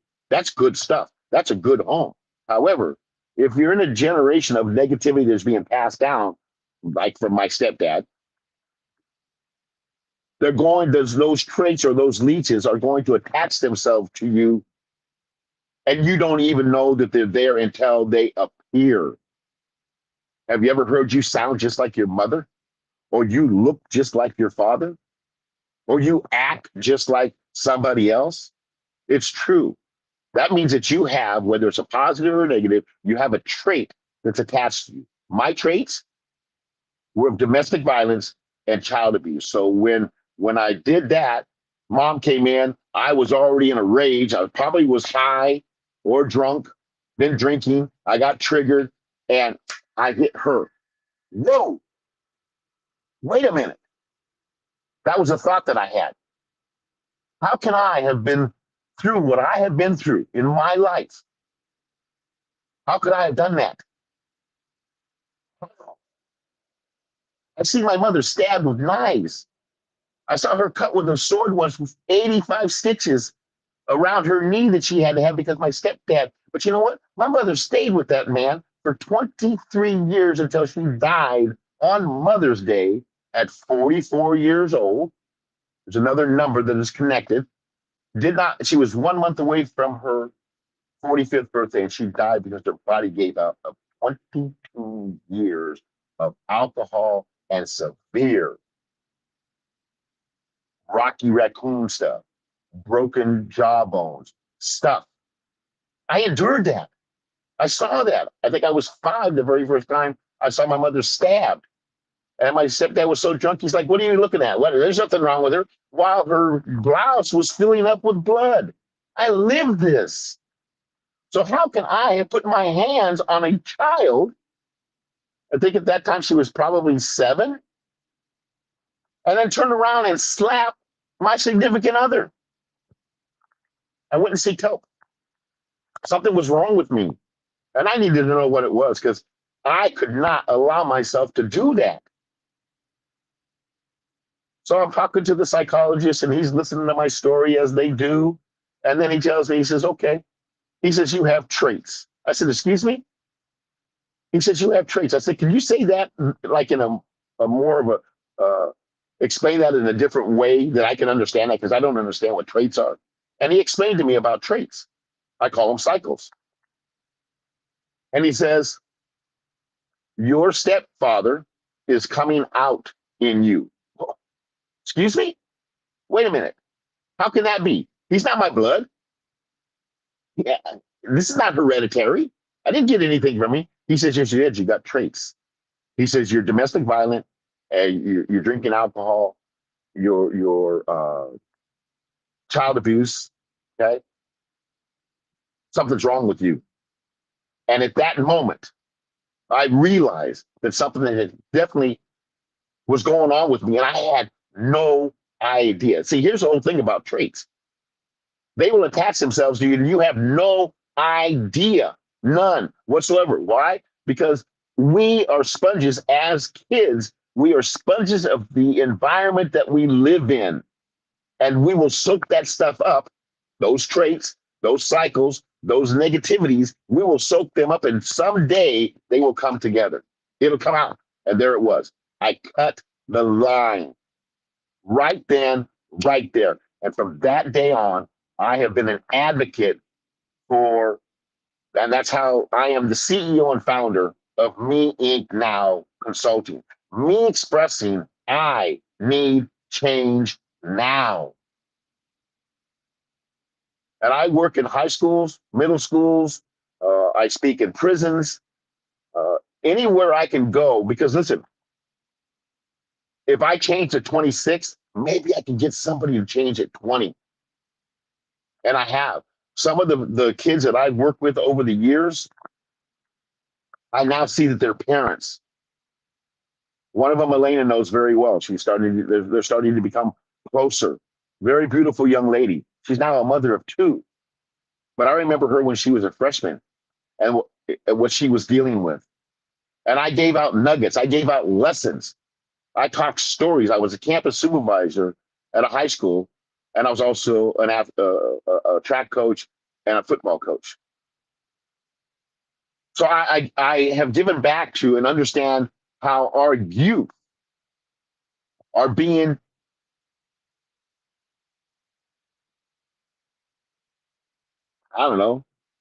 kidnapped mentally. And then as they grow, if they grow in this negative environment, whatever that negativity may be, suicide, domestic violence, child abuse, alcohol, drugs, again, incarceration, abandonment, all of these things that are mentally, some physical, but a lot of it is mental. And these kids are dealing with that. And they need help. And that's what I do. I go into schools. I speak wherever I can. Matter of fact, we talked about BTBY, August the 25th to the 27th at the KC Airport Hilton. My beautiful sister, the founder of Become the Best You by Overcoming Your Challenges. I will be a speaker there. This will be my 3rd round. And what an amazing event that is. So, Elena, if you want to come back on and ask me some questions, if anybody wants to ask something of me, traits and PTSD is real. The last time I had to deal with that was about 5 months ago when I had a lot of death in my family, in my life. My father, my fiance died on Christmas Eve, 2021, from a 10-year battle of cancer. And I was there from diagnosis to death because I was her man. So I all of this is going on today. I've probably touched everything. And I just want to help people become aware that change, me expressing I need change now, can happen. I'm living proof. That's kind of sort of where I'm at. I'm so proud of you. Like you are, and I'm so proud of you for breaking that cycle, for breaking that cord, and for doing the work that I know was not easy to change the trajectory of your whole family forward. Life. Listen, we have a journey. When we are born, we have the journey that's already been put out in front of us. Our path is already set. Sometimes we go off in like 4-wheel driving or, whatever, hiking or whatever. We'll go off on paths and get off of the journey. However, the path will bring us back to the journey because all those paths are giving us nuggets, lessons for change. And then we get back on the journey. And I'm so grateful to my God, who I choose to call my creator, because he's the creator of all, and everybody has different names, they have different beliefs, but there's only one creator. And I choose to call him God, and Elena chooses to call him her G-O-D. These are the blessings that he has given me. And Elena was given to me for us to share our experiences, our life, and deliver hope. That's what's so cool about this, because her and I are attached to this. We feel the same way about wanting to do things for others because of what we have gone through and help them become the best of them that they can be. I love it. Gina says he's my Prince of Peace. Yes. He is your I'm gonna make Prince sure I get your. Gina, I'm gonna make sure I get your address so I can send you some Hawaiian coffee. Does that sound pretty good? Elena's got 2 packs. She hasn't even opened up yet.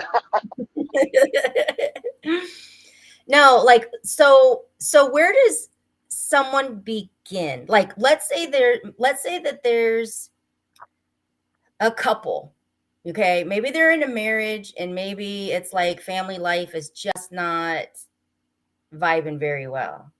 It's flowing, but it's just not vibing very well. And they know that something's not right. After listening to this, if they were to think in their minds, is that what it is? Do I have this trait on me? Do I have this cycle that is repeated? The first step for somebody to start seeking change and help. Does it help if you just send your kids to get help and think that they're just going to get it fixed? If the parents aren't helping, like, what has to happen first? You know, traits and becoming aware of the negativity is just like being an alcoholic that doesn't go to an AA meeting. You know, if an alcoholic does not go to an AA meeting, he's not an alcoholic because he hasn't become aware of it. And if he has become aware of it, then he's going to attend AA meetings because he wants to change, because he now understands that he has an alcoholic problem. He's an alcoholic. Well, when I work with parents, because I do with parents as I do with kids, because they may need to break something. But what we have to do is we now have to become aware of what traits do we have attached to us. So now we go back through mom, dad, grandma, grandpa. For me, one of my traits that I have broken here on the island, because I am a great grandfather and a grandfather and a father here on the island. That's why I moved here in November. My father died at 86 years old, and he never in his life saw his father, ever. And I watched him. I watched his pain. One day I gave him his what do you call it, ancestry, because he just knew that he was an Indian, and he had picked 2 men. There was 2 men that he could pick from, and he picked one so he could relieve himself many years ago. That's my father. I get it, because my father wasn't in my life. I wasn't in my firstborn daughter's life. Cycles, traits. Okay, so you have to look at your past. That's what I did. I never went back to the psychologist. I never went back to the psychiatrist. I did it on my own. I figured it out on my own of what I had and how I could break these. And so that's one of the first things we have to do. We have to sit down and we have to find out what's wrong with you. Meaning, are you drinking a lot? Or do you have high anxiety? Do you go off very quick? Okay. Do you hit your significant other? Look, males do not always have to be the abuser. Females are abusers also. Sometimes it's mental. I was in a 23-year relationship, a 22-year marriage, and I got divorced because we never talked. And that's why when Elaine and I first got together, one of the very first things I said, if we don't talk, I walk. Because partners need to talk. We as human beings need to talk about everything, sometimes with ourselves.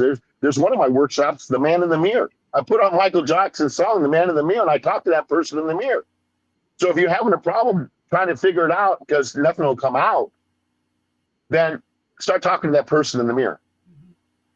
I'm not going to talk back in the beginning, but eventually you'll start having a full-blown conversation. So becoming aware of what traits to work on first. Do you get angry? Do you slap? You know, it's like, I heard somebody talk about how their parents were out working hard. They're both working maybe 2 jobs. They come home. I have a blog that I wrote about that. You go out, you're working hard all day. You come home. All you want is a couple minutes of downtime. Elena, you can deal with this. You know about this. All you're asking, I push this all the time on her, man. You're asking for just a little downtime because your day has been very stressful. And your kids want to play with you. You just want some, and that could be a trigger, and you slap your child. Of all the things that you could do, you slap your child. Well, if you're doing stuff like that, then that's what we need to look at. That's how we try and figure out what traits are following you. And then we work on that. So for me, at the schools, I work on the kids at schools. I do a lot of speaking in freshman focus classes at a high school in Northern California. Ninth graders, middle school ninth graders. So they're what? They're 14, 15 years old. Mm-hmm. And I talk to them. And the number one thing I ask them is, what's the number one thing that you don't think you get enough of in your life right now? And they say all kinds of things. The word is respect. See, we have lost respect for our kids, and our kids have lost respect for us. So where's the communication? So when they're at school, man, I'll get called into the detention, and there'll be 30 kids in there in detention. And I'll talk stories to them. And I've done that for years. And that's why I see that there's been changes. So now we help them out the same way that the coaches and the counselors help me out. I actually graduated from high school with a scholarship from the Los Angeles Times because 3 periods a day my senior year I was across the street in a kindergarten class as a teacher's aide, working with at-risk kids that the teachers kind of push to the side, that they knew they weren't going to go to the first grade. So and so Chuck or Charles, you can have them. And I did. And guess what? Because of the attention, or because of how I knew my childhood was, I gave them that love that they were missing. And some of them went on to the first grade. One of my counselors applied for the scholarship, and I got it. I had no idea. And I took that to junior college and studied early childhood education. So I've been into this for a long time, based on where I have come from, the changes that I've made, knowing that they can't, expressing change now. And now that I got you, because I'm going to get you, trust me, I'm going to get you. Now that I got you, now I'm going to help you incorporate me. Me was talked about a lot today. A lot. And so if we can incorporate me first, because you can't have we unless you have me. Because if you take an M for me and you turn it up, you have we. Imagine that. Me, we. Well, that's how it works. You can't take care of we unless you take care of me. So helping them become aware and then working with those kids go back and they're getting Fs. And I started working with them. And now that F goes up to a D. And their parents want better for them than what they do. They know what happened to them, but they want better. So they push their kids. But the kids don't like being pushed because of the environment they live. How can you push me when you didn't graduate, when you were incarcerated at 15 years old, when you were selling drugs and got busted? How can you push me? That's what's going on. So we work with the kids.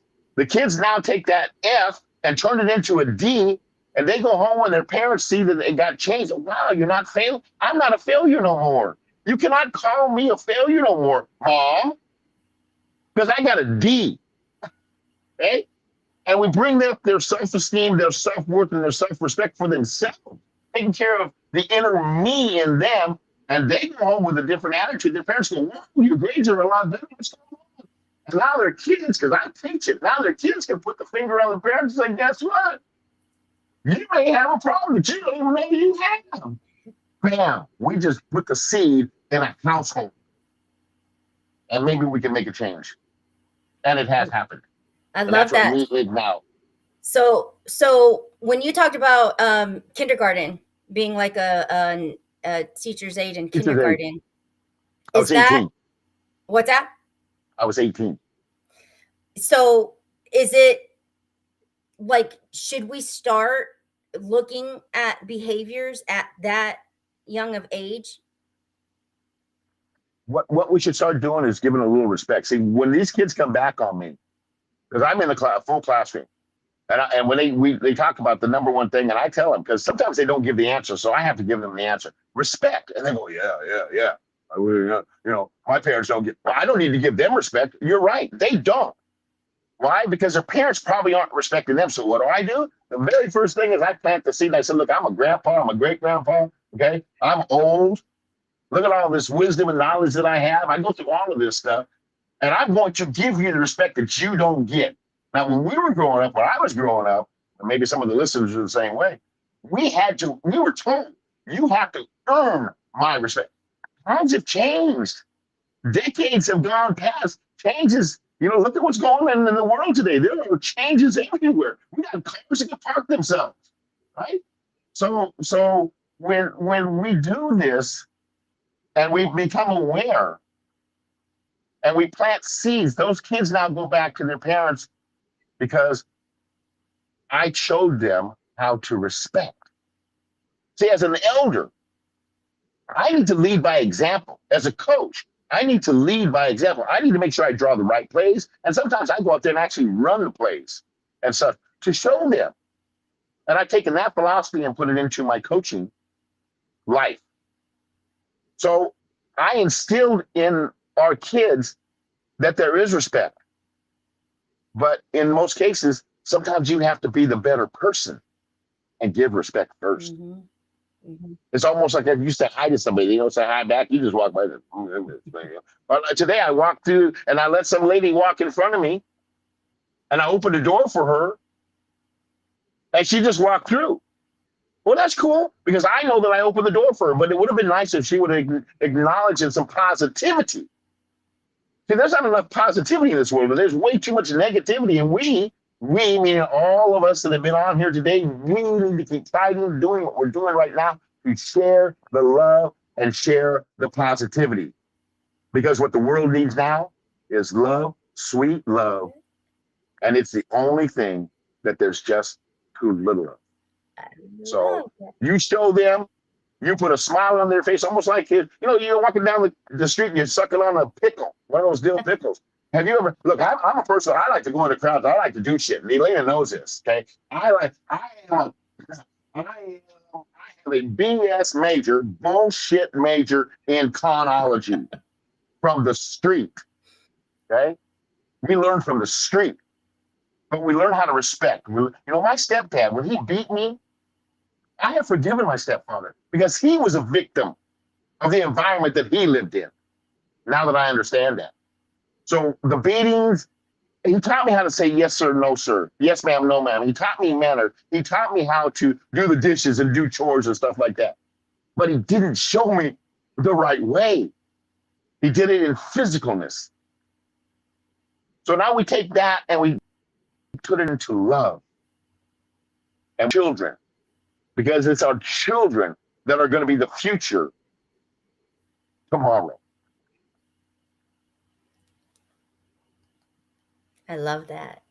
I have loved this. Like sitting on this side, I love this. Thank you. Well, we love you, Elena. All of us love you in different ways, but we all love you because of HOPE and what you're doing. And again, a lot of the stuff that you do, you're doing on your own. And you're helping others. You had a full plate. I'm gonna throw a little bone out there because I'm like stoked, man. Okay, I'm like for real stoked. But it took me 9.5 hours, 9.5 hours to put together a 300 to 350 word essay, and then try to figure out how I was going. And so what I do, I go to Elena with everything that she's got on her plate, and everybody knows that she has a schedule. Let's be real, you all know her. So I'm gonna punk her a little bit because it's love. Okay, so here's all this stuff on her, and all of a sudden I said, maybe if you can help me. She got her job. She got this thing going on. She got clients. She got besitos. She got all this stuff going on, and it's like, and I'm like, I feel bad because I just triggered her. Wait a minute, that's not on my schedule. But you know what? I stayed up till 2:50, from 5 o'clock in the evening till 2:15 in the morning. I did it. I wrote this thing out. And you can imagine 18 elementary schools, I don't write very well. I can't punctuate. So I just put all this shit on some paper and I this is what I do. And I took pictures and I sent it to her. And she fixed it. My words, all of it was my words. She just cleaned it up for me. And we submitted. And August the 1st, the winner, male and female, will be revealed for the I Win Global Magazine, Glow. And if look, this came through me like that. That's how things happen to us. I believe in my creator. I believe that things come through me. Elena knows about things that come through us. You listen to them. Sometimes you question, but you listen to them. So here I am, I do it. It gets cleaned up. We submit it. And there's a possibility that I can be on the cover of the December magazine. I Win Global Magazine for the essay that I put together about me sharing positivity, me going out there and doing random acts of kindness every single day, me sharing aloha with people yesterday I gave a girl, she's a tweaker. I had a meal, I couldn't finish it. It was a Mexican food. I asked her, I rolled my window and I said, are you hungry? She looked at me like real funny. I said, I have this leftovers that I'm not gonna eat. But sometimes we just take the leftovers and put it in the refrigerator and they get thrown away the next day because you don't eat them, right? I don't do that. So I rolled the window down, I gave her my food. This morning when I was on my ride, this is how good this energy is, man. I'm riding my bike and I drive by her and I go, oh, that's that young lady. I turn back around and I looked at her. She's like 21, 22 years old, tweaked out, homeless. And I looked at her and I said, did you eat? And she like, because maybe she was like super high yesterday and don't remember. And she paused for a second and I said, I gave you some food yesterday. I gave you some Mexican food yesterday. Did you eat it? She said, yes. She warmed my heart. And that's what we need to do more of in this world today. Pick up one piece of trash. Do one good deed every single day. Imagine how much cleaner and happier this world would be if we just shared a little bit more love and a little bit more positivity and a little bit more golden nuggets that we did today, or Elena has done with all the amazing speakers that she brought in today to send the message of hope. So again, thank you, Elena. I'm so very proud of you. Thank you. So very proud of you. And I really did try to put the red tie on and look real nice. And we know how that works. So I just went back to, okay, Yep. Coach Chuck, your locker room coach in this game of life. I have a lot of shirts that have been given to me. I'm trying to get a couple professional. Look, it was so, I'm gonna end with this. It was so cool how things come back to you. I got to do this. She told me I have an extra time. Yeah, She'll cut me off. You know that. Okay, she'll cut me off. So this is how it works. Now, the same young man that asked me to come down, he didn't win the election. He didn't win the race, but he learned something. And you know what? He's from Compton. He used to go from Compton. Oh, I don't know where he went. That was not me. Where'd he go? Oh my goodness, that was like so awesome. And I see my sister's message. Get a room. Let's see here. That's what happens when you're live.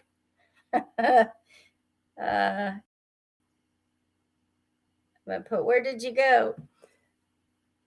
So here we are, 3 a.m. Eastern time. We are still live. That's what happens. I have no idea what happened, but he was here 1 minute and then he was gone the next. So we will, who do I still have? I see 3 people on. Who are the 3 people on? This is the beauty of it, guys. Can you believe we are almost down to the last quarter? We have 1 more hour to restart part 4, and that's the final stretch. And I don't know if you're still there, if you've been with me like through most of this time, but has this not gone fast for you? It goes fast for me. So I have no idea if it goes fast for you.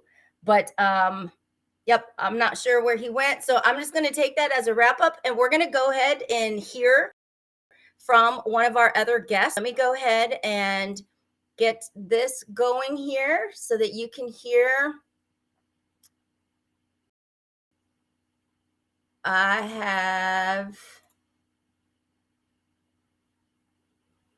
We've got Michelle. Hi, I want to give a big thank you to Elena for having me be part of this event. I appreciate you inviting me to be here, and I'm excited to share bits and pieces of my story, but also even just a couple simple little tools that might help you navigate your own challenges in life that you are either in the process of overcoming or you have overcome I find that the challenges that I've overcome, or that I think I've overcome, sometimes have a way of sneaking back and coming back again in a new and different way, which gives me an opportunity to heal even a little bit more. So if you're in that boat, stick with me for just a little bit here, and we'll talk about some of the ways that we can do that. So my most recent thing that I discovered was affecting how I show up in the world is that when I was 3 years old, my sister was born premature. And what that meant for me as an older sister was that I became a little less visible.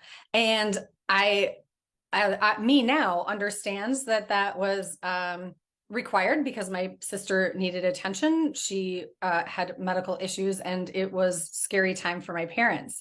And they needed to put their care and concern toward my sister. For me as a 3-year-old, what that did was create a feeling of not being seen, of and a fear of abandonment.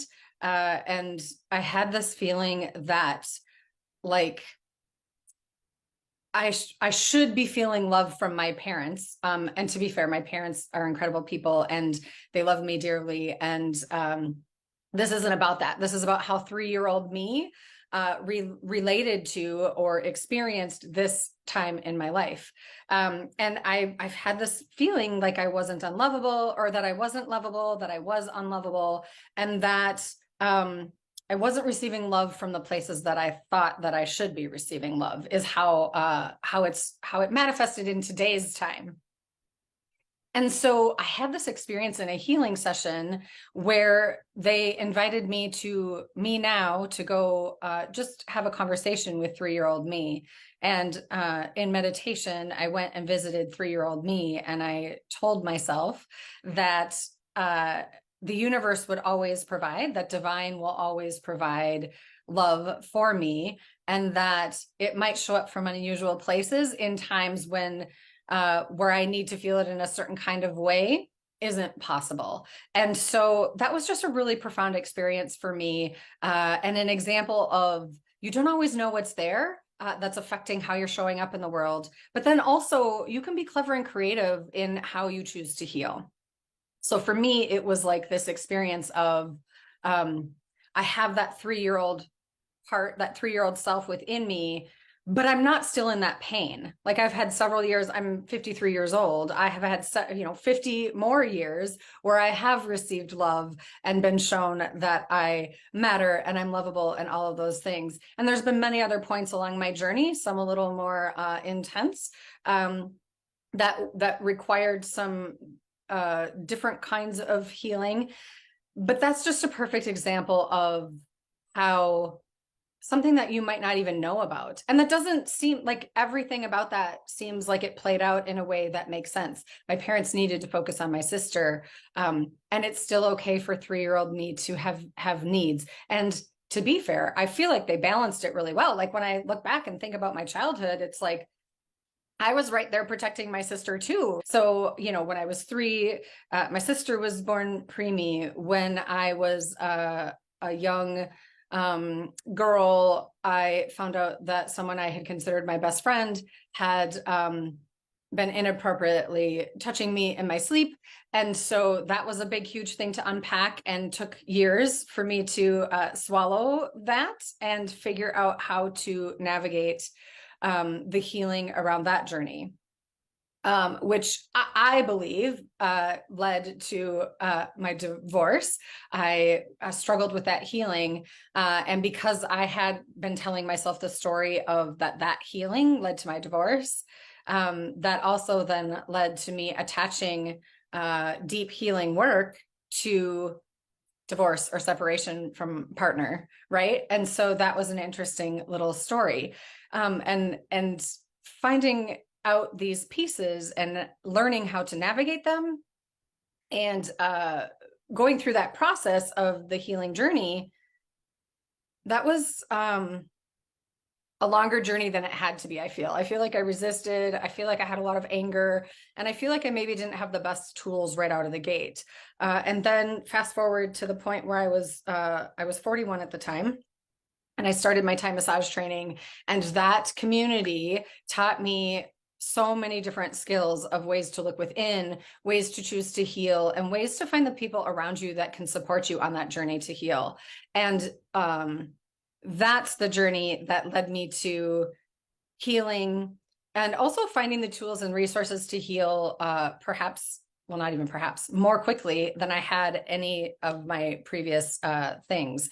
So that was a magical time in that there was a lot of pain and a lot of healing that needed to happen, and some things that happened in my family that were also tricky to navigate, which I'll share in a little bit here. But that was a time that helped me really understand how to navigate healing, how to learn how to lean in and ask for help, how to find awareness, refocus my control, but then also change my relationship with fear. I had a whole lot of fear about how to show up in the world, what healing might look like, losing control of my external world because that felt very unsafe to me. And so it was this interesting process of navigating what that might look like. So shortly after I got married the second time, my 10-year-old nephew, was diagnosed with brain cancer. And that journey of watching my nephew and his brother, so my two nephews, and then my two boys, navigate the journey of a 10-year-old with brain cancer and healing that. Mind you, he's a college student now, thriving and doing amazing. But it was a scary time. The prognosis was unknown. We didn't know where that was going to lead or land. And it was terrifying. And the adults in the room navigated that time much more poorly, I would say, much more poorly than, well, maybe that's not fair. We did the best we could with what we knew at the time. But I found myself being an observer with those boys because they were navigating it, I guess how it seemed to me as they were navigating it in the present moment. Like even my nephew, when the doctor would come in and ask him if he understood, he was like, yeah, you're going to make my headaches go away. And that was really all, that was his main focus. That was all he cared about, was that his headaches were going to go away. And because of that, he trusted the doctors. And then he and his brother and my boys definitely used humor as a tool to navigate a difficult time. And for me, I had a whole new community that was supporting me in this unknown and uncertain time, but they were also a new community in how they showed up in the world. I was raised in a different environment with a lot more people wanting and needing control. And then this environment, it was my teacher, she taught Thai massage and Reiki and yoga. And so it was a lot more about dropping in and being present and trusting the process of life and of that journey and how to navigate that. So that was an amazing learning time for me, to learn how to observe, to witness, to hold space, to trust the process, and I just remember my nephew navigating that with so much grace and so much courage and so much faith that it was an incredible thing. And I just realized how often I went to fear and worry and anxiety, and I just remember feeling, I do not want to show up in the world this way anymore. I want to show up more like my nephew, who was 10 at the time. It's amazing what you can learn from people when you just take a step back and pause and listen. And I feel like for that experience, I was definitely listening to the kids in the room. But as my journey went on, I found myself really learning how to listen within me. And my mind is a busy one, and it goes all the time. And the stories used to be a lot more harsh than they are now. It's like I learned how to become my own best friend, and I learned how to really take a pause and look at what might be needed to heal, and to learn how to navigate the challenging times. So I've been divorced twice now. And I attached another deep healing experience to the second divorce as well. So that fed an already not healthy story for me. And I've been navigating that ever since. And it still comes up for me every now and again, but it does it in a softer way. It does it in a less attached way. And it's just like a little reminder to check myself. And so I find that the more we pause and the more we listen and the more we understand what it's coming from and where it's coming from, the more we can give ourselves grace, the more we can allow ourselves to lean into other people and to navigate the pain and turn that pain into progress. And the process of navigating the healing journey becomes personal growth. It becomes, changing your vibration to a different and new level where, for me, I lived in a lot of anger. And then now I feel like, well, on the other side of anger for me is tears. And I don't feel like that's an uncommon thing. I definitely cry a lot more now than I ever used to, but they're healing and cathartic and therapeutic tears. It's like, I didn't consider myself a stuffer, someone who stuffed their emotions. But the reality is I think I was stuffing it or hiding it or masking it or moving it through anger and anger alone. And what I really needed to feel was sadness. So I've mentioned my 3-year-old self and my young girl self, and my older divorced now divorced twice self. And then through the pandemic, my business was shut down. So that was another challenging time. And that was an interesting one because I had done a lot of work and healing and had found the right people, right? Those people that are meant to be in your soul circle. And I navigated that differently. It was like I could witness and observe and trust that process quite a bit more. I feel like if that would have happened, even 7 years earlier, I would have decided that it was, universe's, God's way of telling me that I was not supposed to be doing what I was doing. And everything in my being was telling me I am supposed to be doing what I'm doing and stick it out, find a way to stay in business and do your thing. And that's what happened. And that was an amazing journey of discovery and self-discovery and confidence and learning to trust myself. And I'm learning more and more when I'm working with people that self-trust builds not only self-confidence, but self-love. And that journey it's magical. It's where logic meets magic. I say that so often, but I feel like where our mind meets our soul is that where logic meets magic. And we need both in the process of healing. At least that has been my journey and the experiences I witness with other clients and friends. So that was sort of the next big thing. There have been many other mini things along the way. I find that on the healing journey, as you set healthy boundaries, you find the people that are for you, and some people choose to walk away, or you realize that you need to create space for long periods of time. And then there's a whole nother process of grief within that. And that leads me to my next piece of life that was really challenging to navigate in a way that surprised me, which maybe won't make sense when I say it.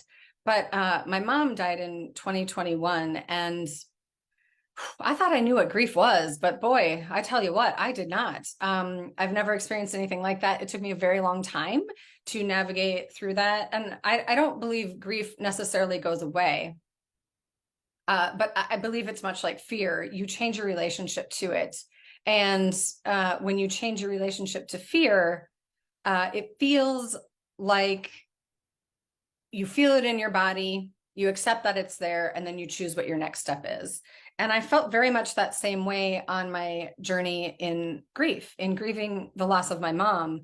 I find that just understanding that it's a blessing that I'm this sad, because it meant she was an amazing part of my life. And then also, sometimes the sadness was so overpowering that I didn't know what to do. And I would find myself just in the shower in fetal position crying in a way that I've never really cried before. And that in and of itself was healing. And I feel like honoring those emotions, as we go through any kind of healing, whether it be grief, and I do feel like healing on some level is a journey of grief and forgiveness.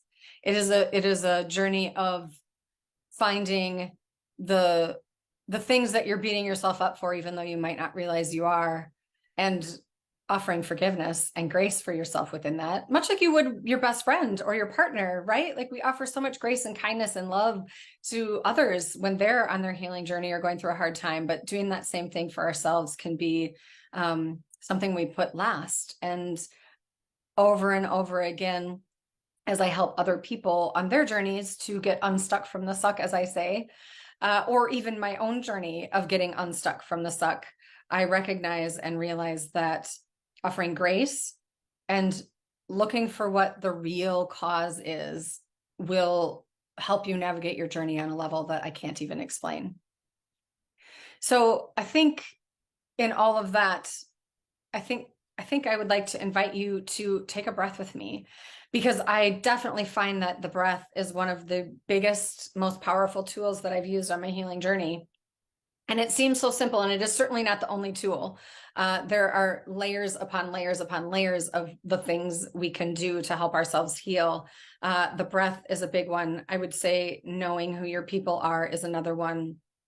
And learning how to trust yourself is a third. But for right now, let's just trust ourselves to take a breath with an intention of healing and releasing anything that is not for our best and highest good. So I'm going to place my hands at heart center, because this feels like I want it to be a more sacred, connected practice. So I'm going to invite you to connect with your divine source and take a breath in. Inhale, connect with that divine source, and inhale divine healing and guidance through the top of your head.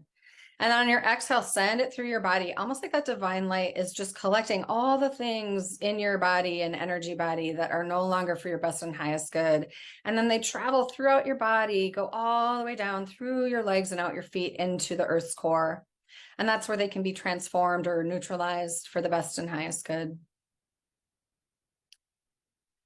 And you can take a few breaths like this, and maybe it's just your normal breath, your regular breath that you're in right now, or perhaps you decide you want to take a bigger breath and take a deep inhale through your nose, and then open mouth, exhale, sigh it out. Maybe even with some force like I just did there. So inhale through your nose, slowly, gently. Invite that divine healing in. And then maybe you bellows it out. Perhaps for you, it feels better to do a slow, gentle exhale. Whatever feels good for you in this moment, take that breath.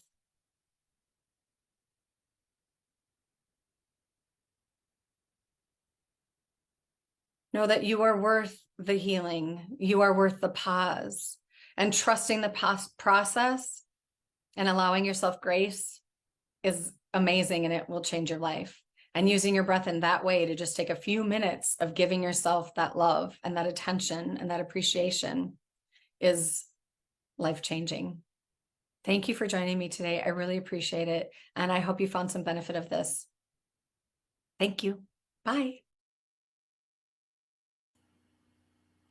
Thank you, Michelle. That was Michelle Albers sending that in. And so we're improvising because we are live, and I'm bringing Charles back on because I have a couple other videos, but if I can have interaction and we can have some live things going on, this is the bonus of us being like 6 hours apart in time zone. You're keeping me I'll keep you up. I'll stay up with you. I mean, no, midnight. I'm not even tired. This is like jam, man. This is like going. I know. But when you go, when you're going to be gone, you're going to be gone. So, but listen, this is the second time today, and I messaged Elena, and I were messaging back and forth about this. It just went blank. My screen just went blank, like gone, and all of a sudden, there I go. I mean, but I wasn't going to let it happen. I was not going to go back into it. I was not going to let a trigger happen to me. So this is how I look at it. Heva is what we call evil on the island. Heva, Hewa. Because remember, a W on the island is a V. Heva is evil. Evil does not want us to deliver the messages today. definitely does not want me to deliver my message, but it's okay because I've been dealing with his ass for a long time. And I kicked his ass to the curb and I said a prayer, and here I am. I want to be able to finish my story because I always like to lead in positivity. And this story is pretty cool about my journey and how things have come back to me for the energy that I've given these kids or these players or now adults. So the same guy that was running for mayor that I went down and went in Compton and got straight out of, okay? Let it be known that I was the only different, we'll just leave it at that. I was the only different person walking and knocking on people's doors to campaign for Mike. So I told Mike when he was in high school, freshman, that he had the it factor. I know. Again, I have young men playing in the NFL and the USFL, the quarterback for one, and then Joe Batonio with the Cleveland Browns, number 75. That's going to be a lifer there, all pro. So I told Mike, I said, you have it, Mike. Take care of your grades. I know how to take care of my grades. I did. Mike didn't listen. He had 19 D1 schools wanted him, but he didn't take care of his grades. And it ain't like it was before. If you're an athlete, if you're a good athlete, we'll get you through. Oh no, they got to take tests and stuff now, right? So I like that. So I knew he had it. He had to go to junior college, and he went on and went to Arizona. He got picked up by Arizona State and became the wideout. And then when he got out, he tried out for the Chargers. I found out about it because I had stopped. I lost track of him, but I found him again because I tell all my kids from day one, years ago, once family, always family. And we believe in that. So I found out that he was playing with the Chargers, and the last game of the preseason was with the San Francisco 49ers. Well, I have connections in security, and I got to go to the game and put a yellow vest on and be security. And everybody knew why I was there. I was there because I wanted to see Mike. So they put me on the 30-yard line, Candlestick Park, with a yellow vest on it, right there where the Chargers bench is. So I see Mike. He comes out in his dry fit with his gear on, his headset. That's where they're pre-warming up and they're in their dry fit stuff. And he comes over and he's into his own world. He's preparing for a game. And he's doing lunges and stuff. And he goes down and comes back up. And he goes down and comes back up. And he goes, Coach Chuck? And I sit there with my arms crossed like that and my yellow vest. I said, I coached you a long time ago. I always keep track of you guys, right? He comes over and gives me a big hug. And it says Chargers right there, right? And the photographer sees this, the Charger photographer sees this, and asks us if we wanted pictures. One of my favorite pictures I have on Facebook. I took a picture with Mike in his full, I made sure that he put his Chargers out there so we can see that Coach Chuck's hanging out with one of his players back from 2006 that knew he had it, and I'm standing next to him at Candlestick Park while he's playing for the 49ers.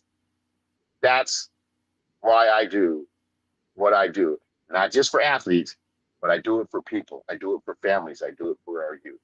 And I wanted to end on that, but I was not going to allow. I kept digging. I did not throw my phone or anything else this time. I did not. I took a drink of water. I breathed in. On island, we say breathe in, breathe out, Hawaiian. And here I am, because I am not going to let evil, I'm not going to let Heva interfere with the blessings that I have been given and the lessons that I've been given to pass out to others, the knowledge, the wisdom and the knowledge. I'm not going to let that go because Heva does not want me to pass it out. That ain't happening. Even more so on this stream, on this live stream for HOPE. And that's all I got, man. Gina says, glad you didn't take off on your bike. I wouldn't be able to ride my, let me tell you, I got to tell you, I need to ride that bike a little bit more. But the good thing is, I'm serious, man. Any of you that are aging and you don't work out, because my father had a saying, what you don't use, you lose. It's a true story, okay? And let's face it, Amy's a little bit younger than me. I got that bike for a reason. I got a gym pass right around the corner. I got that bike and I drove probably a half mile back. So I'm looking at my legs, and I got stuff coming out of my legs at the top of my thighs that I didn't have before I got on that bike, which is telling me I need to get my ass back on that bike so I can build a little bit more muscle, okay? So I can hang around for a little bit. My father made it to 86. I'm 67. I got a chance, man, but I gotta keep myself fit. So no, there will be none of that. And tomorrow, like I said, I'm umpiring. I umpire here on the islands. I umpire high school baseball, adult baseball, and tomorrow I'm doing the little guys. I told Luann about this yesterday. How do you get a strike zone with a kid that's only 3'2", 9 years old? That means that umpire's got to get down into the strike zone. That means every time a batter comes up and he gets ready to swing, I got to get down to my position. So my legs are not feeling real comfortable today, and they will feel even worse tomorrow when I'm for an hour and 45 minutes up, down, up, down, up, down, up, down. But I'll get over it. This too shall pass, as everything else does in this life. Get over it. That's another thing we say. Get over it, Hawaiian. Get over it. I'm cracking up because I got Gina on here, and I don't know who else is like actually live right now, but I'm like, shoot, Gina, so we can all just have a chit chat. Yeah, we can do that. I mean, hey, I like talking. You know me, I'm from the islands. I like talking stories. And speaking of that, the last gentleman that was on that was talking about giving up hugs, I'd love to meet him too, because nobody gives up hugs like a Hawaiian. David. I gotta tell you that right now. And I am not trying. Anybody that knows me, and I have known by a lot of people, I give up some hugs, man. Okay, I want you to feel. I want to press on you so hard that you actually feel my heartbeat. That's how. That's the kind of hugs I give. I give Hawaiian hugs, man. Right, Elena? Yep. But it's awful hard to do that from 5,667 miles away. So we give out a lot of virtual stuff like bowls of menudo and stuff. That's why I attracted her. I gave her a bowl of menudo. Somebody talking about virtual coffee. I gave her a virtual bowl of menudo when she wasn't feeling well. With the steam still coming up off of the when she wasn't feeling well last year, or I think it was January, something like that. Yeah, it was after COVID. It was after Texas. Mm-hmm. It worked. Gina says, I honestly wasn't trying to. I'm looking. Gina says, "Damn, I don't know what the." Oh, she says she's actually a huge hugger too. Yep. Oh, then you better you better be ready, because I know we're gonna meet. There's no doubt in my mind that we're gonna meet. I did get to meet some of the family when I went there in February after the last BTBY experience event conference. We like to call it an experience. And I went to Fort Wayne and spent a few days, and I got to meet some of the family, and I love that, man, because here on the island, it's all about going on. It's all about family. Lilo and Stitch, or this is the Hawaiians love to share the laws. You know that my family, Elaine, I think I told you this, but I like my guests to know. That's why I love my family, my Hawaiian family, so much. When the Paris massacre, the Florida massacre, and the Vegas massacre happened, my family, all of my Hawaiian family from different islands, put together each event mile-long leis. They made mile-long leis out of tea leaves, and they went to Paris in their full-blown Hawaiian stuff with the horn and the head stuff and all that, to Paris, to Vegas, and Florida, to deliver aloha. Wow. Because again, what the world needs now is love, and we need more of what's going on today. So drop that drop it, as I said earlier. We're not dropping droplets, and we're not rippling anymore. We're almost into and finishing up the last quarter of this. We're throwing out tsunamis now. Okay, that's what happened today. We got rid of the ripples a long time ago. The tsunamis are coming, and I love it, because we want to just overthrow negativity and start sharing more positivity each and every day. And that's what I'm about. I do not do. It starts with us, man. Anymore. Yeah, I mean, it's like somebody's got to go first. Somebody's got to do it. Somebody's got to start it. And if that's where we're at, got to put it out there. Then yeah. It's pretty simple, Lena. If it feels good, if it puts a smile on your face, it's almost like I was telling you. I think I got cut off before that too. But the dill pickle, I like walking down the street. I go into a mall with a dill pickle or a lemon, and I suck on it. I guarantee you, try it. Try it. Do some of the things that I like. I like body language. I'm a guru of body language, right? So I go and I'm sucking on that big deal pickle that you get in a fair, and I'm like doing and I'm looking at people as they're watching me doing this pickle thing, and they're going like, almost like when you're gonna feed a baby, you open your mouth when the baby opens their mouth. Oh, you want it's just a natural reflex, right? So I just love doing that kind of stuff and just tripping out on people, man. Tripping out on how people act. I want to know more about them, and body language will give them away in a heartbeat. Give them away in a heartbeat. So look again, Elena, you are so powerful. You are so loving. You are so kind. And you are so blessed that your God has said enough, Elena Rodriguez, enough. It's time for positivity to start coming into you because you have felt the bottom. Okay. And sometimes you have to feel the bottom to understand. I talk about floaters and sinkers. Okay. You're a floater, Elena. You were down for a long time, but you have those floaters that float, you have the sinkers, and then you have the in-between that they really like to float, but they really don't know how. So they're trying to stay afloat in life. The sinkers, that's all they're going to do. You can pick them up and put them and let them go every time, and they're going to go. They're going to sink. Oh, God. Forget about it. Take care of yourself because you're a floater, and take care of the ones that are actually trying to stay afloat. That's the problem right now. We have too many that are trying, and they're not getting the right connection. What you've done in this 24-hour stream is you shared hope. You shared aloha, and you've shared opportunities for people to hear from other people. Transparent, raw, real, any way you want to, whatever name you want to call it. The bottom line is, it has worked. I'm a number, guys. I'm not gonna say anything, but I'm a number guy, and all I gotta say is, you're loved, Elena. People are showing up because not just for your speakers, they're showing up because you are the one that put this together, and every single one of us know that, and we're grateful for the love that you want to share with us. I certainly am. That's why we're red. Thank Right, you. yeah. You're gonna I make had me actually blush. fallen asleep with my hair. Yeah, I'd actually fallen asleep. I go, well, if I go like this a little bit, I'm Coach Chuck. And I said, no, that don't look good, man. Just put the hat on. Elena, you know about that. Sometimes you get up, and you just throw that hat on. Yeah. That's all you gotta do is, It's a hat sometimes day. if you want to really act funny, you can do like that. You can do that one too. Okay? Or if you're doing baseball, they Gina, do the Gina rally. says your energy is off the charts. Gina says. You know what? When I finally decided to make that switch because I lived in negativity, and that negativity tried to take me, I attempted suicide twice.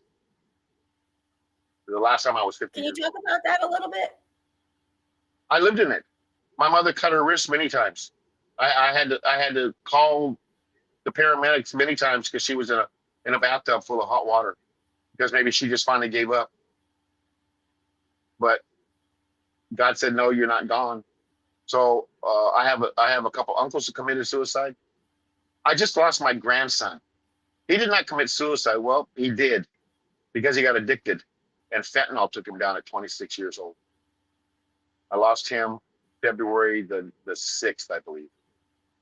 Oh, January the 6th. I lost, and that's my name. Prinzen will not go after him. But my name is gone. So I have lived in suicide. I got depressed. I was in a position of wanting to do something. I had split up with my wife. I'll just be raw and real. We separated, and I was done. I had enough. I raised a daughter, my last daughter, because she was 19 years old. She went into college, became a cheerleader and all that stuff. Right. I raised her the right way. I finally raised a daughter because I have three of them, three different moms. I raised the third one because I was not going to fail her as I did the first two. So her mother and I was done with her. I despised her. We were done. There was no energy. It was over. And God had a plan for me, and I didn't know it. So we separated. Didn't get a divorce right away because I was taking care of her financially. But I had my own place. And God felt God felt that I had made a lot of changes in my life. And he gave Catherine my very first at 16 and her 14. We were parents at 15 and 17. Life took us in different directions. And 33 years later, he gave her back to me. As I was separated and now in the process of divorcing, I get a second chance because I changed. But I was still going through because my mom left Cal and went back. Left Cal, again, a trait. Left Cal and went back. That's why I went to so many schools. She left, we went on welfare, we got off welfare, we lived in a hotel, we lived with somebody else, on, off. And then the suicide, I didn't know about it, but here I am with dealing with wanting to go back to my wife of 22 years because that's what I'm supposed to do. That's what my mother did. And so that trait was hitting me. However, I knew where I was supposed to go. So I was fighting between listening to God and then Heather came in. And I was drinking a lot. I mean, a lot. Like I had stacks of empty cans in the containers, 18 pack, 30 pack, 12 pack, stacked up empty to the ceiling in my kitchen. I was in a very bad moment. I was battling. And my dad, I was drunk and I had my 38 special out with hollow points. It's a 5-chamber. I had 2 in the chamber and I was playing Russian roulette. I was almost 50. I hadn't turned 50 yet. And I was playing Russian roulette and my dad called me. And he knew what was going on and he, and me and my dad fought. I loved my father to death, but there was things that he wasn't there for me. And he can't have that back. He cannot have that. So I want to touch on that. You can't change what was, but you can change what is, and we moved on. But you can't have. So quit trying to have what you gave up. My father came into my life when I was 9 one day, breaking 2x4s and bricks and stuff. He was at 65. He got his 7th degree black belt at 65 years old. And I never seen him before. I heard of him. So he comes into my life. He's breaking 2x4s and stuff. I'm going like, whoa. He takes me to the house, knocks on the door. Cal answers the door. And he looks at me and says, "This is my son." I was like, that's my son. I was 9. He never claimed me. He told Cal he whooped his ass if he put his hands on me again and left and didn't come back for another 10 years. That means Cal had time to whoop my ass more, and he did. So here I am dealing with all this stuff. Okay, I'm going through changes. I'm making the change from negativity to positivity, and I got somebody beautiful that was given back to me. And like I said, so it wasn't just diagnosis to death. She was given back to me. We spent 16 years together until she passed. And I know why God gave her back to me, because I was supposed to be her man. Because she lost her husband. Her husband passed away of heart. And what did she give me? She gave me a family. I'm a great grandfather now. So I'm dealing with that at that time. So I'm spinning this, and he said something, and he triggered me. He pissed me off. And I got up, and I shot my bed. It went off. And I went, whoa, I am not going to leave this planet like this, because I am not going to live in hell. I am not going to have an eternal fire under me. I'm going to heaven. I might go in on probation because I made some changes in my life. And they look in my book of check and they go, oh, robbery at 7? Doing acid at 11? 2 quarts of Coke 45 every Friday night when you were roller skating at 12?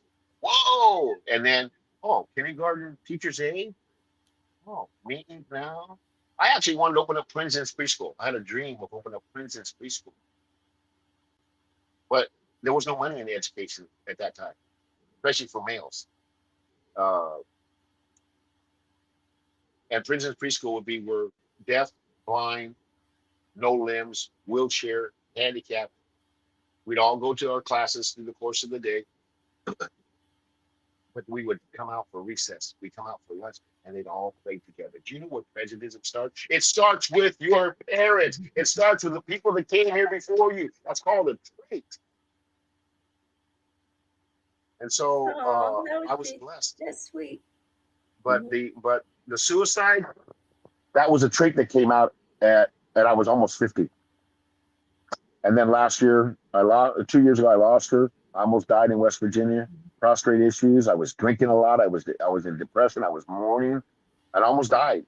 And that's when God came to me again and said, "You need to leave Northern California. You need to go to Hawaii." And everything has been Pono. Pono was good on the island. Everything from the day that I set foot on this island to be the tutu man, the great grandfather, to be number one of a line of 4. My father actually got to, that's how we broke this stuff. My father actually got to hold his great grandchildren before he passed.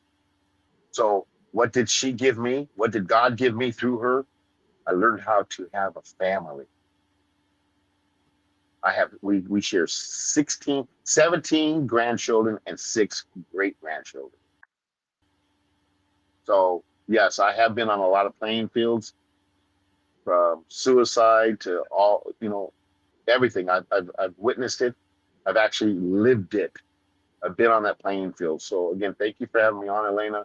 But suicide, I have dealt with that. I've dealt with depression. I went through 7 months of depression, where I almost died in West Virginia. And now I'm all good. My urologist is happy. My doctor's happy. I'm living here on the island, and this is where I'm supposed to be, because it's warm. There's oceans, there's mountains, and there's. She's laughing. She can tell you. And there's palm trees, and it's warm. So this is another thing that clicked between her and I, is that in 2024, that's what she said she was going to do. I wasn't around in 2018 or 2019 when this came through her. I wasn't. That's how good the positivity. That's how good our Creator, our God, our God is. And we need to follow that love. Love your family. Love your mother. Love your father. Love your children. Be a family, and work on it. Work on yourselves. Change is possible. And if you need help, Elena, you can get a hold of me at www.meinCnow.com. That's my website. I'm still working on that, but it's still there. You can read about me now a little bit. I have a couple blogs. You can read Coming Up in the Golden Age, a 2,500 word article that I put in Phosphor Focus magazine in 2018. You can learn more about me. I'm on LinkedIn. I'm on Facebook. I actually have already, in the last couple of days, made some connections with some of your friends, and I want that. I want to be able to share what you have, and the people that are around you that are sharing the love. I want part of that. All I want in my life now is positivity. I've had enough negativity. I had negativity this morning when the PTSD hit me, and I was drained. I mean, I was literally drained. I felt bad. I told Elena I felt bad, but you can't feel bad when you have a sickness. You can't feel bad when you have something that you don't have control of. But ultimately, you do have control of it. It might take a little bit longer. It might take a few more sessions with a life coach or a psychologist or whatever. But change is possible, and it starts with you. I love that. And you know what this means? We are ready for our next segment, and I will be coming back on. And this is the final one. We are in our final stretch. Now, I don't know if anybody else feels like it's gone. You can stop drinking that blue stuff pretty soon, so you can actually go to sleep when you get done. No kidding. No kidding. Cut that off in about 4 hours, so you'll have 3.5 hours to finally just come down to where when this is all done. Okay, you're not gonna. I mean, you're gonna think about it a little bit, I'm sure, but you're gonna be ready to go night because you got to go to work on Monday. Yeah, So you I don't know. obviously- We'll have to and I ain't see gonna- because I was wired last year. I was hyped. So and you should be. you know, You should be. so we'll see. Natural high. You should be. Yeah. You should be. You should. And I told you this. If anything, I want should look- people to tune in when at that. Well, I want people to tune in like all morning, but that final stretch that we did it, like let's go, like that just hypes Yes. me up all over again. And I want you, told you earlier, I want you to look in the mirror and say, I did it. I did it. And look at it, look as if you would be looking at your sons because you're very proud of them. And I know that. Give yourself that look in the mirror, Elena, and tell yourself, I did it. It's done. It's over. And I'll just tell you this. You've had thousands in this time, thousands of comments have come through. With Really, because I hundreds haven't of, been able to like. I'm just letting you know. Okay. My Hundreds numbers, man. of views. hundreds of views. Hundreds. Because you have these segments, but then when you cut it off, it starts at zero again. So when you add them all up, if you do this in segments, and when you add it all up, I'm gonna tell you right now, you have thousands of comments through the course of this live stream, the Stream-A-Thon, and you have hundreds of views or shares, just views, shares. Like one was like 35 shares. That's 35 people that were touched by what you put together and felt the need to share that with somebody else. That's dropping. That's what I'm saying. We're not dropping, and we don't got ripples. We're throwing out tsunamis and tidal waves now, man. Can you say the Poseidon adventure? Gina Yes, says, we're rocking the Gina boat. says, I better set my alarm, my beautiful sissy. Yes, you better set your alarm, sissy, so you can be here to celebrate at our final stretch. Just make sure the volume is on. Yeah, man, this has been amazing. You've touched a lot of, and you're gonna prosper from this, Elena. In your heart, and I guarantee you that doors are gonna open up because it's your time. I've said to this, I've told you this many times. This is your time. You have the foundation that you built, and now you're going to reap the benefits of it and sit back and go like I did with Mike Willie. That's right. That's right. I told you I'd be here. Right? Then we would always be family. I told you that. And that's the feeling that it is when you've done something and you touch somebody's heart. You haven't just touched somebody's heart, Elena. You've touched hundreds, if not thousands, of people on this live stream today. And I look forward to doing it again next year. I hope to be around next year. I mean, that's live each day for that day. Forget about yesterday because yesterday's gone. Live for today and pray for tomorrow. I love that. I love that. So we are going to cut this one off. And back on, we're going to hear from two more. I actually have a couple more. I'm going to share some videos to get them in, and then we've got our live back on here in about an hour. Like we're rocking and rolling all over again. But I will be cutting this off, coming right back, and saying we are segment, and we're in that final stretch. So funny prayers and aloha to everybody that is watching or have watched. May the love, peace, joy, and kindness be in your life from this day on. Again, thank you so much. I would say other things, but I cannot. Oh, for real. And yes, the lipstick is still hanging, man. That's right. Besitos is still hanging. Yes, it is. She said it. That's how I roll. That's how I roll. You know what? I'm going to say it. I love you, Elena Rodriguez, with all my heart. And I'm so grateful to my creator that he said, this is where it's supposed to go. And we know that. We know that it was a divine intervention. And I look forward to working with you in the future as a couple, which we already are doing because we're trying to get a couples retreat together in Maui 2024. That's something that came through you. We're working on it.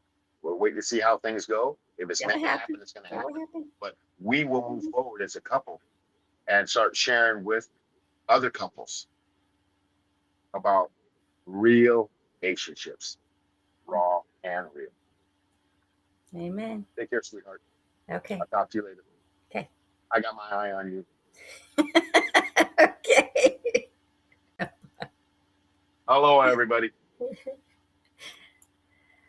Oh my goodness, this has been absolutely amazing. So it is 4 a.m., which means it is time for our mini intermission break, which I won't even call it intermission, but we need to log back on for our final segment. And it will be part 4 of 4. So if you're there, I'm hopping off for just a moment, but you know the drill. I am coming right back on. So I hope to see